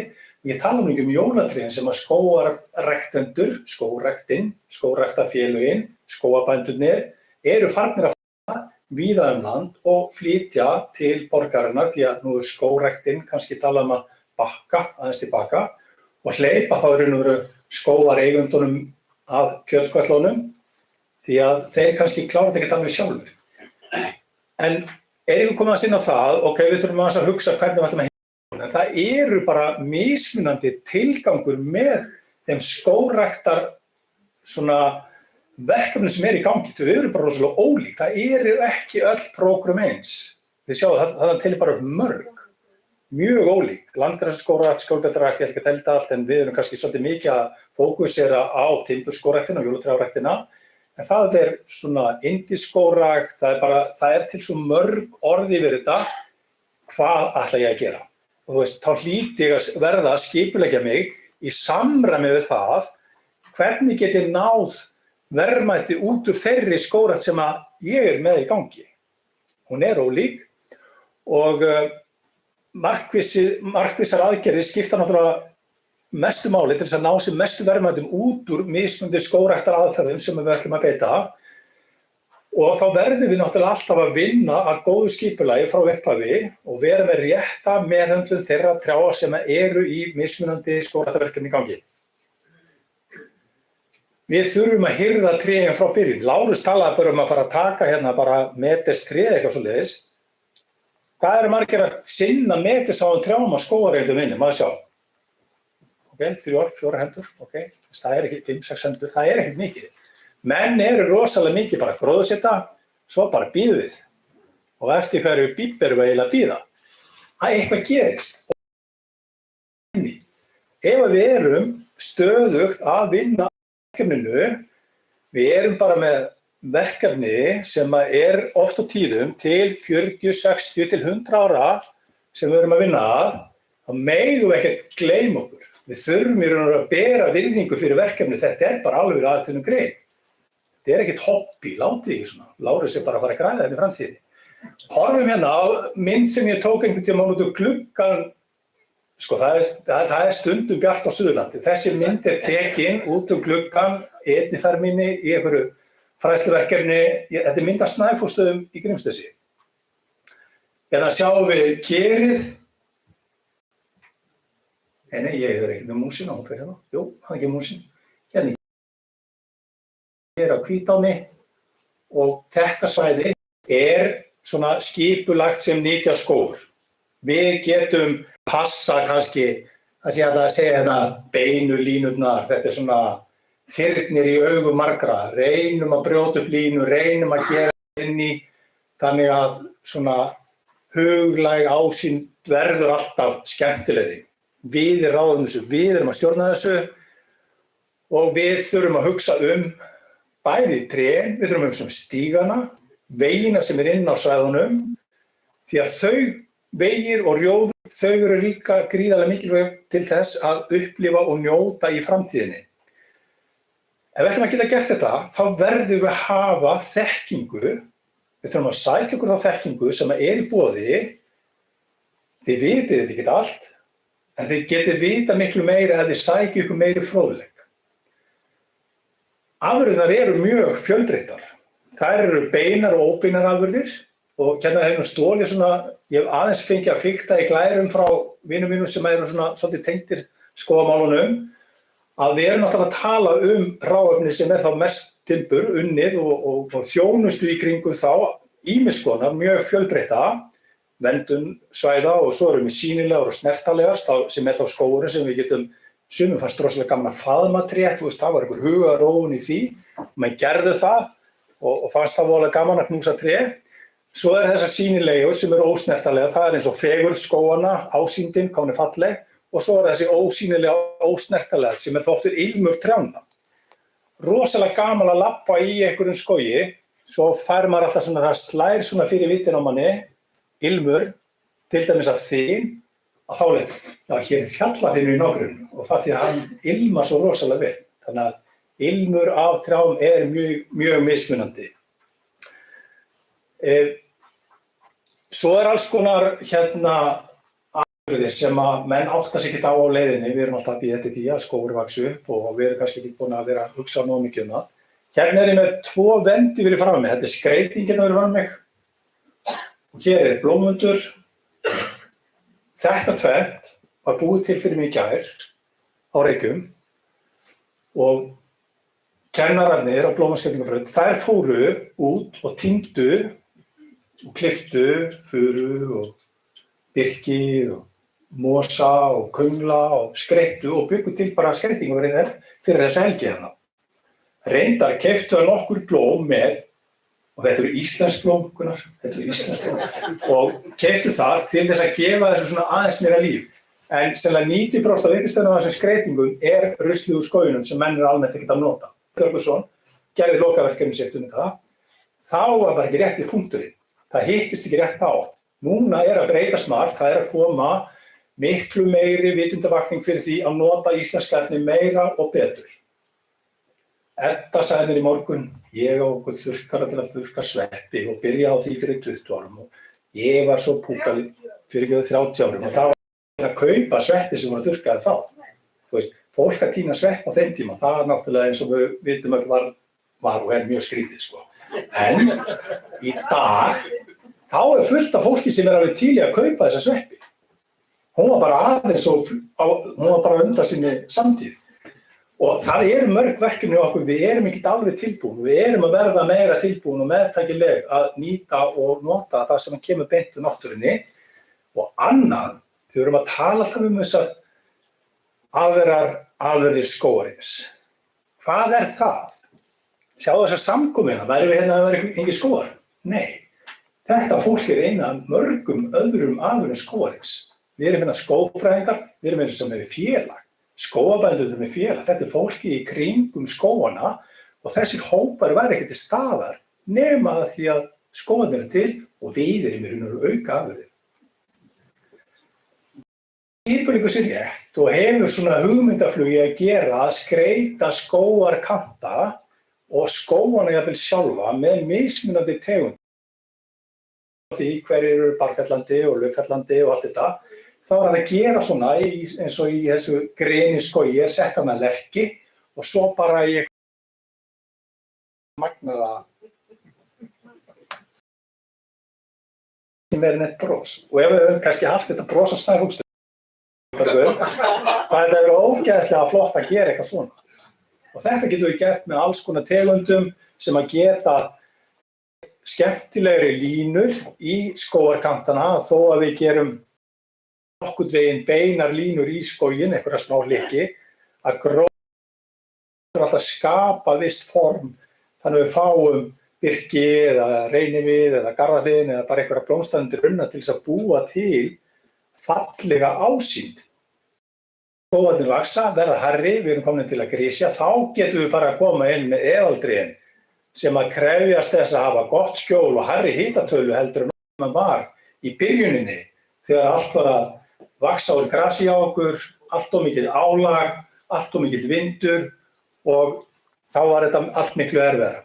Ef við búum til fljótlega á byrjun aðstöðu í fjölskyldu skógræktinni okkar, þessu litlu einingu sem við erum með, að hafa eitthvað stað þar sem við getum sest niður, grillað okkur, drukkið kaffið og haldið áfram í gróðursetningunni, ef við höfum það strax frá byrjun að þetta er ekki bara leiðinda þrælabúðir, það er hægt að hafa gaman að þessu, börnin og barnabörnin geta tekið þátt í gróðursetningunni, notið þess að gera þetta með okkur og þau finni til ábyrgðar. Við erum svona svolítið risaeðlur, þú veist, við erum núna mörg hver með eitthvað skólendi og við erum að eldast eða þið eru eldast mörg hver, það er að fara að eiga sér einhver. Við erum að eldast sem betur fer, við erum með fegið líka. Ég er ofta að rífast í konum mínum þetta, hún segir mér sem því sé eldast. En kynslóðaskiptum hjá mörgum, í þessu eins og mörgum öðrum bústörfum, þá gengur endurnýjun í á bújörðum misvel. Því meira sem að okkur tekst að virkja unga fólki með okkur og fá áhugann í gang, þá verða þessi kynslóðaskipti betri. Og við þurfum þess vegna að fá unga fólki með okkur og að gera þetta meiri ánægju, að vera út í skógi, að planta, að grilla, að gera eitt og annað og njóta saman, að þá fáum við vonandi nýja kynslóð skógareigenda til þess að taka við og koma inn í þessi verkefni með okkur. Við verðum að koma sér skógana, hvort sem það er gangandi, hlaupandi eða akandi, jafnvel ríðandi eða hvernig sem er svæðin, gera það þannig aðgengilegri, þá verður það alltaf miklu meira spennandi.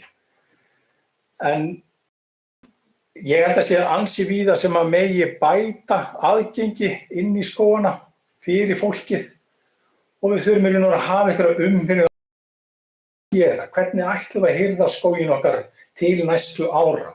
Þetta er kannski eitthvað samtal sem við ættum þá að taka við okkar ráðunaut hjá skógræktinni sem er að leiðbeina okkur og umhirðu áætlun gera okkur það kleift að tímasetta hvenær við eigum að koma inn og hirða skóginn því að við þurfum að fylgjast með árangrinum stöðugt og hvað þarf að vera að skoða. Við þurfum í raun og veru strax eftir gróðursetningu að meta það hvort það er einhver frjálslyfting í gangi, laga hana þá strax. Sums staðar er grasvöxtur mikil og þá erum við að taka þessa grasbælingu til þess að bjarga trjánum, þannig að komist upp. Við gerum þéttleikamælingu. Hvað hafa margir gert þéttleikamælingu á gróðursetningunum sínum? Það er einhver sem gerir þetta. Gerir þetta enginn fyrir okkur. Og ef við missum af þéttleikamælingunni innan 3 til 5 ára, þá getum við illa bætt í síðar. Þéttleikamæling er eitthvað aleinfaldasta sem hægt er að gera í skóla. Ég ætla að vera með atriðina.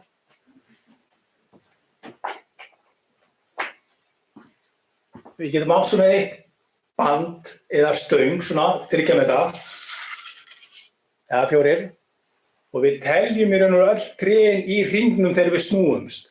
Við erum að búa til 50 fermetra úrtak og ef ég tel 10 tré í þessum hring og flöturinn sem ég er að taka eru 200 fermetrar, þá segi ég 10 tré sinnum 200, það eru 2000 tré á hektara, sem er svona á mörkunum. Það sé nóg. Þetta er allur galdurinn. En við gerum náttúrulega nokkrar mælingar, þetta er svo einfalt, þið getið alltaf gert þetta. Kannski kemur ráðunauturinn, gerir eitt sér, en þið getið alltaf farið og verið svona litli vísindamaðurinn, gert þéttleikamælinguna og í framhald af þéttleikamælingunni þá ákveðum hvort við ætlum að fara yfir íbætur. Ef það vantar alltaf mikið, þá bætum við. Þurfum við að bera á. Svo var Lárus aðeins að minna svo tvítoppaklippingar sem er mjög mikilvæg, mismunandi milli tegunda. Lerki hefur verið svolítið svona dindótt og verið oftar að minna kannski tvítoppa heldur margar aðra tegundir.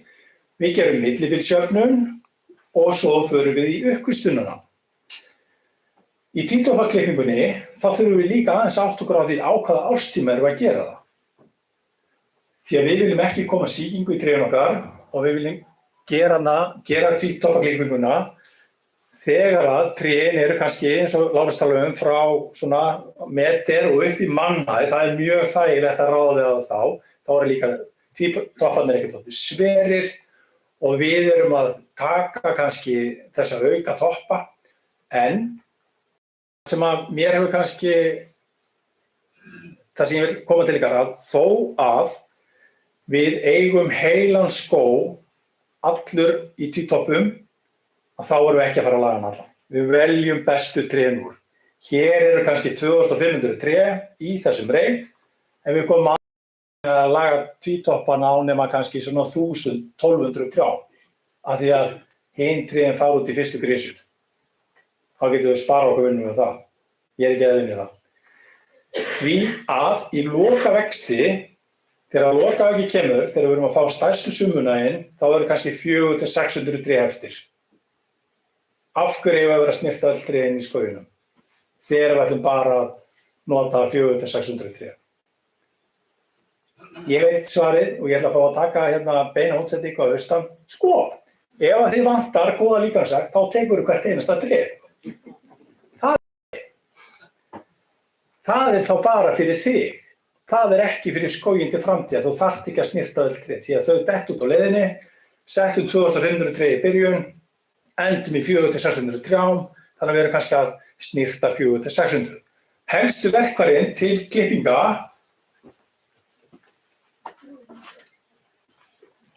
þá það almennt svona bara handklippur, þessi litla hérna handklippa, þetta reyndar ekki góður litur á klippu, það ekki gott að klippa mikið svart í dag, það í spanna held ég að klippa svart, en öll verkfæri náttúrulega vera rauð út í skógi, þetta tvínast alveg örugglega.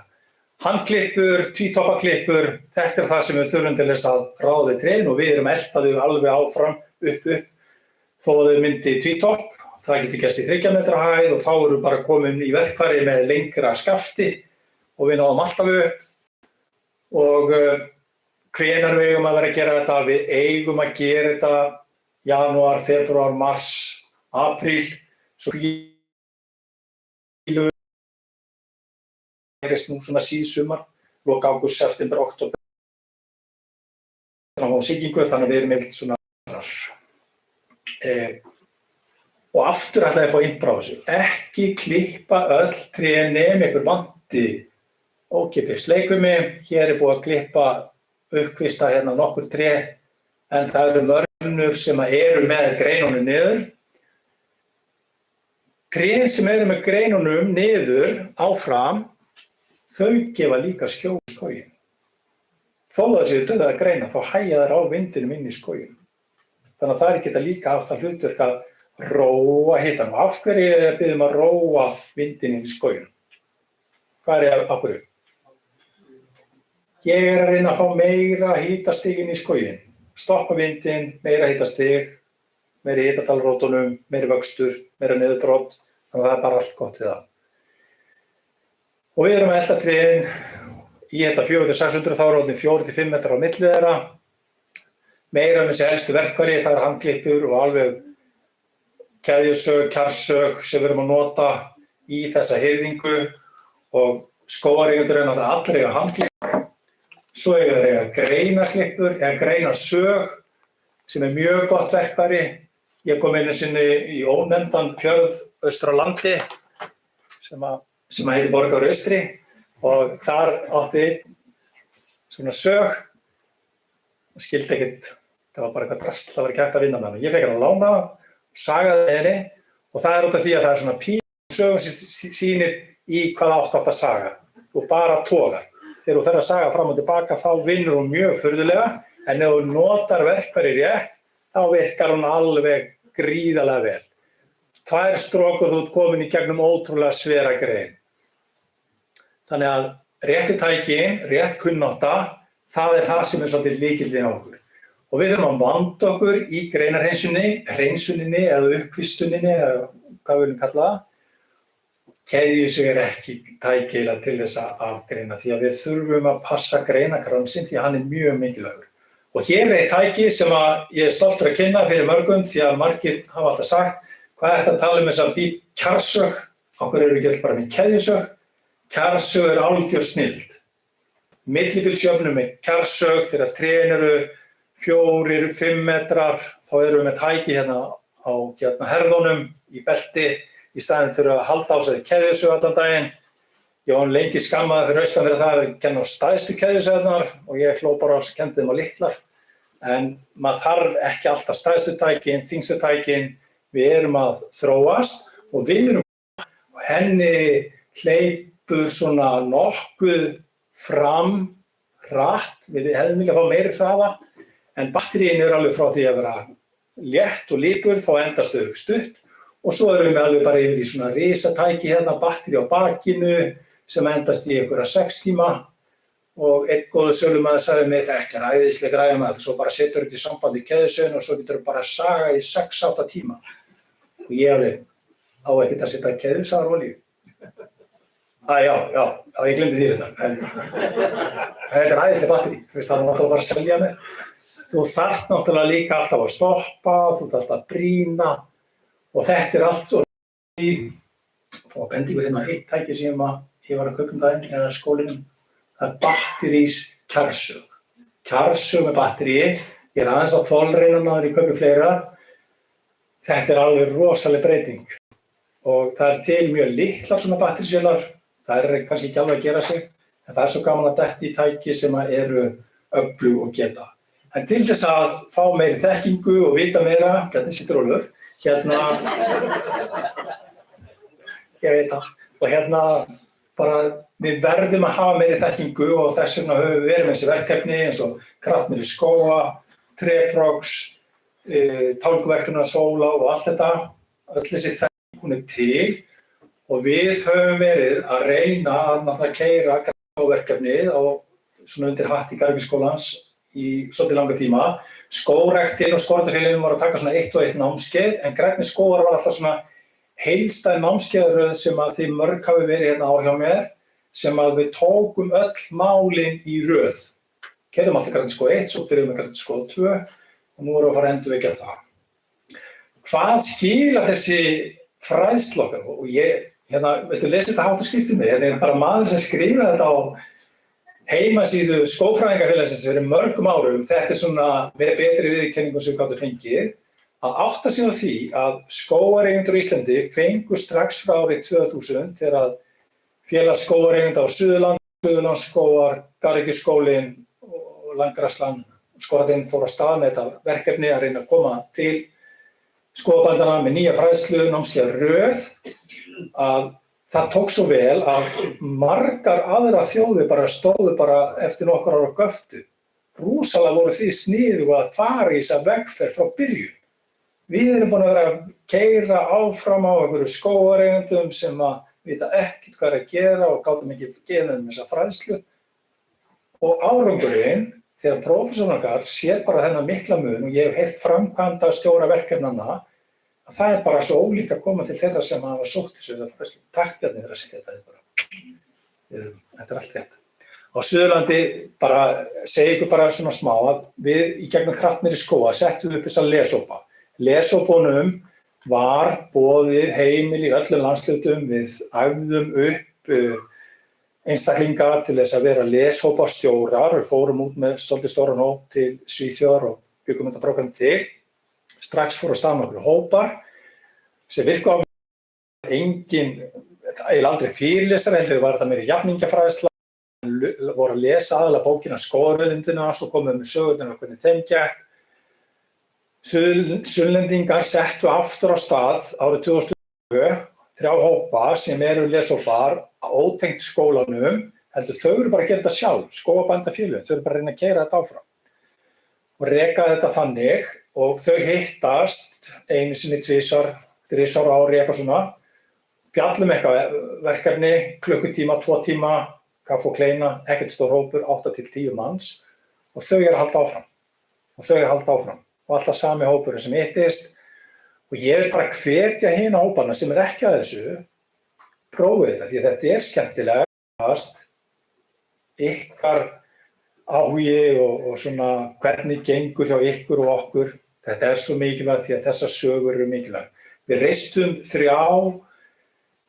svona sýnisskóga landið, einn á Grundi Eyjafirði, á Hvanneyri og í Hrossaga og í dag veit ég að menn eru að fara með hópa eins og í Hrossaga og fleiri staði þannig að þau eru að viðhalda stígunum til þess að það sé gott að koma með hópa og fræðast. Gríðarlega mikilvægt. Erlendir hópar eru að koma og skoða með þessu. Það eru margir að skoða. Endurmenntunin sem við erum með við Garðyrkjuskólann, sem er undir Fjölbrautaskóla Suðurlands í dag, eru svona, þessi endurmenntingarhengjara svona að byggjast upp hjá okkur. Við erum með viss kassastykki sem við tökum aftur og aftur og ætlum að vera sýnilega á þeim markaði því að við erum á þessu framhaldsskólastigi, við erum ekki á háskólastiginu og við höfum aldrei verið á Reykjum á háskólastiginu. Þannig að við höldum því áfram og ég að fara með trjáfellingarnámskeið víða um land. Og við erum með framhaldsstigsnámið, annað en það með háskólanámið. Og það bara vilja ekkert allir fara í háskóla, margir sem vilja bara vera á framhaldsskólastiginu og finnst það geggjað. Við erum með fagnefndir sem að rýna okkar og við höfum verið að rýna námi núna síðustu daga og síðustu vikur. Fagið segir okkur hvað við viljum að okkar. Við höfum ekkert við einhverja skótækna að gera sem kunni ekki þetta. Það er mikilvægt samtal fyrir skólan að fá álit á því hvað þarf skótæknir að kunna sem starfsmaðurinn út í skógið og út á útisvæðunum. Og atvinnulífið hefur stutt okkur í þessari vinnu og við erum svona að fara að skila á okkur. Sunnlendingarnir tóku svona, ég er ekkert að draga eitthvað félög í dilka, ég fór bara inn einhver heimasíðu og fann þetta verkefni sem þau unnu að, Fræ til framtíðar. Þetta vel verið önnur félög sem með þetta, ég veit ekkert það, en ég bara horfði aðeins á þetta og það sem mér þótti svo skemmtilegt að sjá að þau leggja svo mikla áherslu á það að fræðsla og þekking það sem skiptir óbúslega miklu máli. Og ég veit að mikið af þessum skógum okkar allt land hafa verið ræktaðir og gengið svona vel af því að menn vissu svolítið hvað við vorum fannir að gera núna meira í seinni tíð. Við vorum að sækja í gömlu þekkinguna og reynsluna sem fór fram. Aftur að þessi nýliðun að fara að eiga sér stað, ég veit það, við vitum öll, þetta að gerast allan heim. Það að eiga sér kynslóðaskiptið í Finnlandi, Noregi, Svíþjóð alls staðar. Unga fólki býr í stórbæjunum, það ekkert út í sveitunum, það veit rosalega viti hvað að gerast þarna. Þetta oft í þeim löndum kannski sem að höfðu ekkert nógu mikla yfirsýn yfir fræðsluna og var ekkert að vinna nógu mikið með það. Við tókum græðiskóla, við fræddum fólkið, þið eru foreldrarnir, þið eru ömmunar og afarnir sem að vita þetta, hvernig þetta hægt. Hvernig eigum við að ná þekkingunni til unga fólksins sem að taka við? Það eiginlega spurningin til ykkar sem ég vil að þið takið með ykkur heim. Því að þau fara ekkert bara taka bara við eins og þið á sínum tíma og kíkja á YouTube og læra hvernig á að gera rækta skó. Þau verða að prófa, þau verða að gera, þau verða að prófa að framkvæma og vera með í þessu. Takk.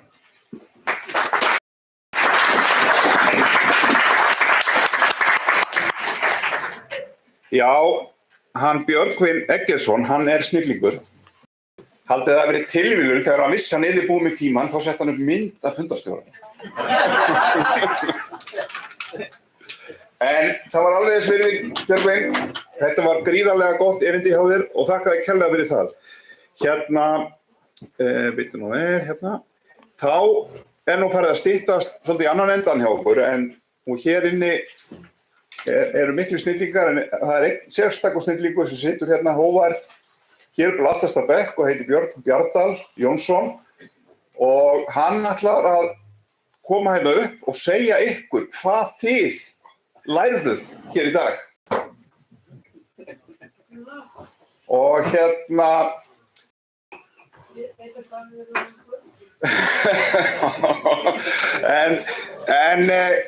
svo fer náttúrulega að styttast í árshátíðina. Ég enn það sem að Lárus var að segja okkur hérna með vínanda úr spýtum.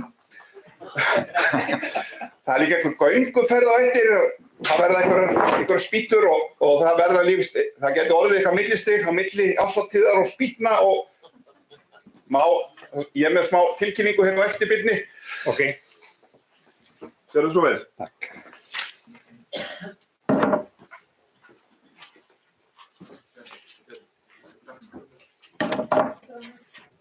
Já, ég hlusta alltaf á Bylgjuna á morgnana og það er alltaf sagt kæru vinir.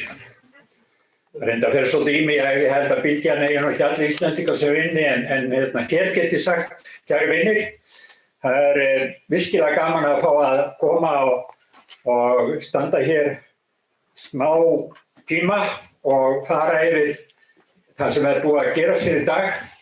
Því miður þá leyfi tíminn ekki að ég geti farið djúpt í hvert erindi fyrir sig, 15 erindi eða eitthvað það bil. En ég ætla að reyna að aðeins að yfir það sem að ég hef heyrt hér í dag, fyrirlesararnir hér í dag eru búin að vera ótrúlegir. Ég hef ekki leiðst undir neinum, hef gaman af öllum og þvílíkur fróðleikur sem er búið að fara hér í lofti í dag. Það með ólíkindum. Við sem að fengum að setja undirbúningsnefnd, við vissum það að var löngu tímabært að fjalla mat úr skógi. Og það nú þannig að skógarbændur eru búin að hafa þetta lengi á prjónunum að skoða hvort það sé ekki meira heldur en við höldum sem við getum bara hreinlega borðað úr skógi. Það hefur komið fram hér í dag. Og þess vegna var nú ekki allslægt að láta formann okkar byrja hér og opna málþingið þar sem að skógarbændur hafa lagt áherslu á þennan þátt og líka umhirðuþáttinn. Og það verkefni sem við unnum með Landbúnaðarháskólanum sem var á Reykjum undir háskólanum hét Skógagull. Og ég naut þess að fara á landið og halda 9 tíma fyrirlestur aðra nytjaskóga og mjög minnisstætt. Setjast niður með skógarbændum á föstudegi og laugardegi að fara yfir þennan möguleika. En skógarbændur í gegnum árin hafa líka hugsað afurðaþáttinn og það verkefni sem var unnið með skógræktinni, horft fram á við, sem hét Skógafang. Þannig að það var virkilega gaman að Jói Gísli skyldi opna málþingið og aðeins að minna okkur á að við erum búin að gera ýmislegt, en við erum komin samt hingað að fjalla raunverulega mat úr skógi og síðan umhirðuþáttinn. En Jói Gísli kom líka aðeins inn á leiðindamál sem í gangi, en það ekki leiðilegra en svo að það er búið að viðurkenna þetta vandamál og þá hægt að leysa það. Við öll, ekki bara þið tveir herramenn hér. Það við öll sem eigum bara að leysa þetta og verið farið í það. Eftir Jói Gísla kom Björgvin sem fundarstjóri fram að hádegi og gerði það röggsemi og hleypti Aðalsteini Sigurgeirssyni fyrst í pontu, en Aðalsteinn flutti erindi í Þrastar skorðstjóra með sínu eigin svona innskotum. En ég man eftir að Aðalsteinn var með á skógarbændum í Írlandi, setti allt yfir á íslensku og Írarnir og svo hissa að Aðalsteinn var alltaf mikið lengur að tíða heldur en þeir að tala. En Aðalsteinn er alltaf svo fróður maður og kom með frábært innlegg í dag sem aðeins viðbótu í það sem að Þröstur sagði. En sem skógarbóndi líður mér bara andskotunum betur eftir þetta ávarp Þrastar. Vitandi það að það ekki endilega tré sem eru á jörðinni sem eru best til þess að framrækta. Þannig að ég var mjög ánægður með þetta erindi og virkilega hlustaði eftir því sem sagt var. Gunnar, formaður bændasamtakanna, fór vel yfir bændasamtökin og starfsemi samtakanna og það þannig að skógarbændur að tínast inn í BÍ og það þannig, Gunnar, að skógarbændur bara ekki hugmynd það sem verið að gera hjá bændasamtökunum. Þess vegna var þetta erindi mjög gott og vonandi ferða bara víða öll. Þannig að komst inn á margt sem var mjög fróðlegt og líka ágætt að koma inn á girðingamálin og skipulagsmálin sem þarf að taka föstu tökum. Síðan var Eygló Björk, hún var með samspil skóga- og skjólbelta og lífræna ræktunar, frábært erindi og hún kom inn á svo margt eins og líka bara aðra möguleika með að nota skógana eins og í viðburði og sköpun. Þannig að þetta erindi var fullt af ekki bara fróðleik heldur líka hugmyndu sem maður getur tekið heim. Takk fyrir það. Síðan fór ég á flug, hreinlega. Bjarni Dýrik með sveppi. Og ég sveif bara skóna í allan tíma sem Bjarni var að tala á. Og þetta var svo yfirgripsmikið og djúpt, mikil þekking en skemmtilegt. Bestu þakkir, Bjarni. Elisabeth var með íslenska skóa og mat og hún tók mig aðeins inn í framtíðina. Ekkert aðeins. Hún tók mig bara allan inn í framtíðina. Og taldi mig trúum sem ég veit núna satt. Við eigum svo mikla möguleika í framtíðinni. Aðeins að nota hérna hækjur fyrir ekki. Og skóur og matur og skóur og matur fyrir ekki hefur samnefnara. Og það kom mjög vel fram í þessu erindi að skóur og matur hefur samnefnara. Brynjólfur Jónsson kynnti bókina Frændur fagna skógi. Ég held að ég sé eini hér inni sem að naut Normanna þegar þeir komu ár eftir ár að planta í Haukadal. Og náði að kynnast ekki mikið, en Hákon Bjarnason kom heim á morgnana að kaupa mjólk á okkur og tók þá oft, ég átti heima þannasta bæ við Haukadal. Hákon Bjarnason kom og tók oft einhvern Normann, kannski einn eða tvo með, til að sýna þeim inn í fjós eða fjárhús og sem þau gaman af, og síðan naut ég þess að fara öðru hvoru upp í Haukadal og fá að sjá það planta, það er mikil dugnaði og eldmóð. Og ég hef líka notið þess að taka einu svona móti einum hóp og það komst ekki í fréttirnar, en það átti að fara í fréttirnar að einn týndist í skóginum, í þeim skógi sem hann var að planta í. Þannig að ég bíð eftir að lesa þessa bók. Ég átti að kaupa hana, en vonandi get ég keypt hana ennþá. Ég bíð eftir að lesa þessa bók. Ég veit að hún full, ekki bara fróðleik heldur skemmtilegheitur líka. Dagbjartur Bjarnason fjallaði norræna fjölskylduskógrækt með meiru. Ég ætla að segja ykkur, ég öfendaði hann svo. Ég öfendaði hann svo að fara á fund hjá NSF. Edda, fyrrverandi formaður, sendi mig ofta á þessa fundi og þar fékk ég virkilega að heyra þetta fjölskyldan sem á að standa saman í skógrækt. Og ég nautist líka þegar þeir voru að setja af stað áráður fjölskyldan og síðan smitaði sig niður í Evrópu. Evrópusamband skógrækenda komið með þetta líka. Og heimsmarkmið heimssamtakanna, þau voru líka komið með þetta. Og þegar við mörgum stefnuna á Suðurlandi núna, Fræði framtíðar til 2050, aðalmálið þar fjölskylduskógrækt. Við skulum bara standa saman í þessu og ég vonast til að þú klárir þetta verkefni við eigum þarna inni. Við áttum líka inni á sínu tíma, en ég satt þarna, það var ekki hægt út á kostnaði, en við þurfum ekkert að fara kannski alla leið.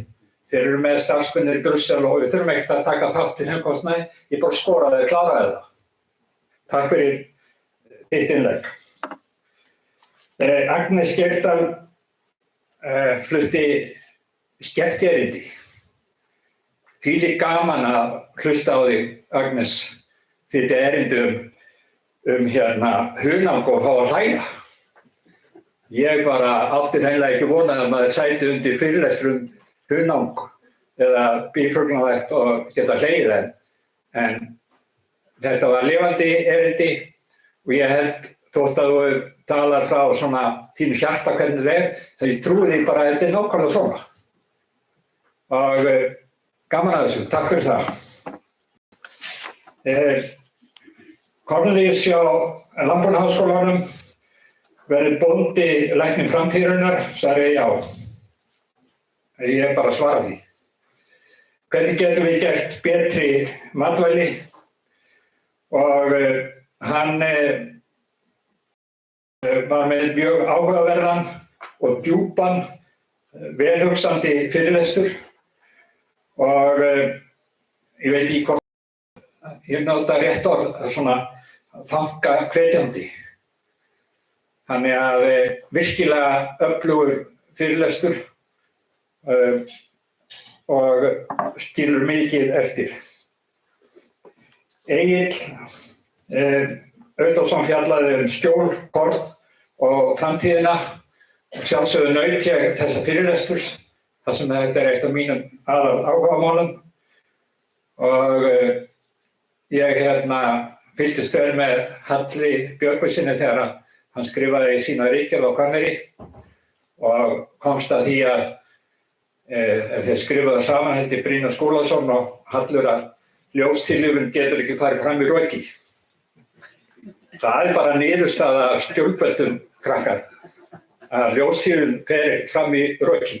Lesturinn áhugaverður í alla staði og hann kom inn og vantar fleiri tilraunir og tek undir það og síðan var Jóhann Þórhallsson með hagaskógrækt og hvað umhirða nauðsynleg og þetta nú erindi sem ætti heima á aðalfundum sauðfjárbænda held ég, hringir í kringum landið og virkilega áhugavert. Síðan kemur fyrirlesari sem var aðeins að bregða út af því sem ég að segja. Ég á svolítið í Lárusi. Ég hef aldrei getað mælt hvort ég hef gert eitthvað gott í skógrækt á Íslandi. Ég hef aldrei haft neitt mælanlegt. Fyrir í dag þegar Lárus kom hérna og flutti sitt erindi, það var þannig að ég naut þess að Finnar þeir fólu með verkefni að finna Íslending sem væri tilbúin að fara til Finnlands og læra skógrækt. Og það fór út auglýsing hérna heima og nokkri gáfu kost á sér og ég var þá í Finnlandi og flaug heim og hitti sjómann, handboltastrák á Akranesi og með einni setningu þá sá ég þetta maðurinn sem á að fara í skógræktarnám. Hann sagði sem strákur og hann var í Norður Eyjafirði og plantaði trjáplöntum, I love it. Og ég mælti með Lárusi og hann fór í nám til Finnlands, hélt erindi í dag. Þannig það mælanlegur árangur hjá mér í skógrækt. En ég þarf ekki mikið að fara yfir erindi að Lárusar. Hann fjallaði innhyrðu og nytjar og nauðsyn til að hámarka arðsemi skóga og kom inn á margt í því sambandi. Frábær fyrirlestur. Eiríkur Þorsteinsson, viður, iðnaður, enginn annar Íslendingur hefur spáð meira í þetta heldur en Eiríkur síðustu áratugina og það kom í ljós áðan að hann veit allt um þetta, bara allt. Hann ekkert hættur, hann vil, eins og kom inn á mynda nýjan hóp, höldum áfram, segir hann. Hann líka sonur pappa síns, Þorsteins Einarsson, íþróttafrömmuður. En hann fór líka vel yfir Treprox, sem var nú barn nokkra. Treprox-verkefni var alveg frábært verkefni og í alla staði og ekki að verra að finna Íslendingi, Austfirðingi í Svíþjóð sem vann þetta verkefni með okkur og gerði frábæra hluti og Dani voru líka með okkur í þessu en verkefni komið inn á heimasíðu og Eiríkur fór yfir þetta prímusmótorinn í þessu. Og Bjarni Dyrrik sagði, þetta gríðarlega mikilvægt, sagði hann sem að Eiríkur að vinna með. Ég ætla að hafa orð Bjarna að mínu líka þetta gríðarlega mikilvægt, Eiríkur sem vart að vinna. Síðan kom Björgvin og setti punktir yfir.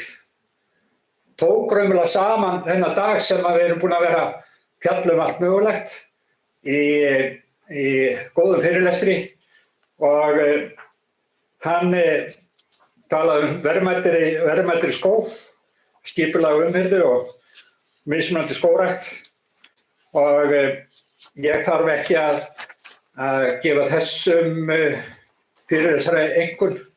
Hann svo ljúfur, sagði Bjarni, en fróður líka og gaman að heyra í honum. Að lokum vil ég bara segja það að allir þeir sem eru búin að halda fyrirlestri hér eiga að mæta í hér fyrir utan hús strax og eftir í myndatöku. Er það ekki á hreinu? 15 manns. Takk fyrir mig.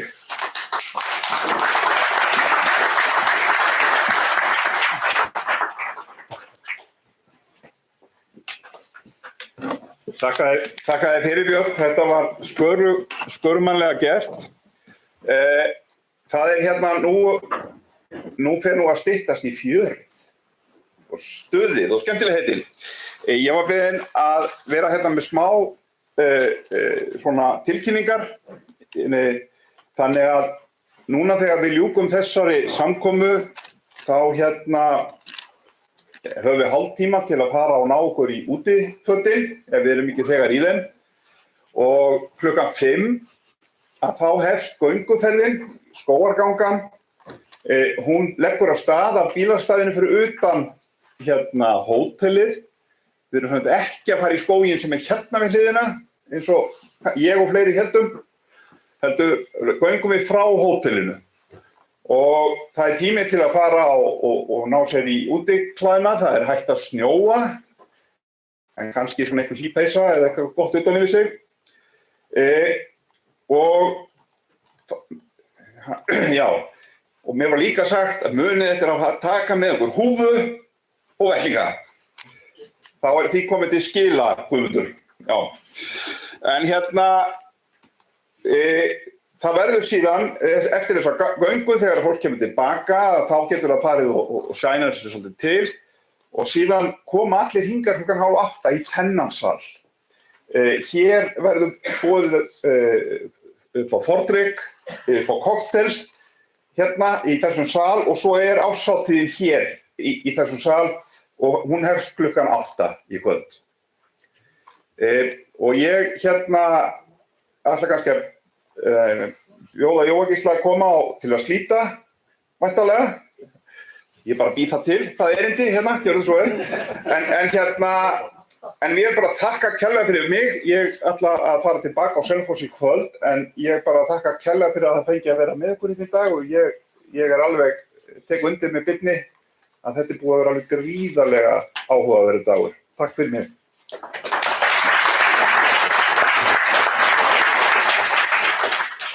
Jæja, góðu félagar, þá ég fæ það skemmtilega að slíta þessu, en ég ætla ekki að gera það alveg strax, því að mér finnst allir hafa fengið að tala svo mikið.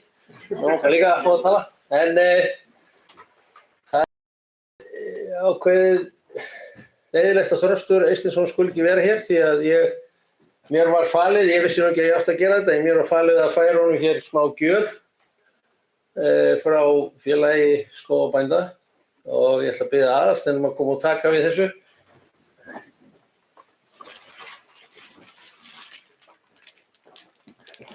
En þetta er karfa með afurðum úr skóginum sem við ætlum að færa honum og þakka honum fyrir samstarfið sem við höfum átt.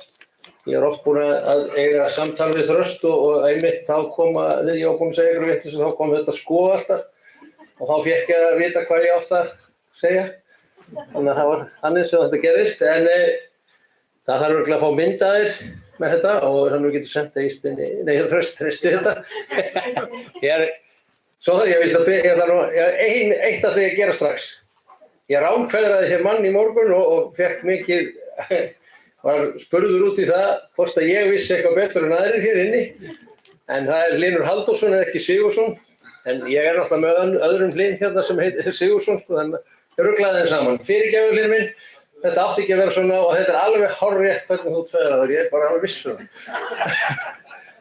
Spurning hvort að ég fel ekki einhverju smá leiðum höfða á héraði að skutla þessu í leiðinni. Þá er ég að fara með þetta aftur tilbaka. Annars get ég að senda þetta með postið, sko. Nei, við...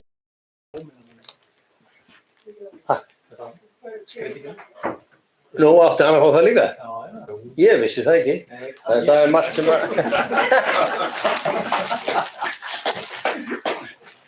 Jæja. Þú sendi... Ég er svo hlaðinn fyrir öðrum. Já, ég verði hérna með því. Það sést ekki í okkur hérna fyrir þessu. Þetta er að verða skrutið. Það er gott að láta mig vita að það er eitthvað fleira sem ég á að gera. Það er komið? Já. Heyrðu, svo hérna er ég með aðra körfu sem er hérna og hún er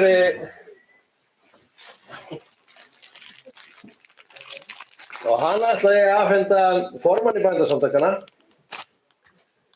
Gjörðu svo vel. Og þetta er líka sama afurður úr skógi sem við út að fá hér. Það er engin blóm í þessu. En við erum hér að reyna að sjálfmöra fyrir formanninum að hérna, þetta verði áframhald hjá okkur á þessu, að hittast svona.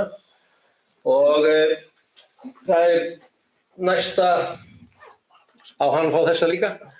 Ok.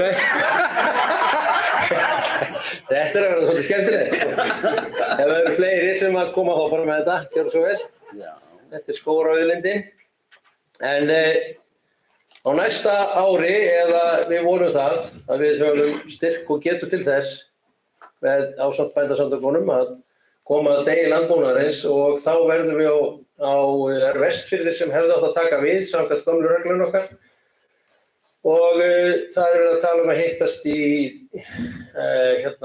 Dölunum á, nú er alveg brann fyrir, heldur það svo mikið. Já, í Sælingsdal, Lauga í Sælingsdal og hittast þar að ári. Kannski ekki alveg að ári, við veitum ekki alveg nákvæmlega daginn, en það er unnið í því. En takk kærlega fyrir samstarfið, Gunnar, og á árinu. Bara takk sömuleiðis. Njóttu. Takk kærlega fyrir mig. Njóttu. Heyrðu, en að svo mæstu, þá klappið þér á. Heyrðu, nei. Gleymst að taka mynd á honum. Nú, tókstu mynd? Það er gott. Með bókina líka? Ekki með bókina. Nei, það er það. Nei, allt í lagi. Heyrðu, að svo mæstu þá þakka ég ykkur bara fyrir daginn og fyrirlesurunum og fundarstjórunum. Þakka ég kærlega fyrir sitt starf og óska ykkur öllum góðrar skemmtunar í kvöld. Takk fyrir mig.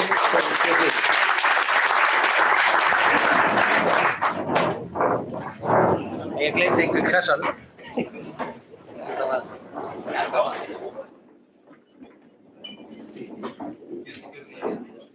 Jú.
Veistu hvað, ég gerði bara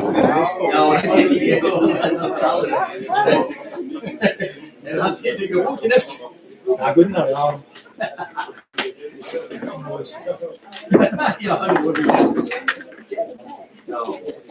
Þetta er Gunnar. Björgvin. Já, Það er satt á hægt, sko. Já. Ég langar svo að hvort það er alveg að kenna. Sé mikið að kenna. Hvort þið sýtum þetta bara. Hvort það er bara fjár. Eða hvort það er einhverjum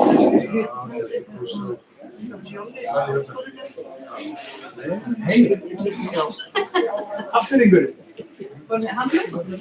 Ég ætla að setja þetta fyrir mig. Já, ég segi svo svona að þetta var aftur austur. Ég veið þetta. Í hug. Ég veið að vera að setja náttúrulega sko. Ég var að lega heimilt þess að fara í það, en ég veit bara að það er... Það er sem við alltaf spyrir hérna. Það gerast þetta þegar við tapast. Við byrjum að tala um þetta. Þá er það sko margast og kleinist það er skólinn nöðlum. Þeir eru einhvers konar.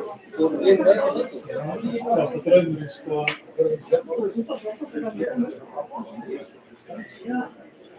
Það er líka kostnað á drauminn sko. Nei, þá voru komin nýr og það var líka.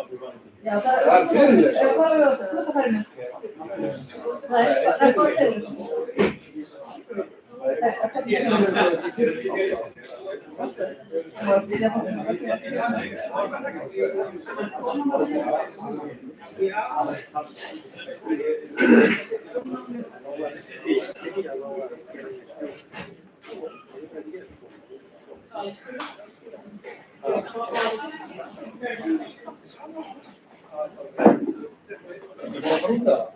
Já, ég ætla að Jóhann kom með bíl frá ofan. Já.